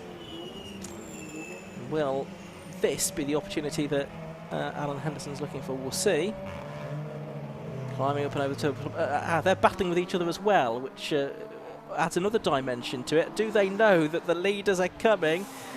You've got Rob Baker going down the inside of the Mazda, and indeed has put him a car between himself and Alan Henderson now. They are going to climb up the hill. Henderson will get past the Mazda as Baker gets past the Civic, so they've both still got a car between them, Andy. Yeah, this is the Civic of Andy Bailey and the MX-5 of James Kell. They're fighting for position, 17th place overall and 3rd in Class C, so it's a significant battle, and therefore they're not really that willing to leap out of the way of the overall race leaders, and you're right, that's definitely helped Rob Baker more than it's helped Alan Henderson. But yeah, that's quite a significant scrap going on there. Bailey is in front, but James Kell in the car that he has raced on a number of occasions in Astro MX-5 Championships, and Steve Cheetham has a spin. Now Steve, having pitted, had come back out in 5th place, so he was on for a good result, but he loses a place at least there to Luke Handley, and therefore another one you'd imagine to the Howards. Yeah, that car must have gone through as well, so that's a disappointment for him. It will be down to, I think, about 7th place after all of that. So just over 20 minutes to go. It's probably worth giving you a rundown on things on the screen as they stand, although with the proviso that we've just seen Steve Cheetham lose a couple of positions, we reckon, but at the end of the last lap it was Rob Baker leading, only a second clear of Alan Henderson, so 6 from 90. 3rd is the Class B leader, number 27, that's William Beach. 4th, number 14, that is the Christopher Freeman Honda Civic Type R, 2nd in Class B. 5th, number 21, it's now Chris Boardman in that car, having taken over from Adam Howarth. 6th, number 51, Luke Handley, 3rd in Class B. 7th, number 43, Steve Cheetham. 8th, number 73, that's the Sanders and Leighton E46 M3. 9th is the Simon Wallace Southland Euro Cup car, the one that was leading on the road for much of the race. 10th is number 12, the Rogers and Griffiths Civic Type R. Then 11th is number 17, which is David Drinkwater and James Porter. And I've not actually noted that as having been in the pits, but I imagine it must have been by now. It's just going past our commentary box window, in actual fact. That's the Class C leading car. That's Drinkwater and Poulton, and they are ahead in 12th place of the Sheridan Dolman Mazda MX-5 Mark IV. As the race leaders in traffic again get closer together, heading down into Lodge corner, and Rob Baker he's defending to the inside line, and Alan Henderson just drives around the outside of him. Well, that came out of nowhere. Fantastic stuff from Alan Henderson. Now, can Rob Baker fight back with that extra straight line speed of the Seat? He pulls alongside into Old Hall corner. Can't quite get his nose in front, though, and if Henderson gets out of Old Hall in front, that might just be enough for him to hang on. So the Lotus has gone through with an opportunistic move. I said that traffic might have a part to play. It held Baker up through a part of the circuit where he has traditionally been strong, and that was enough to put Henderson close enough to go through, but I didn't expect him to go around the outside at Lodge. That was a great move. It was very good indeed, and as you say, caught us a little bit by surprise really, but well done Alan Henderson. Now the question is, can he turn this lead into victory? He's got 20 minutes to go. There'll be a lot more traffic that they both need to get to negotiate between now and the end of the race, of course, and that could work out either way for them. But now it's Henderson that's going to be coming across the traffic first, which isn't always what you want to be doing. It depends how well the marshals are doing their job with the blue flags, and it's tough doing that in an endurance race such as this. For example, you might have expected to see a blue flag there, and blue flag there was none, but they're heading down the straight towards the Hislop chicane. They've got the Browns BMW that's been in the wars in this race. They both negotiate that, so certainly Rob Baker is not letting Henderson make a break here. No, and again, exactly as we said when it was Henderson on the attack, if a back marker gets in the way of Henderson through a fast corner where he normally would gap the Seat, then all of a sudden that might allow Baker to close back in again, and that's either Mares in the 316 MX-5, who just about stays out of the way of the new race leader then, Alan Henderson, who heads out of Druids Corner in front. So Henderson with the lead now then, Rob Baker down into second place. Third place is the Class B leading VW Golf. A fantastic performance this from William Beach and Mark Grice. Beach at the wheel now in Class B. And what about that Class C scrap that was going on earlier on? Still James Kell ahead of... In fact, James Kell is now ahead of Andy Bailey, so we've had a change for that third place in Class C as well. So there are podium battles still going on in all three classes as we move into the final 20 minutes. There, again, through your shot, you can see the car in third place, 27, William Beach, and is that the... we'll try and work out what car that was immediately behind them, but it was looking a little bit smoky. Yeah, that was Chris Bourne in the fourth place car. Okay, so well, he's made up a lot of ground on this lap then, because he was 8 seconds behind at the start of it, but the car looks somewhat rearranged on the front. Gap 1.2 seconds now between them, so what's gone on that last lap? Let's have a look at the times. It is a 1:56, 1:58 for Beach, 2 seconds off his best, a 1:52 for Bourne, 3 seconds off the best for that car. But he's definitely taken a bite out of something, hasn't he? So yeah. I would ordinarily, do we have, I know there's no tyre stacks on the road down at Hislop, but he's going through anyway, he'll be inside, so into third place, Class A car ahead of Class B, so it makes little difference really to the William Beach car, because that car is still leading its class. But yeah, I wonder if he's clipped one of the tyre stacks, maybe up at Britain's, because it is the front right corner that's dragging. Might that even catch the attention of the clerk of the course, because we've seen cars with less damage than that sometimes be pulled into the pit lane with a mechanical warning flag. Yeah, we'll keep an eye out for that, but certainly quite a bit of damage on the front end of that car. And I guess the question is there anything in imminent danger of falling off and sort of flying off into the path of another car? That's probably the key question.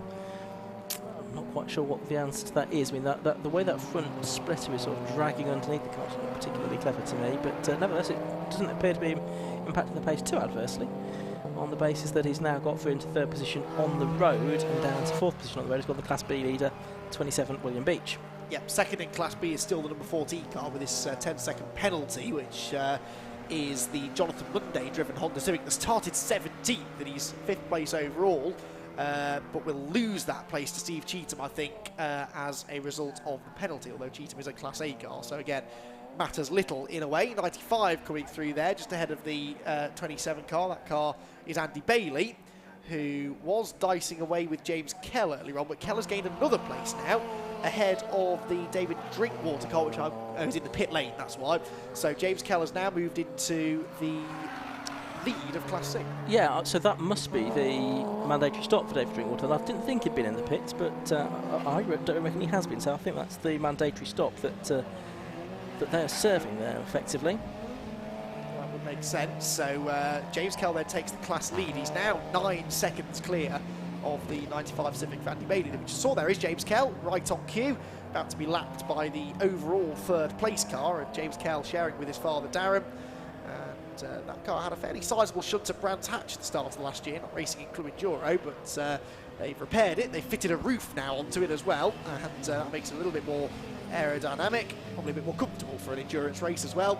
And it is still running extremely strongly, looking odds-on favourites now for the Class C victory. And I forget that they pitted during the safety car, I think, didn't they? So I think all three of our class leaders are going to have benefited from a timely pit stop. Yeah, it just shows the importance of strategy, doesn't it? And being alive to those situations. Equally, though, I think some will have just gambled on there being another safety car at some point in the race, and that's not necessarily a daft gamble around Oulton Park. It's a challenging circuit. People do throw it at the scenery from time to time, as we've seen. But actually, since the early red flag and the safety car, it's been relatively incident-free, he said, touching wood. I'd have thought you'd have learnt over the years here not to say things like that. Well, I like to experiment every now and then, just to see what might happen. No, they've been behaving themselves remarkably well, despite some very close racing, and of course quite a wide variety of experience out there as well. There are some drivers that have been doing this for a long time, but there are equally some drivers who might be making their first steps into motorsport. That is the great appeal of the Tagua Club Enduro Championship, is that it is a great entry-level way of getting into motorsport, especially if you're spreading the cost between you and another driver. Relatively affordable car, easy to maintain, and so it does attract drivers with lots or little experience. Yeah, absolutely right. So we're now in a situation whereby the only two drivers on the lead lap are Henderson and Baker, aren't they? Because Howard, third place car, has gone through and he's a lap down now in car 21. That is the car, though, that has the best lap of the race, the Howarth and Boardman car, which is being driven by Chris Boardman now. 1:49.48 as the best lap of the race, which we think is a lap record. I think it was in the 152s, wasn't it, before the lap record for Class A? It was a 152.91 for Andy Marston. So that will be the lap record. There is one MX-5 passing another. That's Ivan Mayers being passed by number 68. The class leading car of James Kell, 14th position overall. And he has the advantage over second place in that class, which is Andy Bailey.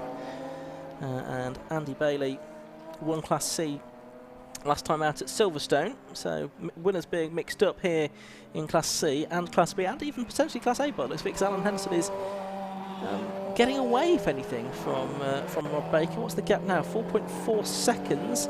Only 12.5 minutes to go. Yeah, I kind of thought that might be the case. Henderson did look quicker, just couldn't find a way through. One battle I'd like to have a look at, if we can, is the one for 5th place, because Steve Cheetham, having had that spin earlier on, hasn't had quite the same pace ever since. And he's now being reeled in by another Class A car, so that would be significant for championship points. It's the 73 car, Matt Sanders and Jack Layton, who's now at the wheel. They started down in 25th place, and they are now only a second away from getting into the top 5. There they are, right on cue. So the BMW that was on this slightly alternate strategy, wasn't it? They were one of those that stayed out longer, and there you can see the next car up the road, the blue and yellow Porsche, is Steve Cheetham, and the next car in front of them is the Class B leading, 4th place overall, number 27 of William Beach. So we've got 3 cars together just behind James Kell's green Mazda that are 4th, 5th and 6th overall. I mean, unsurprisingly, as it's a Class A car, it's much quicker than the Golf, but it's also on best lap time 1.3, 1.4 seconds faster than Steve Cheetham as well. So it's not surprising, therefore, that he is catching. Cheetham, I just saw before we cut away, went past the 27 car, so he isn't to 4th place, puts a car between himself and the car behind of Jack Layton, but Layton is, as you were saying, the quicker of the 3. Yeah, Michael Downey there. 76, 17th position, having made his pit stop now in the Porsche Boxster, just in behind the number 12 Honda Civic, which is being driven now by John Griffiths. The last 11 minutes of the race here at Oulton Park, 2-hour Tagua Club Enduro race, although restarted only over 90 minutes after an incident, a roll for Zaid Wootton, wasn't it, in the Seat Leon Euro Cup car in the first part of the race. Jack Layton's now got himself ahead of William Beach, so they've both got past the Class B car, but the gap between the Porsche and the BMW is the significant one as far as class positions are concerned. Yeah, and over the line. You can see a variety of cars coming. The last of those cars in that little group was the number 59 MX-5 with Nick Dougal out the wheel. We heard from John Munro a little bit earlier on, the TWP car. Into the pits has come number 21 now from third place. That is the Chris Boardman car, and that is the car that had damage on the front right corner where we thought maybe the collision was one of the tyre stacks. So if they are just doing a bit of running repairs on this, it doesn't need to be a 3.5 minute stop. It's only for the mandatory stop and only if refuelling is being done. If it's not the mandatory stop, does it need to be over 3.5 minutes. Otherwise, in and out as quickly as you can. It's proven costly already though, because Steve Cheatham's gone through into third, Jack Layton's gone through into fourth place, into fifth has gone Will Beach, so they've already fallen off the podium. But yeah, they're just going to take all the front bodywork off and send it back on its way. Just that one bit of tape will do, I think. That's all that's required, and that will do the job. And out into the race goes the number 21 car. Chris Boardman then probably loses about a minute, I would think, because of all of that, so half a lap roughly. There is the number 10 car. That's Simon Wallace now aboard. He's running in 9th place. He's got a 10-second penalty to be added to his time at the end. I'm not sure that will particularly cost him any positions as things stand. Yeah, 9th place, having been leading on the road, that car for quite some time. Watching the view down the avenue towards the left-hand of Cascade at the bottom of the hill. And they're just flashing through shot as well. You can see the cars heading down into Hislops as well. There's Nick Dougal again, there's TWP, Together We Progress car. New colour scheme, white and grey. Very smartly turned out machine for this season. As crossed the line and passed our window again is the 69 car. That's the Hampson BMW that was started by Andy Schultz and was going so well in the early part of the race, but it's a car that's well down the order and has this 80-second penalty as well now, so isn't really going to feature anywhere. Of course, an 80-second penalty in an endurance race, well, it can only drop you as far back as the last car on that lap. It can't drop you back another lap, as it were. So actually an 80-second penalty may only equate to a much smaller penalty depending where you are on the lap.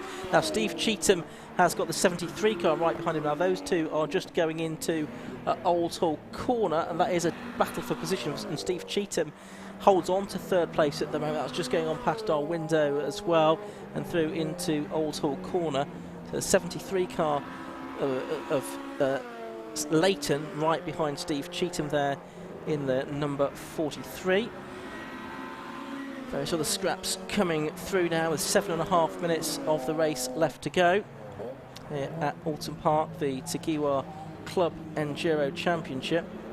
There's the number 10 machine going through as the sun now beaming down here at Oulton Park this afternoon. We've had rain during the course of the race, but now the sun's out again, and we're on course for a conclusion which should go the way of Alan Henderson, because he's 6 3/4 seconds clear of the rest of the field just at the moment. I can see from peeking, well, two things I've just seen from peeking over the shoulder of Luke, our producer.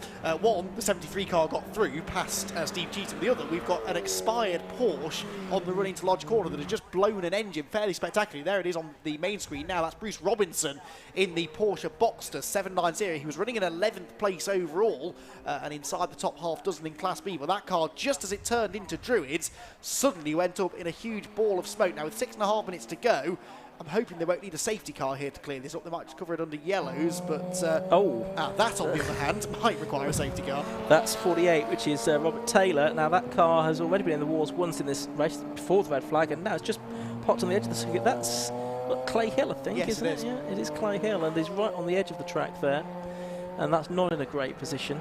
So we'll see what happens with that one as we've got cars coming through. There's Steve Cheatham, and he is now behind the Leighton car. So Leighton up into third place, Steve Cheatham down to fourth. Yep, so that happened just going into Island Bend. The BMW got the run down the Lakeside Straight and took the inside line into the quick left-hander, moved through. What about those class battles we were watching earlier on? Well, as we see the 790 car of Bruce Robinson pulled off. Bruce Robinson, I'm guessing this is the same Bruce Robinson that I see racing frequently again in Mazda MX-5s, is it not? Could well be. I mean, I'm not sure how many Bruce Robinsons there are out there that possess a race licence, but... Well, it's always a white and orange car, and it's usually number 90, which is why I'm kind of putting two and together and hoping I'm getting full. I think you're fairly safe. That car, sadly, is going no further, and it looks like he's worried there might be a bit of fire at the back, and so the extinguisher being used there. And that, sadly, is very much the end of their race. Yeah.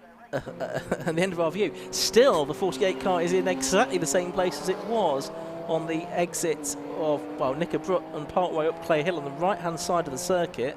It's not particularly on the racing line, but it's sort of one wheel on the circuit, isn't it? Yeah, I think the driver must still be in the car as well. Yeah, brake lights are still on, aren't they? So he's holding it on the brakes, probably thinking, well, any moment now they'll throw a safety car and come and pick me up, but that hasn't yet happened. And they're throwing a checkered flag early, I believe. I can see a checkered flag being waved out the window. Checkered flag is out. I can see that's probably the right call because, I can see it on the finish line as well. We could see it on the repeater flag just out of our window. So checkered flag goes out. There you see it on the screen as well. It's gone out about, what was it, 4 minutes early, 4.5 minutes early, because of the various issues. A couple of cars stopped at different points around the circuit, so a little bit of a messy end to what's been a messy race, really, for the Tequila Club Enduro Championship. No one's fault particularly, but just the circumstances that we've had today. So the win then will go to Alan Henderson. I don't think there's much doubt about that because it was 11 seconds clear, so even if we roll back a lap or anything like that, which I don't think we would because it was a checker rather than a red flag, Alan Henderson gets the win, and I think that's a fair result because I think he's driven really well there. Number 90, Alan Henderson takes the win then. Second place to number 6, which is Rob Baker. In third place, number 73, Jack Layton. Fourth to number 43, Steve Cheetham. Fifth and winning Class B, number 27, William Beach. Sixth, number 21, despite that late pit stop, Chris Boardman. Seventh, number 14, that is going to be Jonathan Munday. Eighth to number 51, Luke Handley. Ninth to number 10, Matthew Wallace. And 10th, I think, is going to go with way of number 12, John Griffiths. I've given the name of the finishing driver there in each case, not necessarily the first driver. And Class C, that's going to go the way of James Kell, who took over from his father Darren. 13th position overall for them. So a little bit of a strange end to that one, Andy. Yeah, shame really, because we'd had some good racing, but I think the class victories had pretty much been settled by that point. And yeah, I second your thoughts. Alan Henderson, a well-deserving victor, did the entire race on his own, never put a foot wrong, and never let Rob Baker and Carl Swift off the hook, did he? He was right behind them before the safety car, right behind Rob Baker throughout most of the second half of the race, and eventually was able to force the mistake or gain an advantage in traffic to get the lead away. So congratulations to Alan Henderson, one of many drivers who have Master MX-5 racing experience, including Bruce Robinson. I've had it confirmed to me now by fellow commentator Scott Woodward, who's watching from home. It is the same Bruce Robinson, who sadly has had his Porsche not quite get to the end of the race in one piece. Indeed. So as the cars head into Park Ferme at the end of the race, we'll see if in a moment we're able to bring you results, classification from that, and we'll give you a rundown on that. Still 4 more races to come, by the way, here today at Oulton Park, all of them 15 or 20 minute sprint races to round things off. So let's have a look at the results then. There we go. And it was number 90, Alan Henderson, that took the victory. 85 minutes in the end of the race, 41 laps completed. Second, Rob Baker and Carl Swift, 11 seconds behind. Then a lap down in third place, number 73, the Sanders and Layton BMW, 40 laps completed by them. Fourth place, number 43, I should say, Steve Cheetham in the Porsche Boxster. Fifth to number 27, William Beach and Mark Grice in the Golf. Sixth to number 21, the Adam Howarth and Chris Boardman BMW. Seventh to number 14, Chris Freeman and Jonathan Munday in the Honda. Eighth to number 51, Luke Handley in the Golf. Ninth to number 10, Matthew and Simon Wallace in the South Leon Euro Cup car. 10th to number 12, the Rogers and Griffiths Civic. Then Hampson and Schultz in the BMW E46 M3, although I think we may need to apply the penalties to their time. But 12th to number 28, Simon Lake in the Class B Lotus Elise. A bit further back down the order, the Class C winner next up, number 13, James Kell with Darren Kell. 14th, number 15, Colin Gillespie. 15th, number 95, Andy Bailey, who was second in Class C as well. Third, number 76, Michael Downey. 16th number 76 Michael Downey, 17th number 1 Ben Hansen, Ben Short in the Mazda MX-5, then another Mazda MX-5 in 18th place, the 81 car of Tidmarsh and Richardson, 19th to number 59, the third place car in Class C, the Nick Dougal and John Munro MX-5, and then 20th Stephen Cunniff in the Civic, then Ivor Mayers, the Christie and Mills BMW, the Burge and Robinson Porsche, which we saw possibly not going to be included in the final classification, having had that configuration at the end, and then the Sheraton Dolman Mazda MX-5 Mark IV. Those are the top 24 cars. A lot of commentators watching us today, Andy. I'm feeling the pressure because we've got Scott Buttress, we've got Dave Goddard watching us as well, and contributing to the comments on YouTube. It's good to have all your comments coming in on YouTube, everyone, so do keep those coming in for the rest of the day. As we explained earlier on, unfortunately we're not able to do post-race interviews in the normal way, so we're not going to be able to hear from Anthony Jordan with Alan Henderson after that one, which is a bit of a shame, but nevertheless, very many congratulations to Alan on a fantastic result. Okay, 4 more races to go, and we will be moving on in a few moments' time to the RLM Racing Bike Sports Championship.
Some sweeping up being done by the marshals then. Lots of bits of rubber and debris after that Tagiwa Club Enduro race. We are moving on now, though, to sports racing cars and the second race of the day for the RLM Racing Bike Sports Championship. Now, earlier on today, these were the first cars out, and the winner on the road was Charles Hall. But second place on the road earlier on today was Joe Stables, but his car, and therefore the driver, disqualified from the results of the race, and that is because his car was found to be underweight, not the driver, as was Andrew Kimpton. So the most significant of those 2 disqualifications, that afflicting Joe Stables in his Radical PR6. So that promoted number 35 Leon Morel up to second place, number 16 Ashley Hicklin into third position, 58 Anthony Ayres was fourth, and Julian Griffiths, number 7, was 5th, with Richard Wells, number 22, in 6th position. The Class B win being taken by Leon Morel, so a tremendous drive for him in that one. Let's, though, have a look, if we can, at the grid for the second race of the day now. Here it is. So this is based on the second fastest times from qualifying this morning, so it means that Charles Hall and Anthony Ayres, 77 and 58, are on the front row. Second row should be 11 and 16, 11 Josh Smith and 16 Ashley Hicklin. We'll have to see if Josh Smith is there. Had an off in qualifying, didn't make the first race. Row 3, 99 and 35, 99 Martin Brooks, again an off in qualifying, didn't make the first race. We'll see if he's there alongside 35 Leon Morel, who was second earlier on today. Fourth row, you've got Julian Griffiths, number 7, and Joe Stables, number 95. He's got a little bit of work to do, having had a slightly disappointing second fastest time in the session, and of course there'll be a bit more weight on board that car now to make sure there's no issues after the second race. Richard Wells 22 and David Graham number 8 make up row 5 of the grid, although Graham was a retirement earlier on. Andy Chittenham 48 and Alistair Smart 73 are on row 6 of the grid. On the 7th row, Miles Drew number 17 and Robert Gilman number 6, Doug Carter number 5 and Andrew Gord number 60. On the 8th row, Ian Charles 24 and Tony Barwell number 10 make up row 9, with Andrew Kimpton number 44 at the back of the field. So the cars are going to come around onto the grid and they'll stop on the grid, and then we'll get the rolling lap underway for what will be a 20-minute race around the Oulton Park International Circuit. A reminder that earlier on today then it was Charles Hall that took his first win of the season. Previously this year it was Martin Brooks that had taken 2 of the victories at Snetterton and at Silverstone. Josh Smith had had 1 and Joe Stables had had 1, but Brooks and Smith not taking part in the first race. The other driver that was missing, who we'd expect to be right up there at the sharp end, was the driver that won both races here last year, Scott Mittal, in the eponymous Mittal chassis. But he had an engine go in testing yesterday, so he hasn't made it out onto the track at all during qualifying or the racing so far. So sadly for Scott Mittal, not taking part in the weekend's racing, although he's busy winning cars in F1000 this weekend with the Mittal Cars team. So at the back of the field there you see the number 44 car of Andrew Kimpton. I think that's the car that Joe Locke ran last year, but we've got the cars coming into position on the front now. So pole position, you can see, is the only Spire on the grid. That's the green and dark grey number 77 car of the former Formula Renault and former US single-seater racer Charles Hall. And alongside him, just behind the safety car there, is number 58 Anthony Ayres. And Anthony finished the first race in 4th position in his Radical SR3. That's the red car just behind the safety car. Then we should have Josh Smith, but I can't see that his car is there. It's sort of obscured anyway by Charles Hall, the car behind him. But even from our window, I can't see whether we've got Josh Smith's car out there or not. Just at the moment, there's certainly quite a lot of damage that needed to be sorted out in first race. Right, okay. We have the cars, last few cars forming up on the grid. When they do so, we'll get the green flag lap underway, and then a rolling lap for 20 minutes of racing. 30-second board being shown. And very shortly we will get the green flag. There it goes. So the safety car moves off.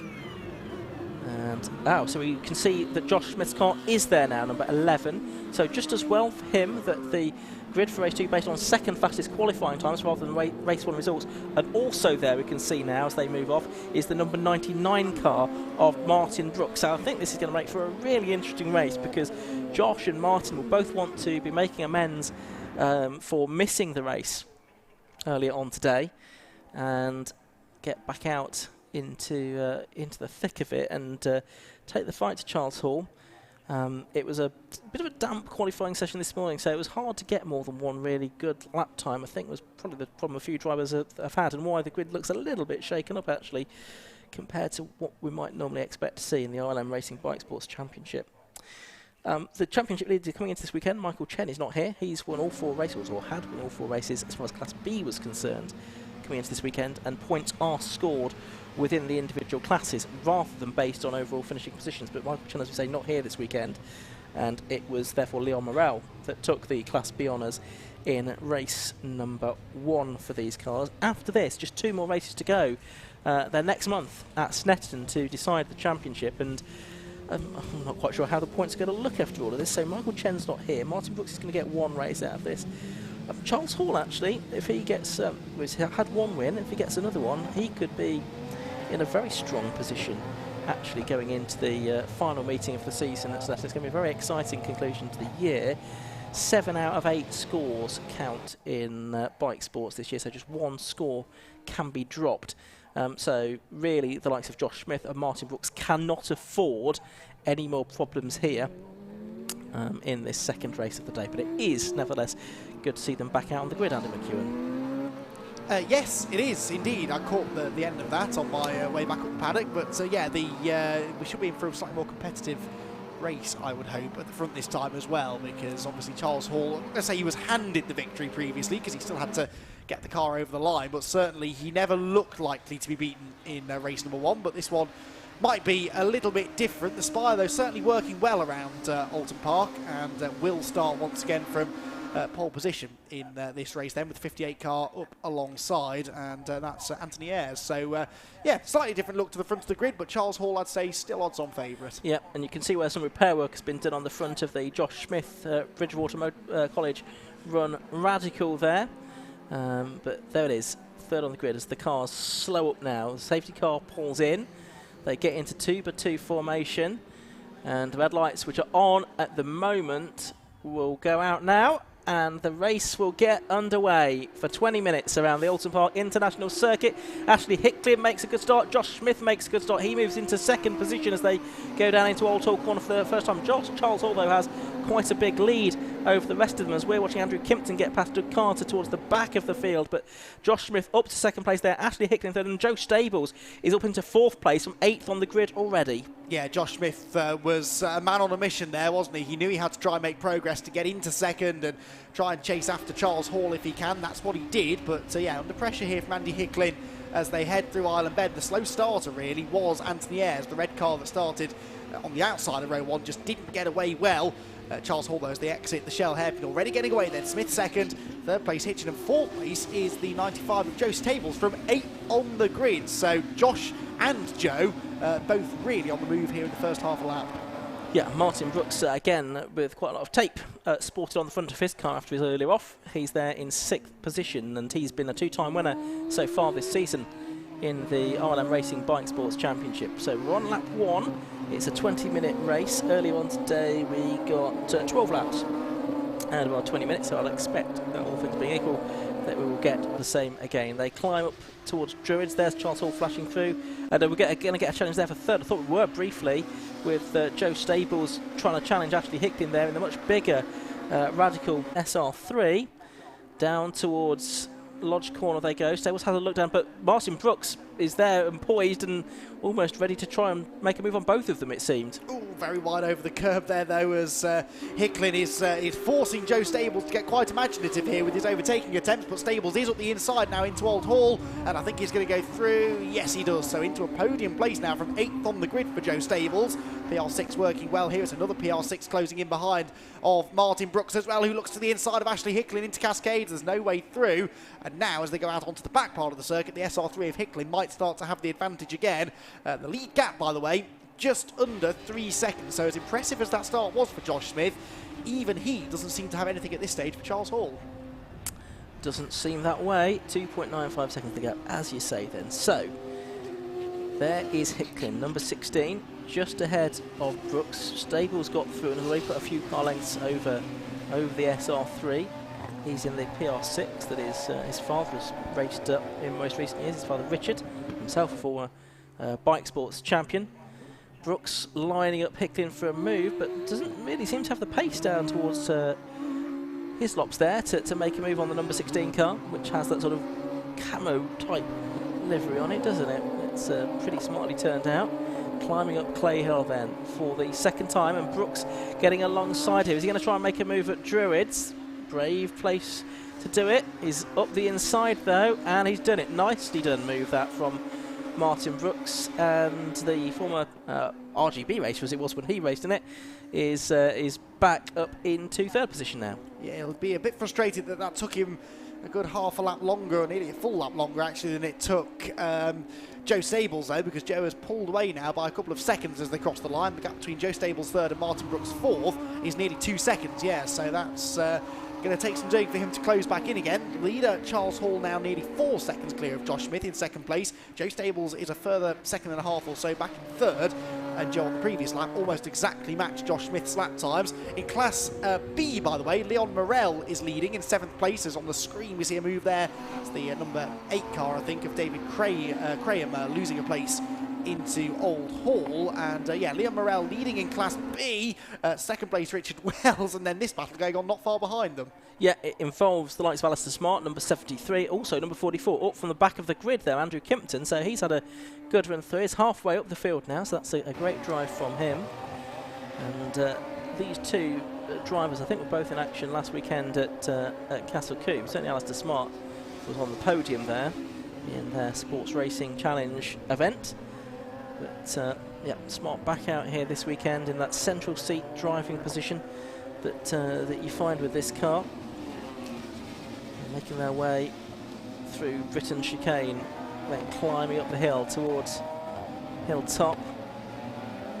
Sort of line astern at the moment. Is anyone going to duck out as they head down towards the right-handers? Certainly Kimpton not far behind Smart there, and a good battle going on further back, because that's Andy Chittenden trying to find a way past the 8 car of David Graham as well, which I think possibly has 1 or 2 problems in this race. Yeah, he's lost. He was 9th at the line. He's outside the top 10 now, I'd say. Across the start-finish line goes the fight for 2nd place here. Josh Smith, far from catching Charles Hall, has been reeled in by Joe Stables now. The gap is only a few tenths between them. Well, you can see it on your screens if you're watching the live stream. Down into Cascades they go. Then the white Norwich car of Josh Smith just in front, as we get a couple of spots of rain on the commentary box window. There is a slightly ominous black cloud approaching, so this is one of the worst races of the day to get a rain shower in, because you made the point, these cars are all running on racing slicks. A bit of moisture out there would make their life a lot more difficult. It certainly would. So we're watching the battle for 2nd and 3rd go through. They're about 6 seconds behind the race leader, but this is Josh Smith and Joe Stables, and Martin Brooks is trying to join in as well, although, yeah, just looking at his lap time on the previous lap, they were all pretty much for muchness, weren't they, on the previous lap as well, in the high 137s. So a good little scrap this heading down towards Hislop's and Knickerbrook now. Stables, quite a feisty racer, but Smith is not the kind to give any quarter either. He's been a champion, hasn't he, in OSS in previous seasons as well. He, I think, also won a Combe GT title at one point as well. Started his racing career at the age of 16, did Josh Smith, in, again as it was then, RGB, now Sports 1000, racing alongside his father. But anyway, Josh Smith it is, who was looking good for a championship last season until this meeting last year, and again it's this meeting at Oulton Park that things have come a little bit unstuck for him. It's funny how some drivers just have those bogey circuits, don't they, where things often seem to go wrong. He's clearly got good speed here, but the bad luck following him around, it seems. Back through Old Hall they go then, no change in the order. 13.25 minutes still to go in this 20-minute race.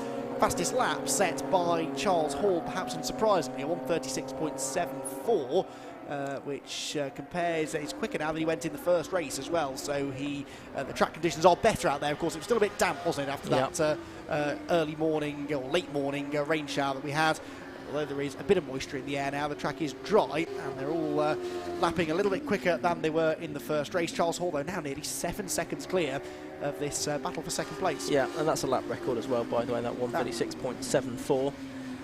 What's that, about 8 seconds outside the outright circuit record? We were looking this up earlier on, and it went to, can you remember? Lucas Foresti, apparently, a 1:28.669 back in 2011 at a round of the British F3 Championship, apparently. There we go. So this is not a shoddy time that these cars are doing at all. When you compare that to sort of professional teams, top international drivers in British Formula 3 of 9 years ago.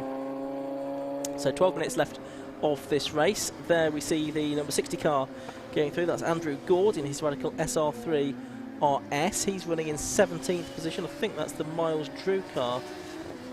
Is it just behind him? Yes, it is, in the number 17. So they're having a good battle for 17th and 18th position. And touch wood, so far in this race, we've not had the attrition that we had in race 1.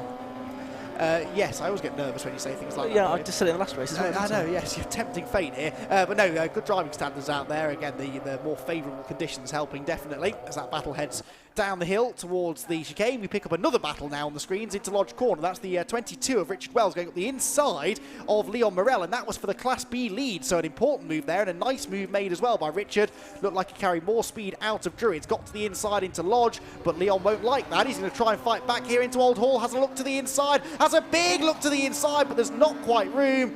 And in the end, well, they both kind of equally held each other up there.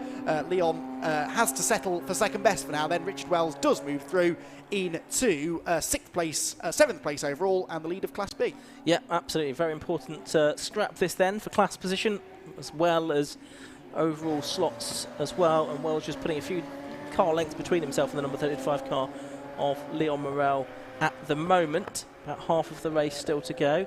Just going past our commentary box window, I can see that Miles Drew finally getting ahead of Andrew Gord for 17th position in their own little scrap. But Miles just beginning to edge away now in the Fortis Law liveried Radical from Morel, who had that Class B victory in race 1 and 2nd position overall once the underweight car of Joe Stables was removed from the results. Yes, and Morel could have done with another race victory here, I suppose, from a points position, although he, this is his first outing of the year, actually, so I suppose he's not that concerned about championship points. As he heads up Clay Hill, the second place scrap heads across the start-finish line, and now the quickest of these three, and it is three, is Martin Brooks, who is 4th place overall, 3rd in the queue. There he is, look, bouncing over the curbs, and Martin Brooks also in a Radical PR6. So these three cars, all in theory pretty equal. They're all concertinaing together here. Josh Smith still 2nd, number 11. Number 95, Joe Stables, is 3rd, and 99, Martin Brooks in 4th. But Brooks on the previous lap was a few tenths quicker than those two. Yeah, lap record's come down further still, though, hasn't it? A 1:36.29 on the last lap set by Charles Hall. And actually, all of the top 4 cars are in the 1:36s. Go back to Ashley Hicklin in 5th, he's in a 1:38. But there is not a lot to choose between any of the top 4 on the lap times, and I guess it's really just fortunate or helpful, or whatever way you looked at it for Charles Hall, that he did get that break early on, because if he hadn't done, I think we would have had a full way scrap for the lead, to be honest. Yeah, I think you're probably right, to be honest. Charles had only had he'd had a couple of 3rd place finishes, hadn't he, coming into this event, but got his first win of the year in race number 1, and as you quite rightly said, if he wins this one, which certainly you wouldn't bet against at this stage, he could catapult himself well and truly into championship contention. Josh Smith, the only person really ahead of him in the points who is likely to score any decent points from this one. There is Charles Hall heading through Lodge Corner, the number 77 car, the lone spire in the race, heads over Deer Leap, comes back into our sight across the start-finish line. Then this is 7 laps in the books, and he goes quicker again, a 1:36.13, further decreasing that lap record time. The conditions out there now are pretty perfect, aren't they? The rain's gone away, the sun is shining again now, but it's not that hot that the tyres are starting to overheat, so perfect for quick lap times, and Charles Hall is well and truly in the zone today. But on that lap, you've got Smith, Stables and Brooks all did mid-1:36s. They lapped within 5/100ths of a second of one another as well in 2nd, 3rd and 4th position, so really not a lot to choose between them. As far as Class B is still concerned, it's Richard Wells still ahead, by the way, by just over a second from Leon Morel at the moment. But watching the overall and Class A leader at the moment, that's number 77, Charles Hall. Had a non-finish, I seem to remember, I think, in one of the races at Snet at the beginning of the season, which was unfortunate, but the car seems to be going really well this weekend, really well sorted and set up for this track, it would seem. Here's a battle a bit further down. That's Doug Carter. Number 10, Tony Barwell, just had to get out of that, didn't he, at the last moment. So that's Doug Carter go up into 12th position. And Ian Charles, number 24, in the PR6 is there as well. Yes, and Tony Barwell running 4th in Class B at the moment and 5th in Class B. In fact, no, it's Ian Charles is another Class A car. So Charles and Carter both in Class A PR6s here. So Carter getting through. Ian Charles will now try to do the same thing. David Graham, by the way, just to further your point about him maybe having a problem, has dropped all the way down to 15th now in his Class A car. So Graham definitely in some strife as into Island Bend goes that little battle we were just talking about between Tony Barwell and Ian Charles. Still in that order as they went into that sequence of corners, and as we wait for them to come back out the other side of the Shell hairpin. Yeah, no change in the order there then. So the Class A car stays behind for now. The 2nd, 3rd and 4th place battle overall, by the way, just came back through again, and again they're lapping very evenly, aren't they? But Josh Smith that time just extended the margin slightly, so his 2nd place is a little more secure. 6.5 minutes of the race left to go here at Oulton Park, the RLM Racing Bike Sports Championship organised by the 750 Motor Club, and we're watching here Tony Barwell, number 10, in 13th position go through, with Ian Charles, number 24, just behind him, climbing up Clay Hill. So about a third of the race left to go. I think that's the Alistair Smart car going through a bit further up the order. Yes, it was, because there's 48, Andy Chittenden just behind him in 11th position. So Smart in 10th, Chittenden in 11th position at the moment. And third in Class B at the moment, Chittenden as well, so on for a Class podium. Certainly is. Still up front, Charles Hall leading by 7.8 seconds now, so it's been around 7-8 second mark out front for quite a few laps now. As there is the 44 car going through, which is Andrew Kimpton. This is second, third and fourth, and they've just spread out a little bit compared to where they were. Josh Smith's getting a bit quicker. Last time through he did a 1:36.3, and that's is that Joe Stables being a little bit wild, or was that, no, it's Brooks, wasn't it? No, I think it was Stables, Stables, taking good advantage of that concrete runoff area we were mentioning during the Club Enduro there out of Lodge Corner. Yes, it's a bit of a get out of jail free card, but if you keep doing that, you will A, potentially get a track limits penalty, and B, possibly damage the underside of the car. These cars are very low to the ground. They don't really like being rattled across the edge of the curbs like that. 60 goes through then into the left-hander. That's Andrew Gord, who is a lap down now on the race leaders, turns his way through Shell.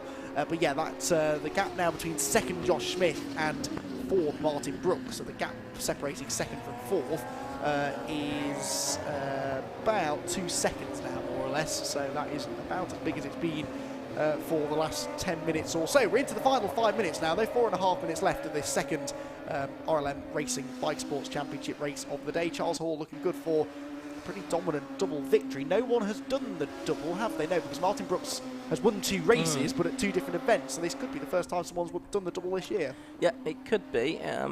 It's certainly on Class A and overall. Obviously, Michael Chen has done it in Class B, and that's why he was leading the championship going into this weekend. A shame that he wasn't able to be at Oulton Park this weekend to sort of defend his championship lead, really, because with only 4 races left to go, he could have stood a good chance of a title. He still might if he's back at Sutton for the final rounds. There's the 24 car, which is Ian Charles, still chasing after Teddy Barwell then, and that is 13th and 14th position. There's now sort of leaders getting involved with the back markers as well, past our commentary box window I could see. So the gap has come down from first to second. There's Charles Hall then, the race leader. But whereas beforehand he was about 8 seconds ahead, he's now only 4.4 seconds ahead, Andy. I suspect that group of 4 cars that just made us crane our neck towards Old Hall Corner was partly to blame for that, because I think he's just put them a lap down. So the car certainly looks like it's still at speed. I don't think he's got a problem. I think just taking it extra cautiously in the traffic, which of course is a luxury that he can afford because he's built up this lead in the first place. That's why you push at the start of the race to try and build a gap, because then later on you can afford to just take a step back and make sure you don't get tangled up with anybody. But yeah, the gap is now under 5 seconds again. I won't be surprised to see it go back out again this time as he heads over Hilltop, back down into the braking zone. You can just see that queue of cars behind that is still pretty close together and about to be negotiated by the second place battle. It could of course have the effect of bunching those 3 back together, so that battle certainly is not done with yet. Yeah, so we are coming towards the end of lap 11. I'm just wondering if we might even squeeze 13 laps out of this time, because the lap times are that little bit quicker, aren't they? Because we've had better conditions, so we might even get 13 laps rather than 12 out of it this time. There is the 58 car of Anthony Ayres, which is running in 18th position now. Quite how he's got to 18th, I'm not quite sure. Amongst all of that, but he has, because he was on the front row. Change for second, isn't there? Joe Stables ahead of Josh Smith. Didn't quite see where that happened. Again, possibly in traffic. So 95 then, Joe Stables is ahead of Josh Smith now. In his slightly battle-scarred car, runs very wide over the curbs. Does the third place car. They're separated by Anthony Ayres, who, to your point, he had started second, but I seem to recall he faded a bit in race 1. Not to this extent, though, so there may well be something going on there. Either he's been off or there's an underlying problem. And look at the gap again between the first and second car, back out to 7.5 seconds again. So probably just as we thought, one lap it was Charles Hall that was impacted, the next lap it was the next group of cars, and obviously also within that we've got Joe Stables passing Josh Smith as well. So we should get one more lap to go at the end of this one, because we've got a minute and 23 to go. And there's not a minute and 23 between Charles Hall and the end of the lap, so it should be a 13-lap race this time for the RLM Racing Bike Sports Championship. Blue flags being prepared by the marshals there. That's to be shown to Ayres, with Josh Smith, Somerset driver, trying to get past him, which he's now done. Martin Brooks was there in 4th place. So all of those 4 Class A drivers, of course, then Ashley Hicklin 5th, also Class A. as far as Class B is concerned, it is still Richard Wells leading, and he has now edged out 4.5 seconds over Leon Morel, who was second overall in race 1. Doug Carter here. Now, is that Chittenden that he's caught? It might be. Yes, it is. Number 48, Andy Chittenden. So this is for 11th place now for Doug Carter, who's come alive a bit in this second race, hasn't he? He kind of got stuck towards the back of the pack and never could really recover the lost track position in race 1. But Doug is a quick driver. He's been driving that car for a number of years now. So could he get a top 10? Well, not beyond the realms of possibility. No, only a couple of seconds behind Alistair Smart, isn't he? He is. Looked like 4th place man Martin Brooks was going to get past Ayres as well there.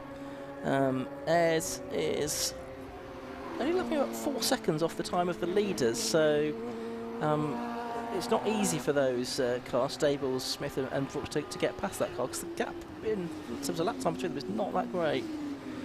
As we are watching the car go through with Tony Barwell with Ian Charles behind it. Anthony Ayres, I noticed, has now got a 5-second penalty as well for presumably exceeding track limits.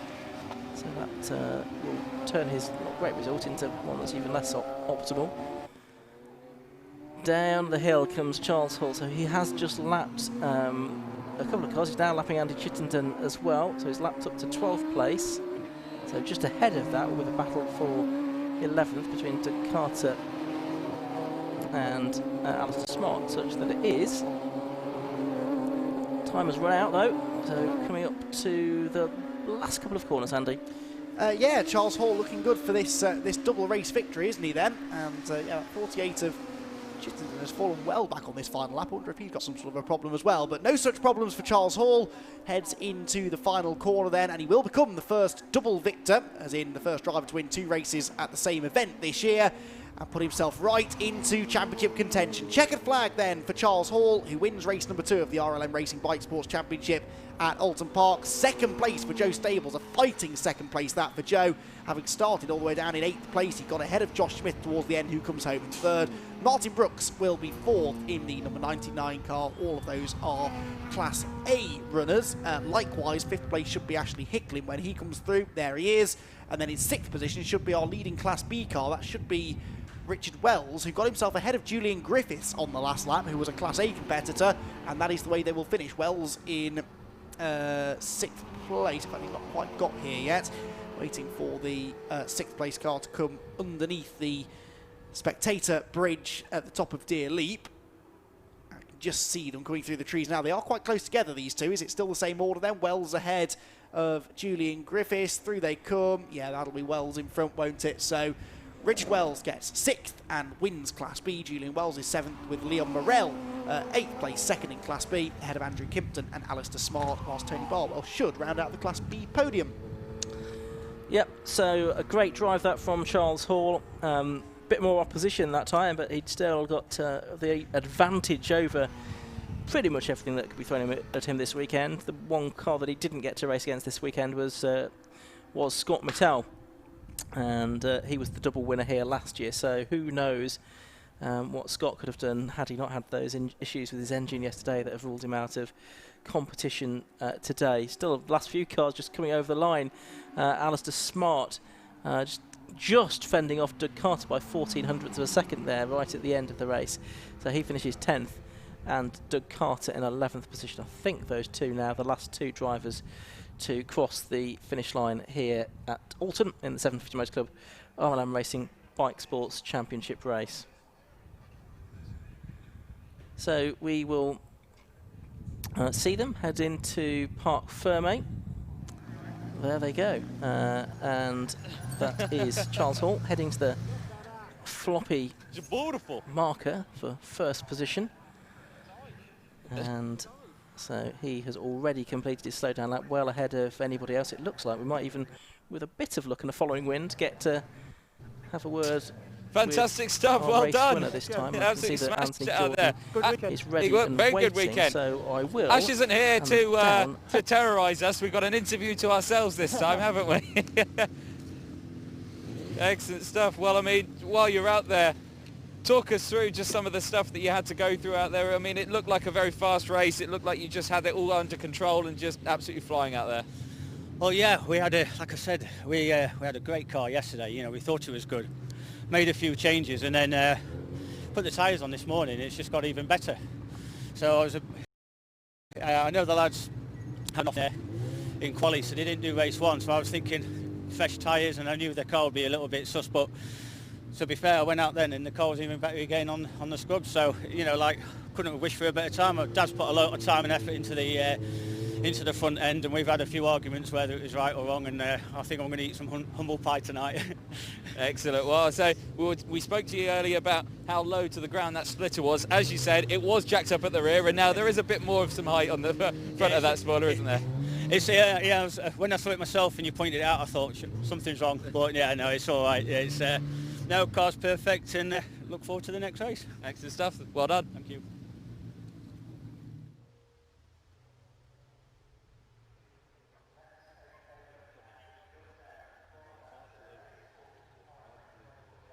Hall in the only non-radical on the grid, so victory for Spire as well, and he won by just under 5 seconds in the end from number 95 Joe Stables, third to number 11 Josh Smith, fourth to number 99 Martin Brooks. Ashley Hicklin was fifth in car number 16. Then it was Richard Wells who was sixth on the road, but I think he'll fall behind Julian Griffiths once his 5-second penalty is applied. Then eighth will go the way of number 35, the Class B winner Leon Morel. Ninth, oh actually no, I think he's going to drop behind Morel as well, isn't he? Is Richard Wells. Yeah, just by a fraction of a second. Morel, I think, is going to get another Class B win out of all of that. Andrew Kimpton, number 44, will take 9th. Alistair Smart, number 73, 10th. Doug Carter, 11th. And Tony Barwell, 12th. And further back, Ian Charles, Anthony Ayres, Andy Chittenden even, 13th, 14th and 15th. Miles Drew, David Graham, Robert Gilman and Andrew Gord, all finishing the race. So all 19 starters finished that race, which was excellent to see in the second race of the day for the R&M Racing Bike Sports Championship. Coming up next, we've got the K-Tech Racing Clear 182 Championship.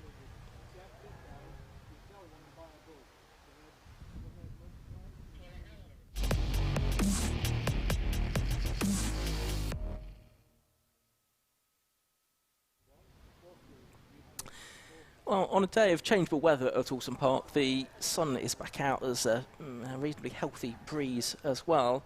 And we have tin tops about to come out onto the circuit, which we're looking forward to for the second of two races today for the K-Tech Racing Clear 182 Championship. A reminder that earlier on, Ryan Polly it was that took the win from Scott Edgar by 2.3 seconds.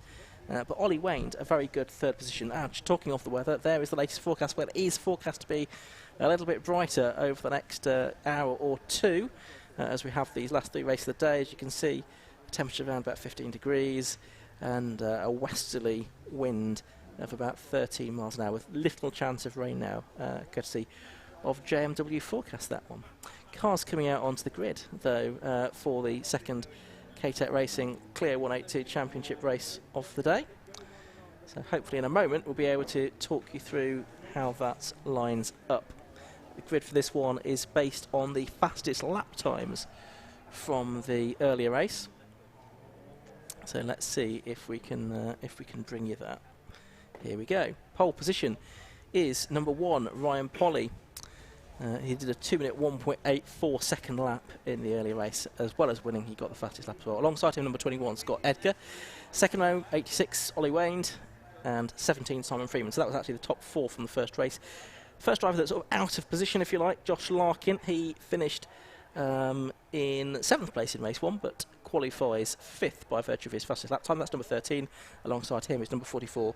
That's David Garside. That's row 3. Row 4 is going to be Stephen Richardson, number 7, and Andrew Harding, number 77. He was the driver that came through from the back, or towards the back in the first race. Stephen Langton, number 11, and Christopher Keir, number 22, on row 5 of the grid. Then Tom Hall, 88, and Chris Lawrence, number 56, on row 6. 7th row, Jay Daniels, number 31. He finished the race in the end in 8th place, but was actually not as quick as some of the drivers behind him in the early race. He's number 31, lines up on the inside of row 7. Next, number 26, Gareth Tansey. Michael Ward, 27, and James Bishop, 35, line up on the 8th row. The 9th row is 51, Simon Vincent, and 8, Alan Peterson. And just a couple more cars, Neil Heath, number 99, and Justin Griffiths, number 55, didn't even get to set any lap times because they were both off at basically the second corner of the race. Weren't they, Andy McEwan? Yeah, it was a lively one, wasn't it? The first K-Tech Racing Renault Clio 182 race, and I think the second one will be as well. Ryan Polly with another race victory, which some would have called predictable. He's won 4 of the first 5 races, but he didn't make it life easy for himself. He didn't get off the line very well, dropped down to 4th into turn 1, but then very rapidly found his way ahead of Ollie Wayne, ahead of his nearest championship rival, Scott Edgar, who put up a spirited defence, but wasn't really able to keep Ryan behind. And yeah, Ryan Polly is going to be tough to beat again, I think, in this this second race. But there was some great action. The scrap between Edgar and Wayne for second place was very entertaining. There was some good battling going on behind as well. So yeah, I think we're in for another pretty good one this time. A relatively evenly matched field, although Ryan Polly seems to have a little bit of an edge over the competition. If he makes another bad start, Scott Edgar will be keen to capitalise this time. Yeah. First race, Polly was about 6 tenths of a second outside the lap record set by Jack Kingsbury, 2-minute 1.21. So we'll see if we can improve on that this time around.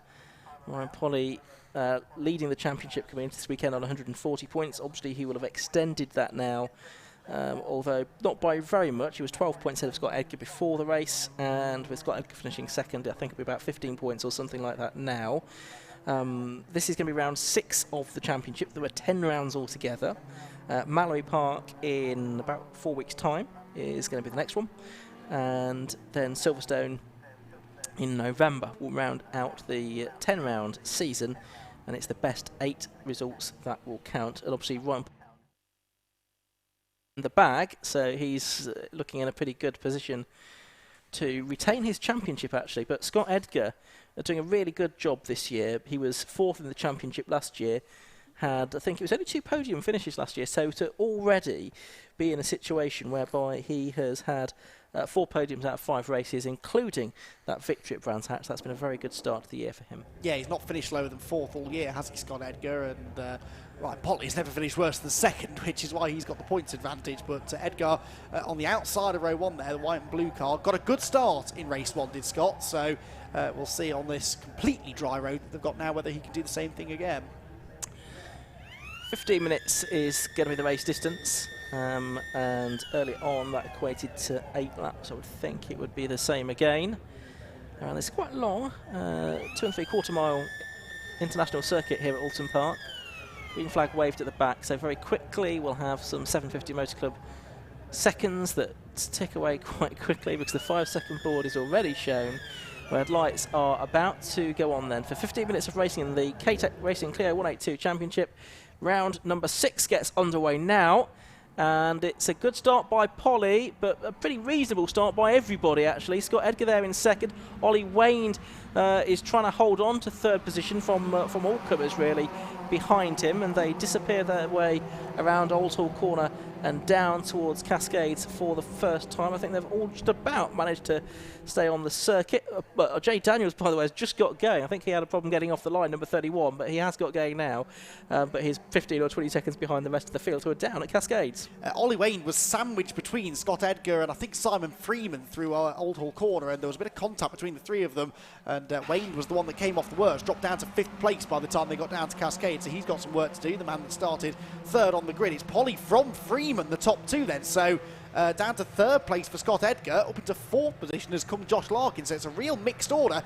And look at the way that Freeman is virtually pushing the race 1 winner Ryan Polly through the hairpin there. There was definitely a bit of contact between the 2 of them, but it is the blue, white and yellow number 17 car that is in 2nd, leaps over the curbs as they go through the Britain chicane there to Simon Freeman. Started 4th, got a good start, and is doing everything he can now to go with Ryan Polly, the race leader.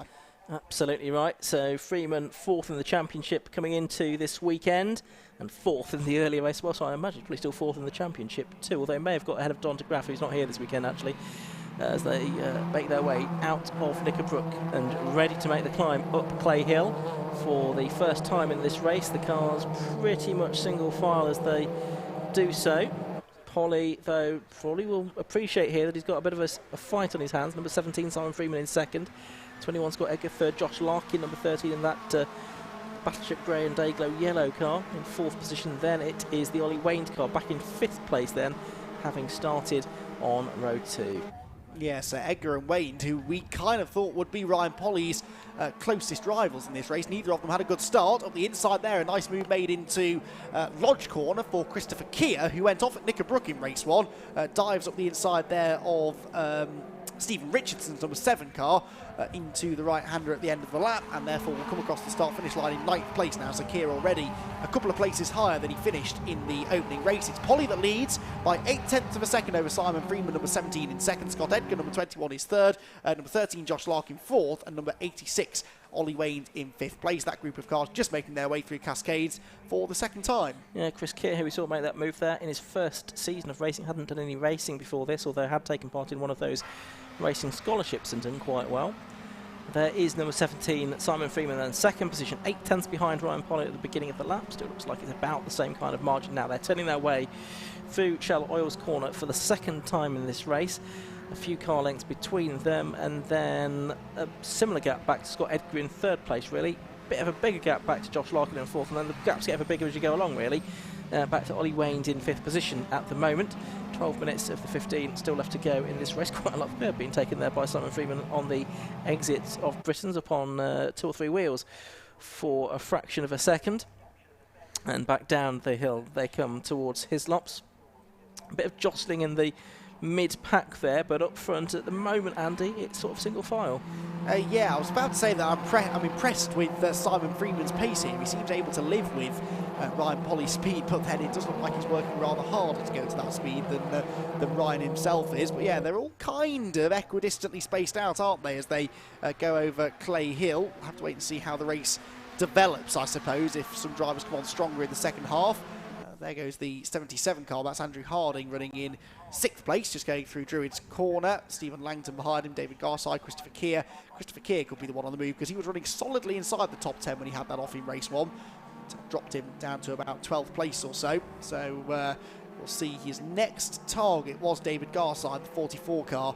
That would have been for 8th place. Leaders through them, and the lead gap I think has gone back out. Yeah, 1.1 seconds near enough now is the gap. The closest of the battles does involve Christopher Keir and David Garside. So there you go. That was a successful prediction. Has a dive up the inside into Oulton corner. And Garside flings it in, runs a bit wide there. They're both hopping and skipping over the curbs. That nearly ended in tears. Garside has the inside line for Cascades, but the momentum is with Christopher Keir, the 22 car. They're wheel to wheel into the left-hander. Garside will hang on. That was very close to disaster. Sort of brings Stephen Richardson back into it as well a little bit, doesn't it? The 42-year-old from Milton Keynes. He's a window cleaning company director. And, oh, that's Thomas Hall that's stopped there, number 88. So he had stopped on the previous lap, hadn't he? But the gap between the two leaders certainly coming down. Possibly Polly reacting a bit more to the yellow flag or something there than was number 17, Simon Freeman, as drivers, of course, do have to slow down when they see the yellow flag. And, of course, no overtaking allowed in that situation. But Polly now has a much bigger shadow in the form of Simon Freeman, who has got his headlamps on as well. So he's showing a bit of determination here. I'm not sure that Ryan Polly is the kind of driver who's going to be intimidated out of the way by some headlamps. But nevertheless, Simon Freeman is putting the pressure on. Freeman looking for his first win of the year, I would venture, ever in the championship. I think I'm right in saying he's had a podium earlier on this year, a 3rd place, but yet to win. He's already on them for his best career finish in the championship, but can he make it a race victory? He's really harrying Ryan Polly as they go over Clay Hill past the water tower. This is bringing Scott Edgar into play as well. So I said a lap ago that the gaps were all pretty big, and we'd have to wait and see how this race developed. It's developing rather nicely, isn't it? Whatever the reason was for this lead gap coming down, it really has. And Simon Freeman applying the pressure to Ryan Polly, who has this reasonable championship margin over Scott Edgar, who at the moment he was outscoring. So he probably won't want to take a massive risk to keep Freeman behind, and it certainly seems that Freeman is determined to find a way through. So yeah, be interesting to see with 9 minutes left on the clock how this one works out. Yeah, Freeman had one top 6 finish last year. I don't think he did all the rounds last year, but certainly going pretty well here, isn't he? Half a second the gap between himself and the race leader Ryan Polly after the first 3 laps of the race. They drop back down towards Cascades for the 3rd time, about 4 car lengths between them, as you can see as they turn their way through Cascades onto the Lakeside Straight and towards Island they go, with 8.5 minutes of the race still remaining. So Freeman here is looking for that victory. Passing the car of his teammate Thomas Hall that's stationary on the side of the circuit. Sadly, having completed anything one lap. Yeah, it was. And off. Oh, there, he's gone through round the outside. So is that a problem? There, he's certainly got a problem now, Ryan Polly, because his car is going slowly and he's pulling off onto the grass. Oh dear, the car just didn't accelerate out of the hairpin. It caught Simon Freeman out, who very nearly headbutted him coming out of the right-hander. And so Ryan Polly is out of the race. So as they come back into your view down at Knickerbrook, it is going to be Simon Freeman, the new race leader, Scott Edgar second, and Josh Larkin into a podium place. Freeman sliding the car around under braking. Now, they get a drop score, don't they? So this, I suppose, will become Ryan Polly's drop score. It's not going to have a massive impact on the championship, but he'll be disappointed nonetheless that he can't add to that win tally. Yeah, 2 drop scores, in fact. So he's got a little bit in hand. It's not a complete disaster, and I guess if we could have a DNF, it's probably better to have it in the second race of the weekend rather than the first. And there's a month before the next round at Mallory Park. So this now is the battle for victory. It is between 2 blue and white cars, basically. 17 Simon Freeman and 21 Scott Edgar. And let's not write off Josh Larkin. He's only a second or so behind, and Ollie Wayne only another sort of 8/10 behind him. So these are the 4 cars that we're going to have our winner from, I suggest, this time round, with 7 minutes of the race left to go. Up to the line they come to complete lap number 4, and Simon Freeman it is that leads. Number 17 from number 21 in second place, Scott Edgar. 13 in third place is Josh Larkin. In fourth place is number 86, Ollie Wayne.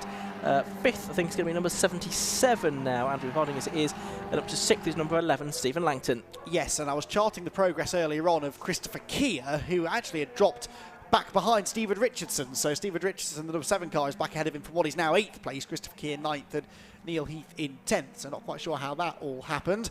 Race leaders, though, head back down the Lakeside Straight again. And Simon Freeman, well, he's been applying the pressure so far in this race to Ryan Polly. Now, how is his defensive driving? Can he keep Scott Edgar behind? Of course, Scott will be even more determined now to try and get his second win of the year, to capitalise on this non-finish for Ryan Polly.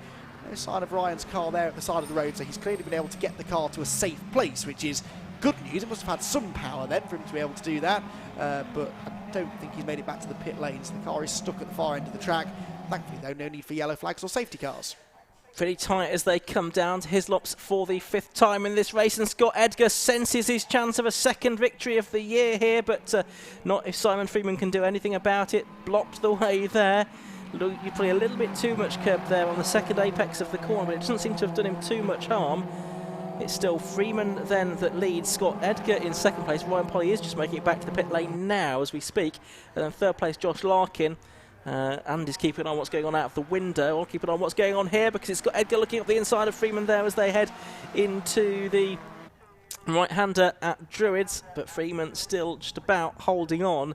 So Freeman, Edgar and Larkin, and it definitely is now a 3-car fight for the lead. Yeah, because Freeman defended so heavily into the Hislop chicane and it slowed them both up. So yeah, that number 13 car then of Josh Larkin, also looking, I guess, for his first victory in the championship, is there in third place, and the 3 of them will come across the start-finish line with just under 5 minutes to go, with absolutely nothing to choose between them. The top 3 covered by less than 7/10 as the spectacular Simon Freeman slides his way into Old Hall Corner. Some terrific battles going on further back as well, I can see out of the window there. We daren't take our eyes off this lead battle, really, but for, what was that, 6th position, Stephen Langton, David Garside, Stephen Richardson and Christopher Keir all together, heading down towards the left-hander at Cascades.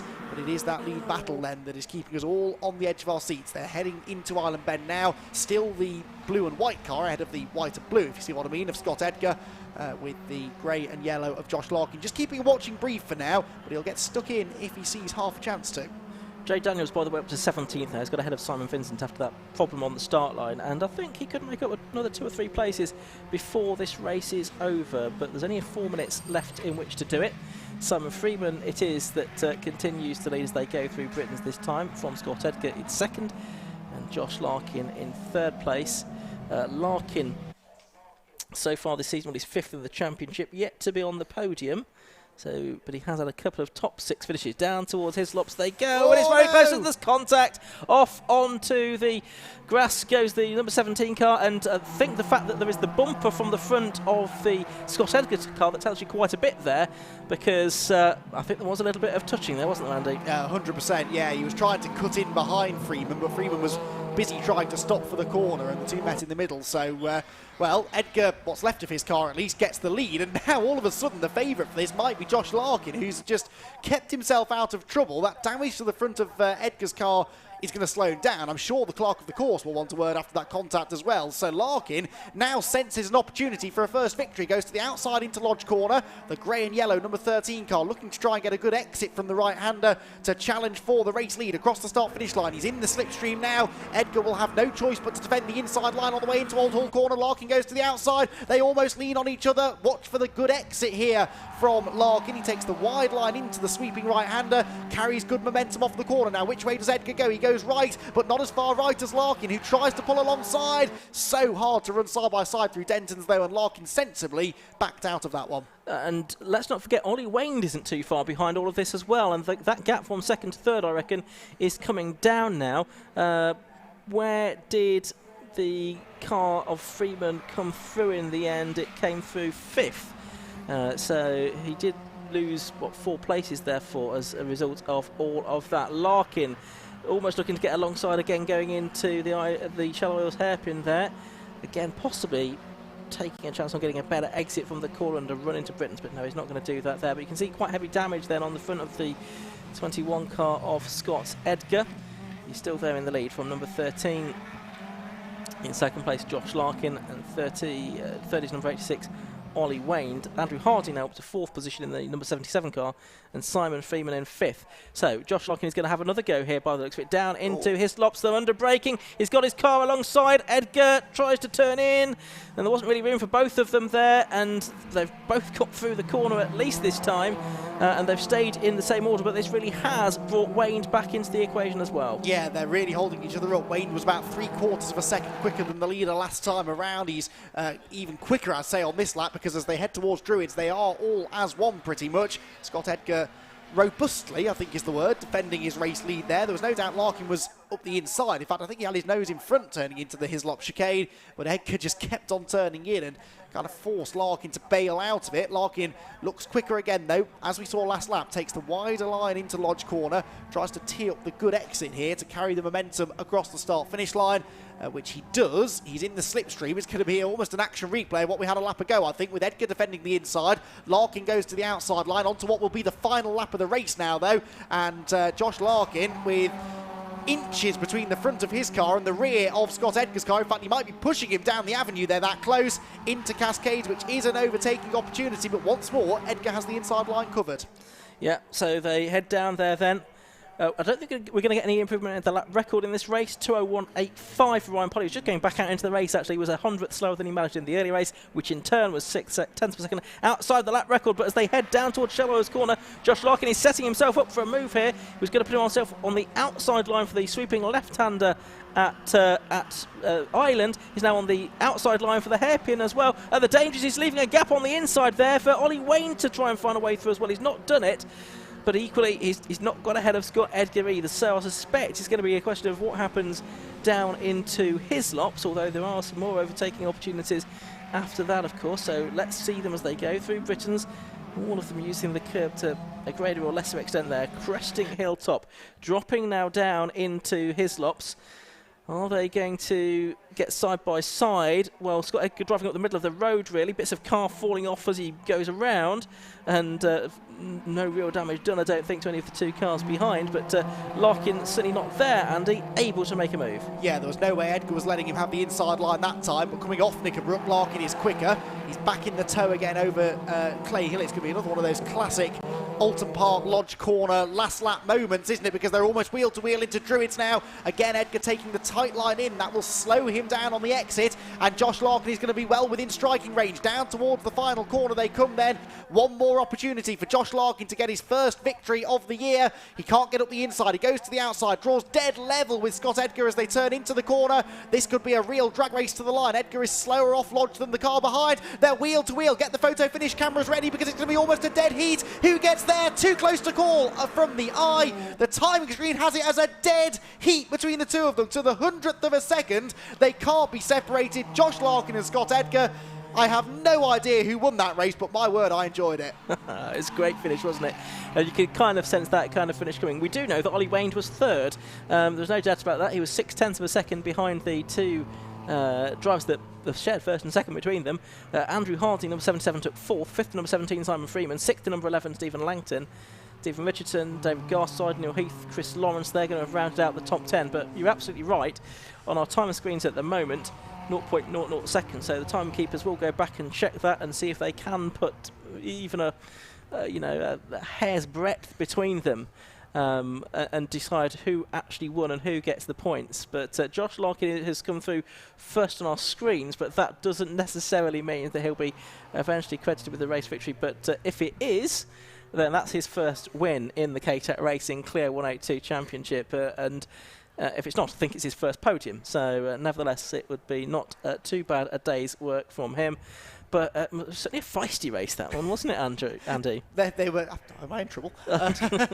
Yes, they were getting their elbows out, weren't they? As they did in race one, to be fair. But I would say that Scott Edgar may have a bit of a case to fight for that contact that he had with Simon Freeman. Certainly Simon won't be happy with what happened down at the Hislop chicane a few laps before the end of the race. But then Josh Larkin he teed that move up perfectly. And ironically, it's the first, he tried that the last couple of laps to get the switchback coming out of Lodge Corner. That was the first time that it worked and he got up the inside. Had the race been a lap longer, he would have had the inside line for Old Hall and he might be able to go through and well and truly take the victory. As it was, though, it was the last lap. And the timekeepers will have a camera positioned on the start-finish line for just this eventuality. And in fact, our screen... No, it's still saying... No, it's showing Scott Edgar now. We're just waiting for it to... Ooh, I think they're undecided. we've got a split decision. That's not helping anybody, is it? On the time tower, it's now saying Scott Edgar by 0.01 seconds. But I think, yeah, I'm going to go with that because that's also updated on my laptop as well, and I know where that feed's coming from. So Scott Edgar has got the verdict by 100th of a second, and it didn't look like it was that much, to be honest with you. No, that was extremely tight, wasn't it? Brilliant racing, though. And this is a feature of this championship for the last few years now. It's been consistently producing fantastic racing because the cars are all evenly matched. They're a shape of car that produce close racing anyway, and because you're not allowed a huge amount of modification, they don't have a lot of mechanical grip, and that in itself always tends to produce great racing. And yeah, we've been treated to two absolute classics here today at Oulton Park. Yeah, absolutely right. So a great race for the K-Tech Racing Clear 182 Championship. Still two more meetings to go for them this season, as we say, Mallory Park and Silverstone to round out the year. But let's head now down to Anthony Jordan.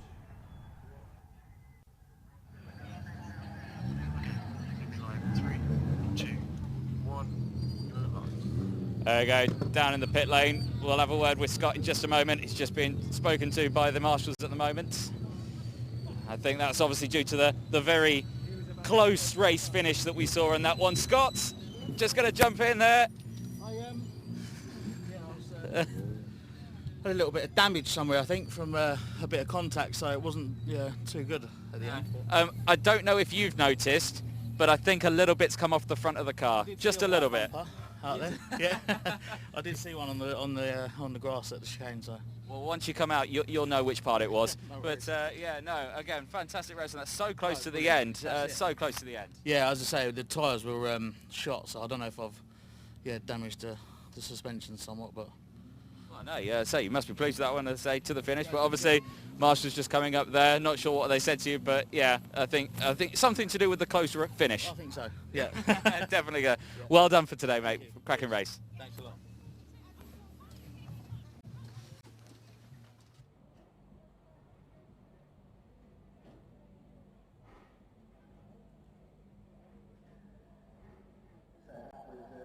with Anthony Jordan down there in Parc Fermé after the race. Let's have a look at the results, and it was Scott Edgar then classified as the winner, but by the narrowest of margins after 8 laps, just a 100th of a second between him and number 13 Josh Larkin. So car 21 getting the win.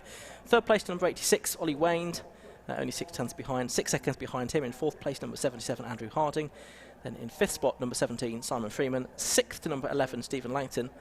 7th to number 7 Stephen Richardson. All of these 7 within 10 seconds of the victory, by the way.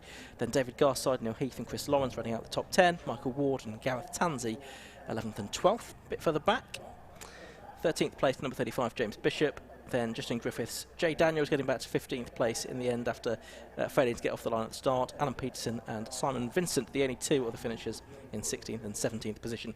We lost Chris Keir, Ryan Polly and Tom Hall along the way. Coming up next, we've got more action with single-seaters and the Swallow Hill Homes F1000 Championship.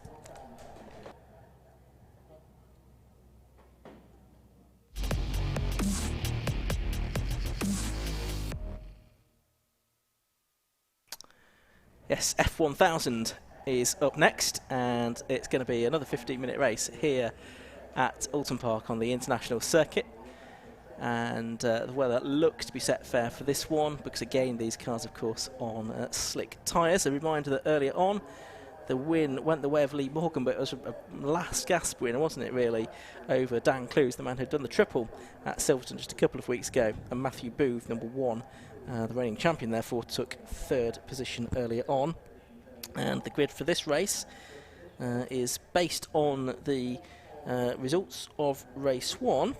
And we will go through that for you in just a moment, but it is a partially reversed grid, reversed at 8th position, so that means that on pole position it's the number 7 car of James Hills, and alongside him number 55 Nikita Abramov in the TSR car. Second row 14 Adam Walker and 11 Elliot Mitchell. Third row is going to be 60 Jack Tomlin and 1 Matthew Booth. Fourth row will be Dan Clues, there he is, number 2, and number 56, Lee Morgan. Then it's Billy Stiles, 41, and Andrew Wheels, 67 on row 5. Max Windhauser, 66, and Dax Ward, 29 on row 6. 7, Al Rhodes, 27, and Dean Warren, 22. The 8th row, 88, Mark Betts, and 33, Rob Bailey, who was thanking the marshals on our comments on the YouTube stream a little bit earlier. Paul Butcher, 42, and Dan Gore, number 4 on row 9. And Matthew Millett, who had that off at Ireland in the opening race, he will start 19th in car 21, assuming the damage to his machine has been fixed over the past few hours. The cars I can hear are in the assembly area behind me, about to be released out onto the circuit for this 15-minute race. It was really all about Dan Clues all the way through that race until right at the end, Andy. Yeah, but it's fair to say Lee Morgan was never more than a couple of car lengths behind, really. The first half of the race, the gap ebbed and flowed a bit, but then throughout the second half, Lee definitely looked the quicker. He was able to stay right underneath the rear wing of the race leader, which is always a good sign if you're the chasing car, because that's hard to do in slicks and wings single-seaters. That dreaded turbulent air that's created by all of the aerodynamics on these cars makes it quite hard to follow that closely. So if you can, it means that you've definitely got a speed advantage over the car you're chasing, and that's exactly how it was for Lee Morgan, but he struggled to actually make the move. Eventually did it going on to the final lap, got a good exit from Lodge, dived to the inside into Old Hall Corner, and really from that point on there was nothing that Dan Clues could do to stop him. There were some good battles further back there as well. Elliot Mitchell was making some good ground. Mitchell didn't qualify too well for the first race, and he made some very similar moves into turn number 1 to work his way into the top 5. Of course, he starts 4th now, and Elliot is a former race winner in the category. So too, I believe, is Adam Walker. I think he's got at least 1 win to his credit from a couple of years ago. The number 14 car, the 2 cars that share row 2. And then further storylines, people like Paul Butcher, who never seems to have good luck, does he, Paul Butcher? Well, again, he ran into mechanical problems in race 1, didn't finish, and so he starts back on the penultimate row, but he is a former multiple race winner in F1000 competitions, so should, if the car's working, be able to make some progress. First race was interesting, I thought, because the top 4 were sort of notably clear of the rest, weren't they? And what was the gap at the end of the race between 4th and 5th? Yeah, it was 23 seconds. So you've got a slower 4 cars on front, then you've got the 4 cars that are pretty much on the same pace behind them. So that's going to be quite interesting to see how that works out when they come through. I mean, another thing that's interesting to note here is how the grids here at Oulton Park for F1000 have increased. This is the first time they've been here since 2017. Got 19 cars here today. I think we had 25 at Silverstone a couple of weeks ago. A few cars perhaps not able to be ready for this weekend. But in 2017 there was 12, in 2016 11, 15 in 2014, 14 in 2013, 11 in 2012. So it's really good to see that the numbers in F1000 are very much back on the up. And the problem now that they're having in F1000 is that demand for cars is outstripping supply. So all of these cars are being dragged out of garages, and some of them have been racing in different championships, so they're being converted back into the correct specification for the championship. It's a nice problem to have as a race organiser when you've got more people wanting to race your cars and you're having to really scrabble around to try and find them. Exactly, like you say, when you consider where the championship was a few years ago, you know, to see it come on in leaps and bounds underneath the 750 Motor Club banner over the last few years is a really nice thing to see. It's a great championship, this as well. The cars are quick, but they're nowhere near as expensive as something like a Formula 3 car, and actually performance-wise, they're comparable. They're a huge amount of fun. The acceleration from these 1000cc superbike engines is absolutely phenomenal, and because they weigh about as much as a shoebox, they can be hurled through the corners. They've got the slick tyres, they've got the downforce, the cornering speeds are immense. Yeah, it's a fantastic championship. The thing about this championship, which I like, they give a special decal out if you do a 100-mile-an-hour average speed lap. I think nearly everyone got one at Silverstone because fast circuit. Here at Oulton Park, not quite as quick, still a pretty quick circuit, but 3 drivers had 100-mile-an-hour lap in the first race.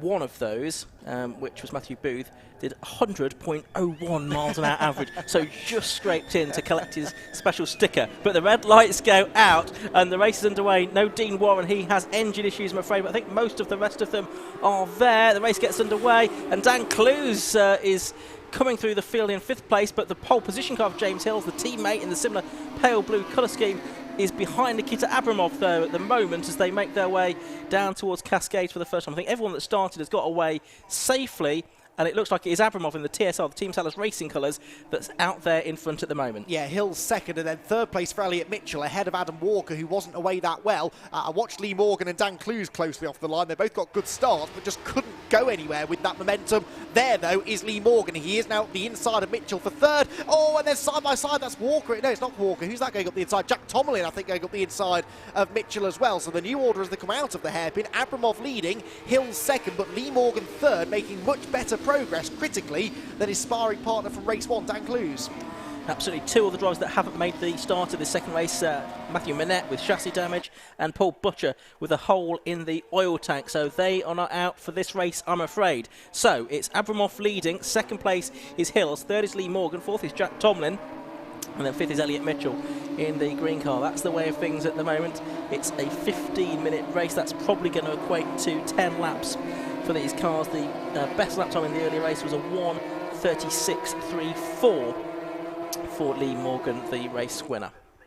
Back through Druids they come then towards Lodge Corner. I don't think it's going to be long before Lee Morgan takes 2nd place here from the pole sitter James Hills. In fact, he goes for it straight away on the inside at Lodge Corner, and Lee Morgan is now into P2. Oh, Hills just snatches a break there, runs a bit wide, and so Jack Tomlin might be able to capitalise on that. They come across the line, and Lee Morgan's going for the race lead. Nikita Abramov must have had a moment through Lodge Corner, and so through into the lead, remarkably, goes Lee Morgan. He wasn't quite leading at the line. In fact, there was another dead heat between the two of them as they actually started the second lap, but pretty much from 8th to 1st in a lap there for Lee Morgan.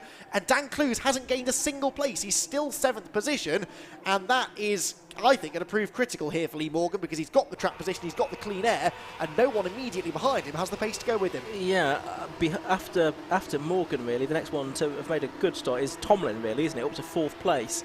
So he's gone in the right direction. Booth is there in 6th, so he's not gone any further forward. Tomlin made up 1 place, but yeah, Lee Morgan there, absolutely flying, really. There's Booth, and you can see in that sort of dark burgundy coloured car, number 1. 2016 Sports Specials champion in this category last year. And it looks like he's about to challenge Elliot Mitchell for 5th place as they come down the hill. But look at that, Lee Morgan now is in front, getting away. And that's James Hills in 3rd place that was locking up big time there as they came down into Hislops. And Jack Tomlin now is right under his rear wing because of that. But really, 2nd, 3rd, 4th, 5th, 6th, 7th and 8th right together as fast as you can say it. And whilst that was happening, Dan Clues actually got up the inside of Matthew Booth and took a place away from him. So Clues has now gained a place into 6th, but the damage is done, I think, because the race leader Lee Morgan is getting away. Nose to tail here, down into Lodge Corner, and up the inside goes Jack Tomlin for 3rd position now. So that's another place lost for James Hills. The 2nd lap in a row, he's lost a spot into Lodge Corner. Nikita Abramov, though, comes off the corner better this time, so hangs on to 2nd place. In fact, Hills is fighting back now and draws back level with Tomlin into Old Hall Corner. He's on the outside line, though, so Jack Tomlin will hang on the inside, gets sideways on the exit. Elliot Mitchell closing in as well. He's still getting very close indeed. Elliot Mitchell pulls out of line, tries to get past James Hills into Denton's. No way through, and in the end, despite a lot of jockeying for position, they stay in the same order. They do indeed. So Dan Clues just starting to make a bit of a move then, up to 6th position. Booth down to 7th. Walker 8th. There is Clues now just in behind the green car, number 11. Elliot Mitchell, a bit further up though. Tomlin's made a move on Abramov there to get up into 2nd position, I think. Yes, he has. So Tomlin about 3.5 seconds behind the race leader Lee Morgan. But there's Clues, 2nd in the championship last year, just ahead of last year's champion Matthew Booth. Clues with that perfect start with 3 wins out of 3 at Silverstone. Finding things, well, tough here. To be fair, it was tough in the reverse grid race at Silverstone as well. It was only towards the end when he got into the lead. He didn't do a Lee Morgan basically and get from 8th to 1st on the first lap. And that's the key, especially here, because it's not easy to overtake, even if you've got that significant speed advantage. We saw that from Morgan against Clues in race 1. Morgan cleared quicker, but couldn't just drive straight through. Dan Clues, though, is trying to drive alongside Elliot Mitchell there for 5th place as they go over Clay Hill.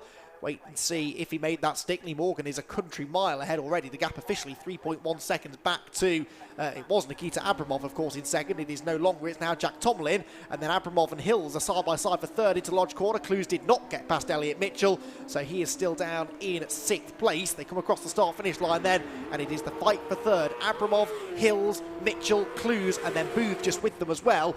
Together, and in fact 3 wide into Old Hall Corner. That surely won't work. How did they avoid each other?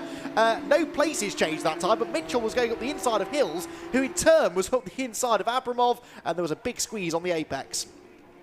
Well, it's fantastic racing this, and this is what the reverse grid can do. It just mixes things up. You've got some drivers that are a little bit quicker on the back, or behind some slower drivers as one's into the pit lane. Who is that? Is that the Fork? I think that's Dan Gore, isn't it? Again, he's not had a good day, I'm afraid, and out of the race. But yeah, it really engenders this kind of racing. So you've got Clues now ahead of his teammate Hills, and then you've got Mitchell, and then Booth is trying to get past Mitchell as well, and up into what will be 6th place. So Morgan, the leader, number 56, well out in front, 4.3 seconds clear of Tomlin, but it's now Abramov in 3rd place, and he's doing a great job here to try and keep the rest behind him, including now the man that did so well at Silverstone, Dan Clues, and he's succeeding so far. Hills then in 5th, Mitchell in 6th, Booth in 7th, and then Adam Walker in 8th place, and Billy Stiles actually in 9th place, not too far behind, and actually gaining, I think, on the cars in front. Yes, he is actually, yeah, you're right, 39.8, certainly matching those ones in front of him at the moment. Adam Walker, though, not with quite the pace that he had in race 1, languishing down in 8th place. Right, here comes Clues on the inside of Abramov. This is for a podium position now for Dan Clues, and he should go through. Yes, this has been a good lap from Dan. He started the lap 6th. He's going to end it in 3rd position with still just over 8 minutes to go. Over Deer Leap, across the start-finish line, and Clues comes through in P3 now. Then Nikita Abramov down to 4th, and then side-by-side for 5th, Elliot Mitchell on the outside. Well, he was making some great overtakes into Old Hall Corner on the inside in race 1. That time swept around the outside of James Hills. We didn't catch it on the cameras, but I saw it out of the window. He has gone through now, so Mitchell into the top 5, and Hills just keeps Matthew Booth at bay. Elliot Mitchell is very, very brave into that first corner, isn't he? Yeah, he certainly is, and that is standing him in good stead, and he's still there in 6th position. There is Hills then, 5th position I should say. Just behind him is Booth, and Adam Walker in 8th place, and Billy Stiles just out of shot there in 9th place, who didn't finish race 1 at Silverstone with oil pressure issues. but as he gets racing under his belt, because he's new to car racing, he's just going to get quicker and quicker. I think Billy Starr's going to be a name to watch out for during the balance of this season and perhaps into next season as well. He's one of the two, along with Tomlin, Motorsport UK Academy students racing in F1000 this year. It's great that they are racing within this championship. Yeah, back through Nickelbrook then goes the number 7 car of James Hills, who's slowly fallen down the order, but he's put up a good fight here. So too Nikita Abramov, the two that shared the front row. They've not plummeted back down towards the positions from which they finished the previous race, as the top 3 are now pretty secure in their places. Lee Morgan, 56, leads the way. Number 60, Jack Tomlin, in second, is quicker than him actually, but the gap is over 4 seconds. Real battling going on behind as James Hills loses another spot now, this time to Matthew Booth at Lodge Corner. So Matthew Booth moves into 6th place, 2 places lost this time for James Hills, and now Adam Walker closes in to try and attack as well. Can he get up the inside of the blue number 7 car into Old Hall? The answer appears to be no. And then you're quite right, Ian. Billy Starr's not far behind them either. So slowly but surely the order is kind of putting itself back together to the order we expected, but it's taken a little longer than I expected. Yeah, we're halfway through in terms of laps as well now, 5 out of the 10 that we expected. It's 56 Lee Morgan that's leading by 3.5 seconds from Jack Tomlin, who on the last lap did the best lap of the race, a 1:36.78 for Jack Tomlin. Third, number 2, Dan Clues. Fourth, number 11, Elliot Mitchell. Fifth, number 55, Nikita Abramov. Sixth, number 1, Matthew Booth. Seventh is number 7, James Hills. Eighth is number 14, Adam Walker. 9:41, Billy Starrs. And 10th, number 33, Robert Bailey. We are watching on screen the battle between Nikita Abramov at the moment, who gets it all wrong there, doesn't he, really? And is off over the grass, and he will have lost a hatful of places. And all the hard work that he was doing earlier in the race has come to nothing. That's a shame, though. It was the tiniest mistake. Just carried too much speed into Britain's, clipped the curb wrong, and couldn't get it into the right-hander then. So, that'll drop him. He's fallen right behind that whole group, hasn't he? So probably somewhere down to about 9th place for Nikita. But it gains everybody else a position within that bunch. So, he has carried on. All on his own now, so no more pressure at least. No need to keep watching the mirrors. He can try and get his head down and get into a rhythm. The next question I have then, can Dan Clues catch Jack Tomlin? That's, in fact, no, more to the point, can Jack Tomlin catch Lee Morgan? Because again, on the previous lap, he was quite a bit quicker than the race leader. He was, and 1:36.49 that time, so that is the 15/100th slower than the time that Morgan managed earlier on in the day. Morgan, you suspect, is driving with something up his sleeve at the moment, though, because he's still about 3 seconds clear. If he starts to see Jack Tomlin in his mirrors, if he gets the signal from the pit wall, then maybe we'll find that Lee Morgan does have something in reserve, although of course he did go out of the blocks quite fast in this race, so maybe he's just taken a little bit more out of himself and the car and the tyres than that he would have liked to have done in the early stages, but it's got him where he needs to be. So Lee Morgan still leads, but there we're watching the 41 car of Billy Starrs, and he is ahead of Nikita Abramov now, so Abramov did drop behind him as well with that off at Britain's just under a lap ago. Styles in the Jedi Racing Pulse team, so one of 2 Jedi factory teams that have operated. He's there in 8th position and having a strong second race here at Oulton. Yep, so back over the hill then towards the braking zone, and we're watching on screen the 6th place battle now, James Hills and Adam Walker, who's been flying under the radar a bit this weekend as Adam, maybe not quite up to the speed that we've seen him before in that silver and red number 14 car. Billy Styles getting closer to them now as well, as they make their way over Clay Hill and towards the end of what will be the 7th lap. The race leader is Lee Morgan. Jack Tomlin in 2nd position is how far back, I wonder? Well, let's say it's a 36.5 for the leader, that's more like it, and a 36.59 for Tomlin, so the gap goes back out by a 10th, so you might be right, Lee Morgan maybe just reacting now, seeing that the gap is maybe coming down a bit more than he's comfortable with, and just puts down the right foot a bit harder, pulls away, and only fractionally, but the gap is now stabilised at around 3 seconds. Fantastic racing though from F1000, these Jedi racing cars built in Northamptonshire of course, and powered by a variety of different 1000cc motorcycle engines, but it's a really closely matched formula as we're seeing here this weekend. It's one that really rewards driver talent as well, and bravery too, I would suggest. It's a very good way into single-seater racing too, and it's fantastic to see very good grids here at Oulton Park this weekend. 14 Adam Walker on screen at the moment, rarely does any testing, does Adam, so possibly when he goes out to qualify, he's sort of playing catch up on a lot of the competitors around him, and I think at Silverstone he got the most places gained award even, and that possibly suggests that his racing is better than qualifying, possibly because of the lack of testing. He's there at the moment in 7th place, trying to get the better of number 7 James Hills, who's a driver within the JFK racing team. No, it's not. I'll tell you the correct team in a minute. Yes, Adam Walker perhaps can get quicker over the weekend, but struggling maybe to find the right overtaking opportunities here to find a way past James Hills. As on screen now, we see Matthew Booth has caught Elliot Mitchell, so this is probably the last of the significant places that might change. Elliot Mitchell was behind Matt Booth in the previous race, and so you'd imagine Booth should be able to get through the reigning champion, hence why he's carrying number 1 on his car, throws the car out of Old Hall Corner. Running out of time though, we're on to the penultimate lap probably. We'll get one more after this, and Matthew Booth about 3/4 of a second behind Elliot Mitchell for 4th. Yeah, Hills is a Jedi Racing Pulse team driver, I beg your pardon, so not the teammate of Chris, but I was confused by the silver colour scheme, so apologies to all concerned. Anyway, down towards the right-hander at Shallows Corner they go. Elliot Mitchell in 4th place. Good strong race this from him, keeping Matthew Booth, the reigning champion, at bay, and he's only got another lap or so to do that for, with Lee Morgan hot-footing his way towards the start and finish line to start his final lap, but these two heading down towards the chicane, so they go to Hislops and then Knickerbrook, and Booth really doesn't seem to have much to offer in the way of an attack, does he, on Elliot Mitchell at the moment? He's following him very closely, but I'm struggling to see where the move's coming from. Yeah, this is the thing, again, he is quicker than Mitchell, but not sufficiently to make this an easy, in inverted commas, overtake, so he's going to have to try and get creative here. Looks for a good exit from Druids, that'll help because it puts you within striking distance into Lodge Corner. Can he throw it up the inside? No, not quite, but he's so late on the brakes. Matthew Booth almost runs into the back of Elliot Mitchell there at Lodge Corner. I think he was just testing how late he could brake there and whether he was close enough to throw it up the inside. I think the answer probably was no, but getting a bit scrappy now, isn't he, Matthew, in his attempt to get 4th place away?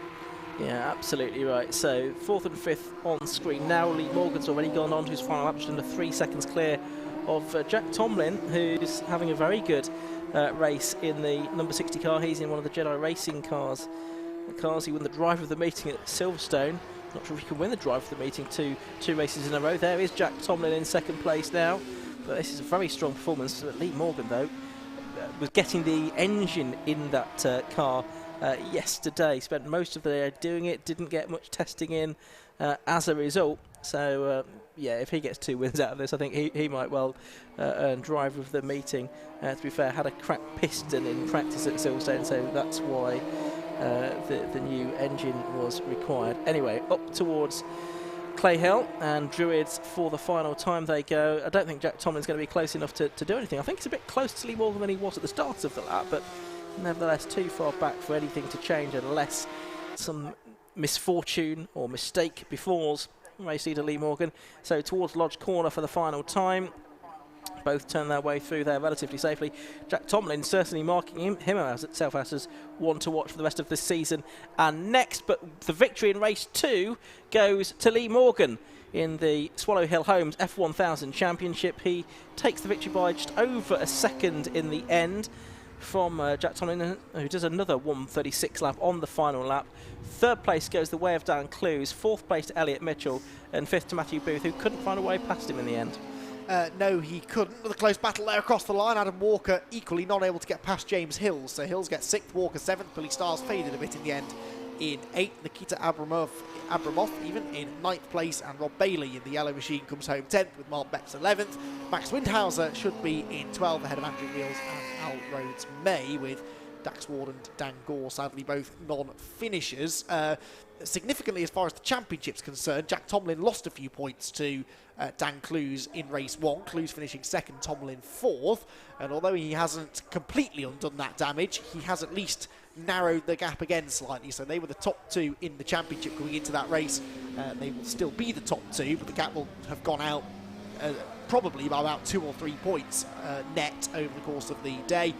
Dan Clews should still be the championship leader, but no such repeat of that triple win at Silverstone last time for Dan Clews. He's not going to have it all his own way this year, and Jack Tomlin in his first season of racing in this championship. I'm guessing Jack's come from a karting background potentially, because these cars do favour generally people who have come from karting. They are basically like a big motorcycle engine go-kart, and Jack certainly seems willing to throw the car around like you would a kart, and arriving on the scene as a novice racer, but clearly one of the pace setters, and I think had it not been for Lee Morgan, that would have definitely been a first victory of the year for Jack Tomlin. So yeah, one to watch for the rest of the year, I think. Definitely, and the rest of the year is 2 more meetings at Snetterton in about 6 weeks' time. I think it's a triple header that they've got there, and then they'll round out the season back at Silverstone, but on the national circuit this time in November. That'll be a 10-round season for the Swallow Hill Homes F1000 Championship. I can see that the cars are heading into Park Farm. I don't think we're going to be able to get to hear from race winner Lee Morgan though, so what we will do if we can in a few moments time is give you a look at the result. In fact, there it is now. Lee Morgan it is that took the win in car number 56 then, beating number 60 Jack Tomlin by 1.05 seconds in the end. Third to number 2 Dan Clews, fourth to number 11 Elliot Mitchell, then Matthew Booth in 5th, only half a second or less than half a second between those two. 6th was number 7 James Hills, 7th to number 14 Adam Walker, 8th was number 41 Billy Stiles, the teenager. Nikita Abramov, 9th in the end after leading the race in the early stages, number 55, and 10th was number 33 Robert Bailey. Mark Betts and Max Finthauser, both who've done Sports 1000 racing in the past, 11th and 12th. And a bit further back, remaining finishers, well, the remaining finisher was Al Rhodes in 13th place, Andrew Wills a lap down, and Dax Ward and Dan Gore, I'm afraid to say, were non-finishers. So F1000 back again at Snetterton in about 6 weeks' time.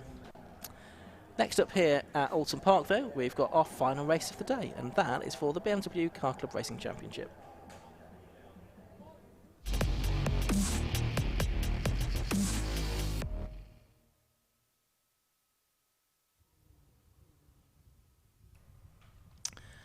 And it's going to be a 20-minute race for the BMW Car Club Racing Championship. We'll just make sure all of the F1000s are safely back in and any clearing up that is required has been done. And we will get on to the second race of the day for the BMW Car Club Racing Championship. And we'll give you the grid for that, if we can, in a moment or two's time. Reminder that earlier on today it was a win for Mike Cutt from Mike Pensaval in second place, about 5.7 seconds between them at the end. In the M2 class it was victory for Graham Crowhurst after drama for Paul Cook right at the end. But let's have a look at the grid now. Graham Crowhurst, number 15 then, it lines up on pole position. Again, there's a partially reversed grid here. So it's Crowhurst 15 and Sheehan 28, Brad Sheehan 28 on the front row of the grid. Second row is 146 Pensaval and 44 Mike Cutt, the race one winner. Third row, number 30 Dan Harborough in the A30, number 30, and number 7 Kevin Denwood, he lines up 6th. 7th on the grid is number 43 Stephen Schweikart. 8th is number 76 Stuart Pywell. On the 5th row it's 40 Sean Jackson and 8 Bill Reddrop. On the 6th row, 64 Gareth Montgomery and 71 Jordan Saywood. Rob Lyons, number 19, and Tom Singleton, number 23, line up on row 7. 60, Carl McMillan and Luke Proctor line up on row 8. 10 and 72, Clive Watson and Matthew Smith on row 9. Paul Laramie and Gareth Thomas are on the next row, 31 and 68. Then on the 11th row, 59 and 42, Jim Benson and Mark Havers, and Gary Burstow, number 83, alongside Paul Cook, number 26, retirement from the first race on the 12th row. Row 13, Adrian Williams, number 67, and Cavan Grange, number 37, and Rick Kerry on the back if his car has been fixed after its qualifying dramas, car number 2. So that's the grid for the second race of the day, the BMW Car Club Racing Championship. And we look forward to this 20-minute race. And it should be a good one because we've got the M2 class car on pole position of Graham Crowhurst, but we've got the more powerful M1 class cars behind him. So it's a question, I guess, of for how long can Crowhurst keep them at bay? Well, yeah, and who gets past him first? Is it Cut or Pensaval? Because Pensaval had that early lead in race 1, but then was reeled in by Mike Cut, so we were speculating maybe there was a problem for Pensaval because he really seemed to lose pace in the latter part of the race. But if one of them gets through the slower traffic quicker, then they might just be able to pull away and build a gap that the other can't close in on. You'd imagine the winner will probably come from that second row, either race 1 winner Cut or Michael Pensaval, but well, who knows the way this afternoon's gone. We've had some good racing all round and some slightly surprising results. But yeah, Graham Crowhurst, his main goal, of course, really is to be racing the other BM2 class cars, and the nearest of those is going to be Stephen Schweikart's BMW E46 Compact that starts a couple of rows back. So in a way, yes, Crowhurst's on the overall pole position, but doesn't really care too much about racing the Class 1 cars around him. He will be gunning for a class victory and might not want to fight them too hard. Yeah, as we've said already today, points are scored within the individual classes rather than on the overall finishing position, and there's not much differentiation between third and second and third and fourth and so forth. So actually, consistency is as important as anything else in the BMW Car Club Racing Championship. 9 out of 10 rounds to count. We're only on round 4 of the championship here, although we're into September. Obviously we didn't get underway until last month, into August at Brands Hatch. They go to Castle Combe in just a fortnight's time, and then Snetterton and Donington Park to round out the season. 9 races out of 10 will count for the championship. We'll have to wait and see how many of the cars that had problems in race 1 are out towards the back of the grid. We'll see if we can spot any of them coming out in a moment or two.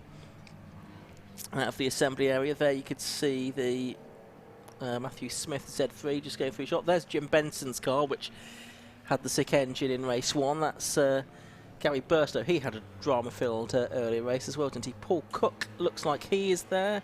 Adrian Williams is there. Kevin Granger is there. So the only one that's not there then and out for the day, therefore, by the looks of it, is Rick Kerry. Yes, which is a shame because he qualified front row, hadn't he, for that first race, the ex-BTCC racer. But yeah, not seen much of him since then after a fairly spectacular engine blow-up in qualifying, towards the end of qualifying as well. It did look rather terminal when it happened. But good news that Paul Cook, Adrian Williams and Kevin Granger are out there, because they're all pretty rapid. Paul Cook especially, he was on for a top 5 finish overall, wasn't he, in race 1 before he had that puncture. I think he was running in 4th place, was he not, going on to the final lap, and elected to stay out, try and complete the last lap with 3 wheels on his wagon, so to speak, but some other damage was done.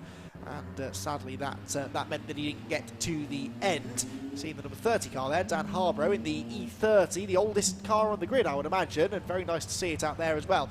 Going pretty quickly in top 5 in race 1, and you wouldn't bet against him doing the same in this second race. Still got the road registration plates on, also got a novice cross on the back of the car as well, so for a number of reasons it's a very impressive performance there from Mr Harborough, and let's see what he can do in this race.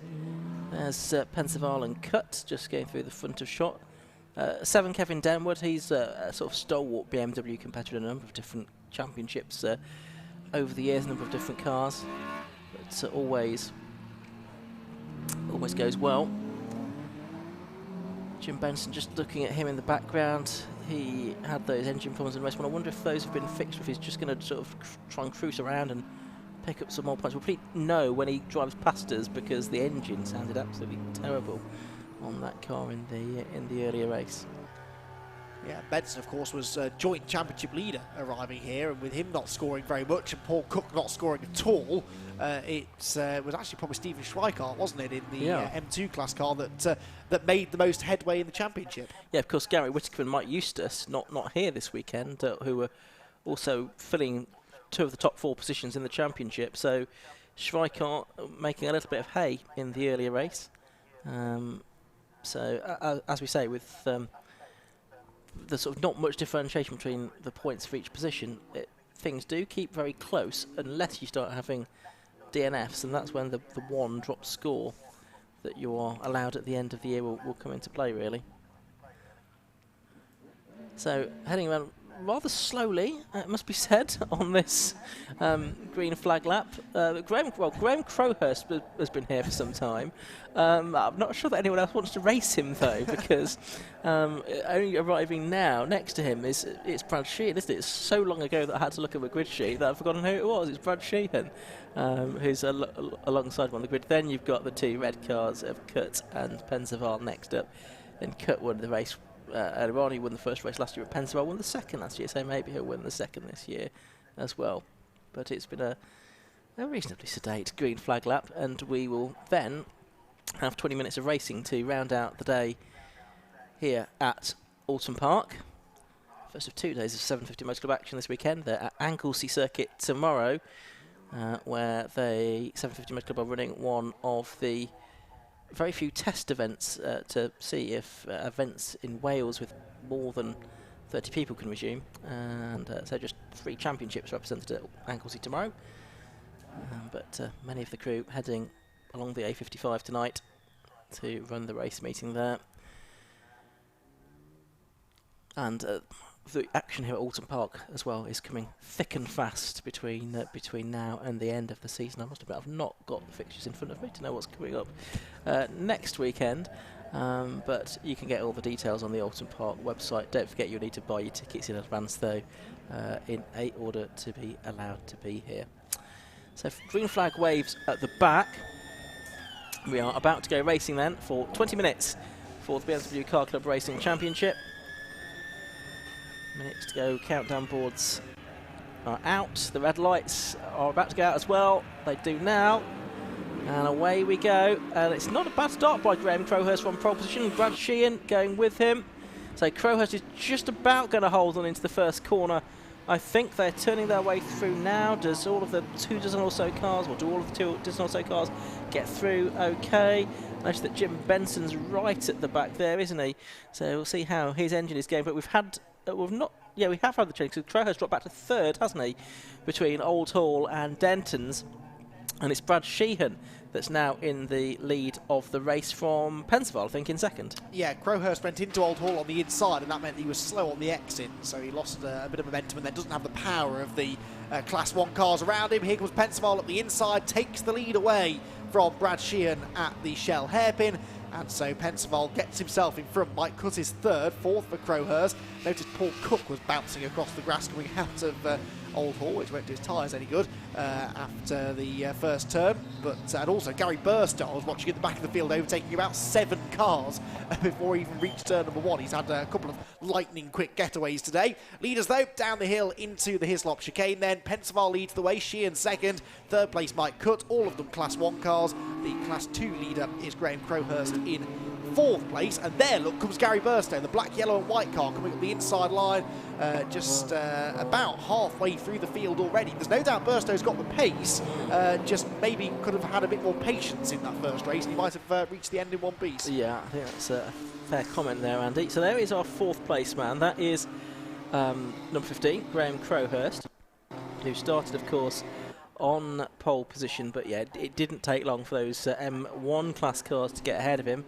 Mike Cutt among them, number 44, that you can see the red car with the yellow and blue stripes down the side, but Pensaval out in front and starting to pull away from Brad Sheehan in 2nd place. I think Cutt will be keen to get ahead of Sheehan, although we saw in the first race that Cutt was able to come from quite a long way back, wasn't he, to get the victory. Rest of the field just filtering through. Down towards the left-hander at Cascades go the leaders. There's Crowhurst on his own in 4th place. 5th is Dan Harborough. We didn't really see much of the E30 in the first race. And then 6th and 7th together.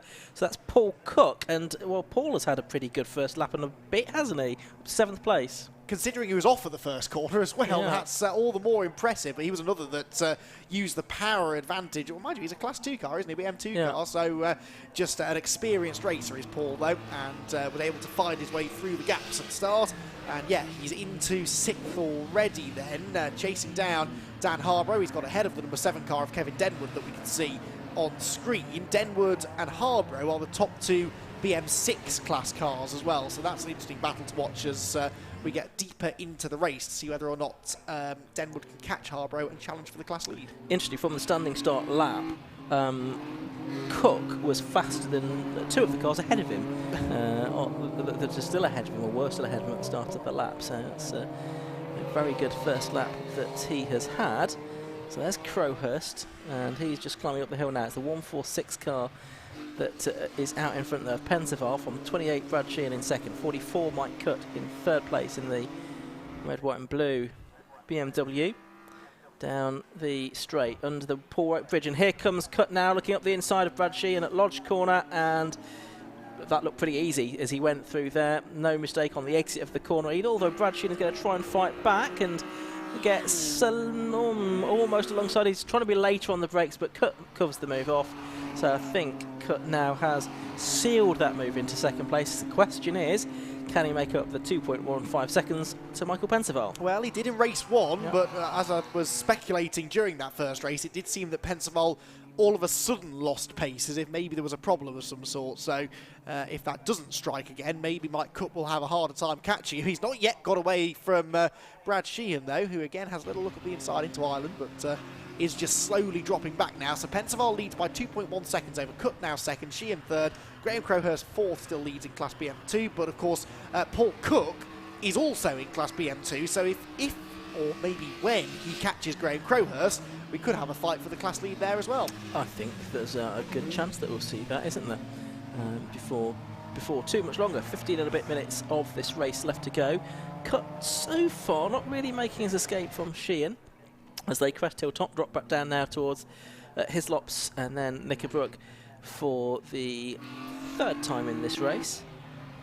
Rejoining the sort of Foster circuit any moment, and then they head up the hill, up Clay Hill, towards Druids once again. So that's in a holding. Paul Cook. Well, the battle that we were hoping for was not going to happen, because Paul Cook, for the second time today, has gone up in a cloud of smoke. He's parked on the island hairpin there, I think, hasn't he?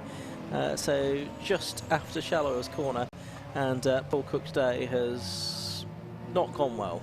Yes, it's another smoky end, isn't it, as well, as if the car is maybe overheating. The marshals are having a look at the front of the car just to see, so it's possible that damage done in the first race has come back to haunt him again in race number 2. The leaders, though, carry on undeterred. The gap is 2.4 seconds then between Pensaval and Mike Cutt. It went out by a few tenths that time around, but of course Mike Cutt was defending a little from Brad Sheehan behind him. Here's a nice battle on the screen. This is Gary Burstow continuing his charge up the order, and he's bringing with him Adrian Williams in the 67 car. These are both Class BM2 cars, and I think that was Stephen Schweikart, wasn't it? They were going up the inside of into Lodge Corner, and now they go side by side themselves across the start-finish line as Gary Burstow is under pressure now from Adrian Williams, and Williams goes up the inside and takes away 7th place. Nice move there. 2 places gained in 2 corners for Williams, and both of those 2 cars, of course, started at the back of the grid. Yeah, so quick look at the class situation then. M1 is obviously being led by Pensaval, M2 by Crowhurst, the 6-cylinder class being led by Dan Harborough, and the Cup class by Carl McMillan in 17th position overall. But I don't think Gary Burstow's given up on getting the place back from Adrian Williams here, has he? He's in the 83 car, Williams is in the 67 car. The next car up the road is Kevin Denwood as well in 6th position, just looking at the respective lap times as well. And Denwood's lapping a smidge slower, but not an awful lot, so it might take a little bit for these two to catch Kevin Denwood and get up into 6th position. Big lock up there though for Burstow, but a better exit from the corner. We'll see when they get to Hilltop whether he managed to get past Gary Burstow there. So what's gone on there? So yeah, we've now got Adrian Williams that's dropped to the back of that group, and I think he must have a problem actually, Andy. Yeah, the car wouldn't accelerate out of Britons. That's why Burstow nearly ran into the back of him. So that's another battle that almost ignited and then unfortunately has rather withered with one of the cars hitting mechanical problems. So back through goes Steve Schweikart as well, who of course scored well in Class 2 in race 1. He was 2nd place in Class BM2 in the first race. He is a little bit further back this time, but still picking up some good points. Looks though as if Adrian Williams might be out of the race. At the front, car off, and that is, it's Cavan Granger again, isn't it? Who's been in the wars today, number 37. walls and walls, I think, more to the point. He's rejoined there, just docking one of the, I think, retro barriers awry. He was in 16th position, but something now is, I think, rubbing on the tyre by the looks of it as a result of that incident. Yeah, from the right-hand side, couldn't quite tell if it was front or rear.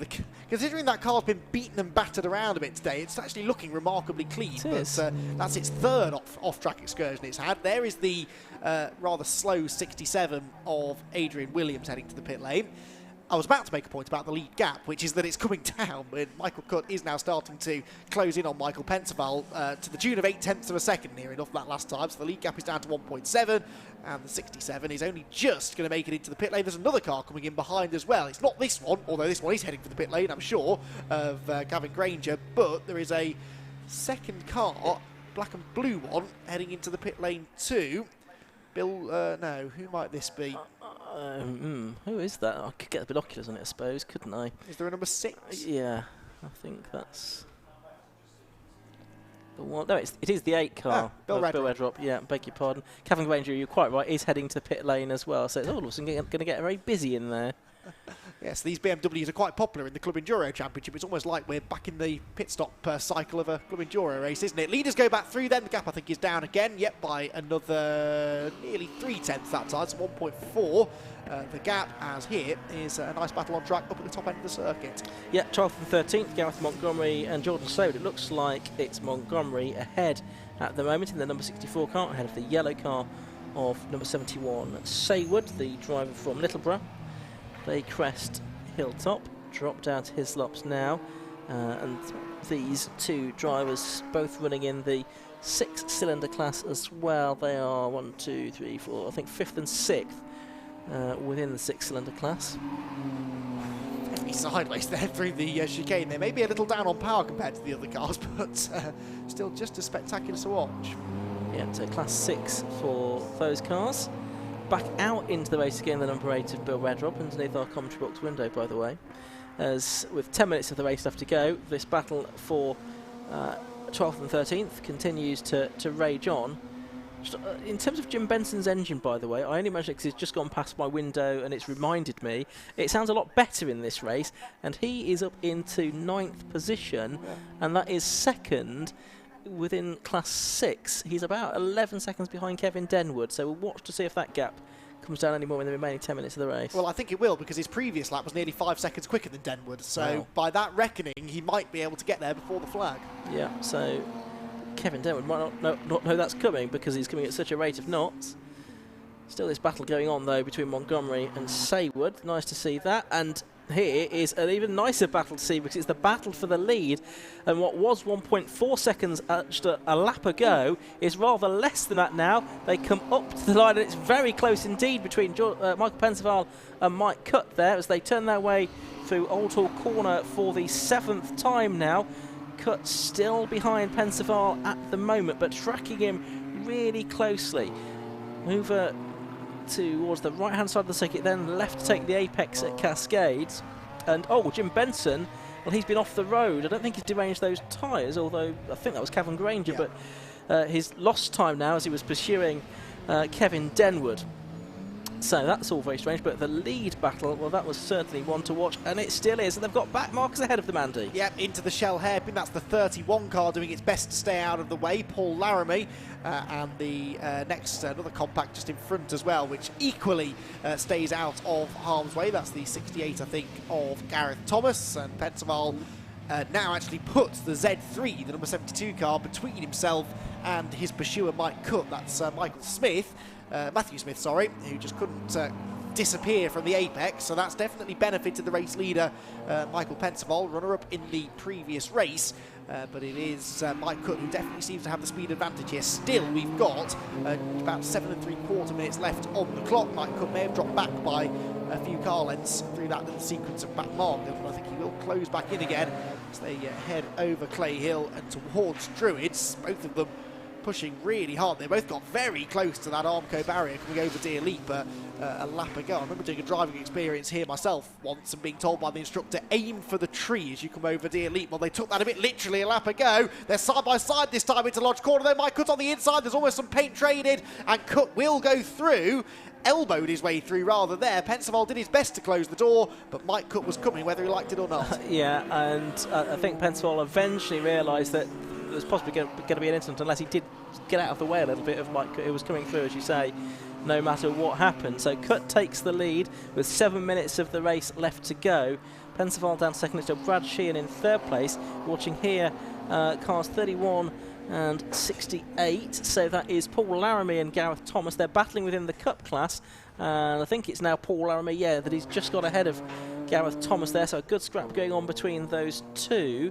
Try and work out which position within the Cup class it is that they are disputing. I think it is, third place behind Clive Watson in second and Carl McMillan, who's leading in this class. And this really is an excellent first step into the BMW Car Club Racing Championship. These Cup class cars, very inexpensive to build and maintain and race. So if you want to get involved in the BMW Car Club Racing Championship, then maybe this is the way into it for you. They look good fun as well, those cars. They move around quite a bit, but the racing is very close. As you can see, they're nose to tail heading out of the Shell hairpin towards the brick chicane. Laramie just keeping the number 31 car in front. We were talking about that Class BM6 battle earlier on. Dan Harbour still leading the way. That moment that Jim Benson had has dropped him down the order quite significantly, I'm afraid, and there he is, as if by magic, back on our screens, going up the inside of the number 8 car, which is laps down after his pit lane visit, Bill Redrop. So this time through, Benson, well, he was 11th a lap ago. Is he still 11th? Yes, and that puts him 5th in class. So a bit like race 1, he had a moment in race 1 and then never seemed able to recover, and then we know the engine had problems, so I wonder whether maybe the engine problems are returning. Yeah, I guess that's a possibility, isn't it? I would hope not.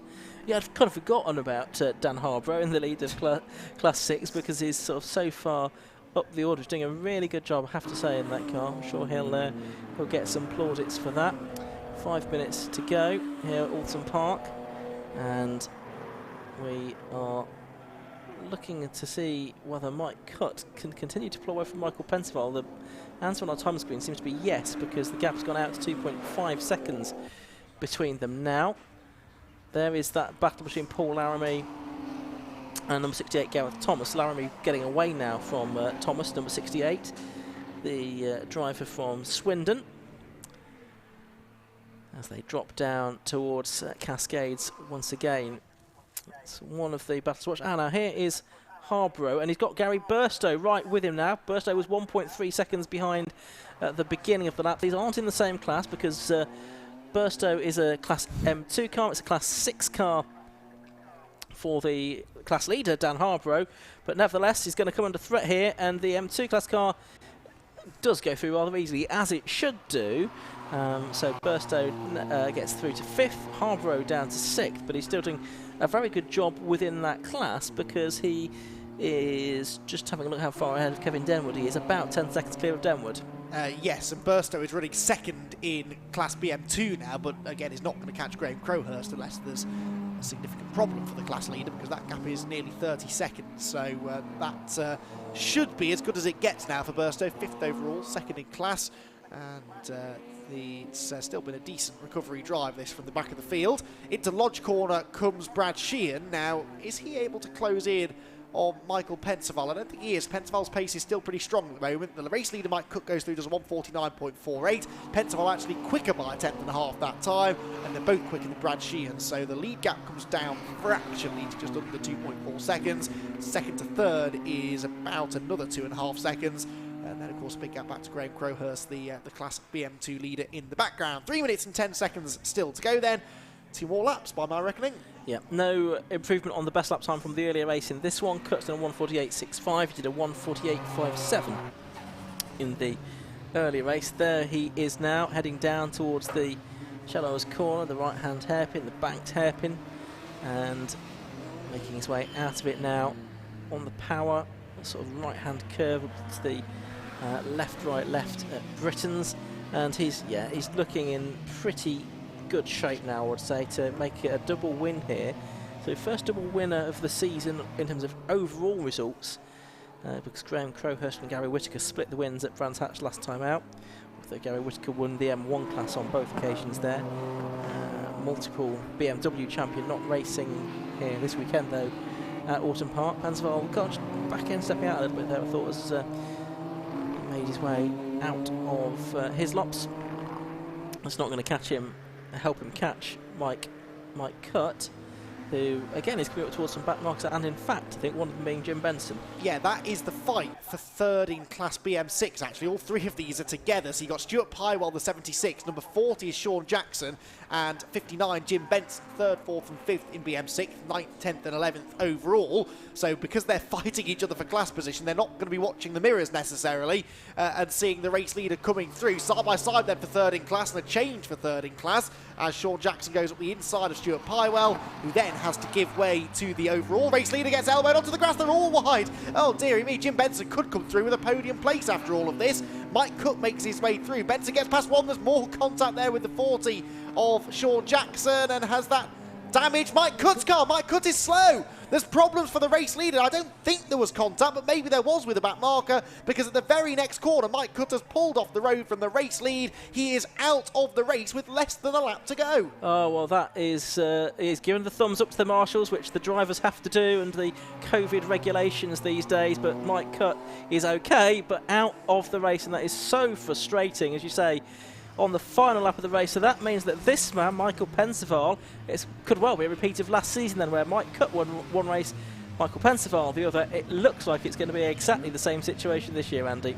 Well, I can't quite believe that. How many dramatic last laps have we had today? It's been one of those days, really, hasn't it? And yeah, Mike Pensaval then is going to come through, it would appear, for the race victory, although I'm not giving him the victory yet, given the way that this afternoon has gone. He's just put a lap on Jim Benson.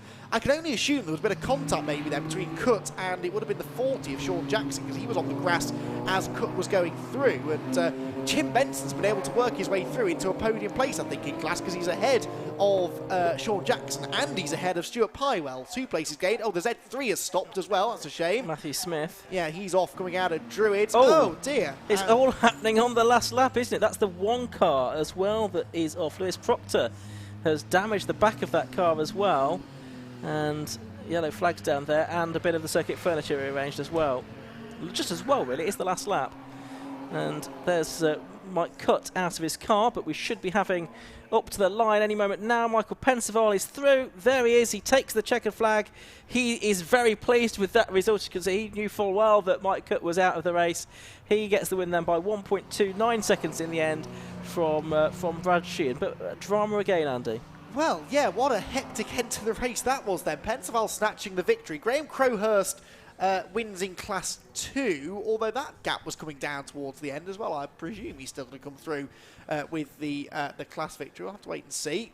Next through is, that's Bill Redrop, who's lapsed down, waiting for Graham Crowhurst to appear then over the top of Deer Leap, which he should do momentarily, although he was, of course, a long way behind the leading 3. In Class 6, Dan Harborough will win that class. I'm pretty sure of that. He was 11 seconds ahead of Kevin Denwood coming on to the final lap. Here I can see out of the window Graham Crowhurst is on his way and will come over the hill, finally, with his headlights ablaze, and he will come through to win Class BM2 from Gary Burstow in 2nd place. And the Cup class, I don't think that incident actually involved any of the leaders. It should still be Carl McMillan that comes home to win in the Cup class from Clive Watson in 2nd, although they were quite close together as well going on to the final lap.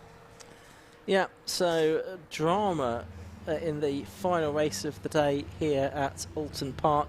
The win going the way of Michael Pensaval, and he is justifiably pleased with that result in his JK Motorsport run car, the number 146, the E46 M3 for the driver from Bradford. Be very happy with that result, and having lost out on the lead in both races to Mike Cutt, but getting it back in this one.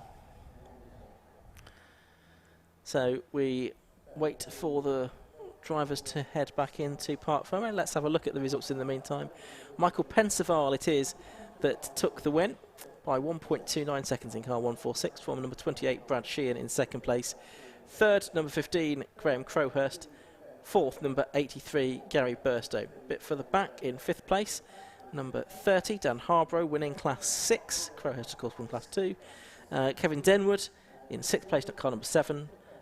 Mike still showing on our screen as 7th, but he won't be classified, so it'll be Stephen Schreikart in the M2 class car that moves up to 7th, ahead of Jim Benson, who gets 3rd place within class 6 after the engine dramas in race 1.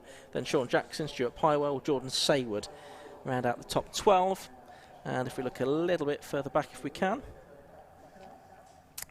down into 13th position, if we can get that up. There we go. Rob Lyons was next up in car number 19, 14th to number 64 Gareth Montgomery, 15th to number 23 Thomas Singleton, 16th to number 60 Carl McMillan, then Clive Watson, Paul Laramie, Gareth Thomas, and I think that's probably going to be it, because not Luke but Lewis Proctor was a non-finisher, as we saw down there at Shallows Corner. Well, Andy, what a dramatic day of racing we've had. It's been absolutely fantastic. Some real tight finishes, a lot of races going to the last lap, even the last corner. Yeah, absolutely. A typical day with the 750 Motor Club, really, which is renowned for providing this sort of racing action, which is why I so enjoy covering the race meetings. It's been great to be part of the live stream this weekend as well, first time since Croft last year. And yeah, we've had a bit of everything, haven't we, really? We've had some really great wheel-to-wheel action. We had some strategic intrigue in that Tagiwa Club Enduro Championship race earlier on. The photo finish in the K-Tech Racing Clio 182 Championship as well. And yeah, some really dramatic late turn of events in F1000, in the BMWs and in the Clios as well, of course. It's been great entertainment, and yeah, thank you very much for having me again.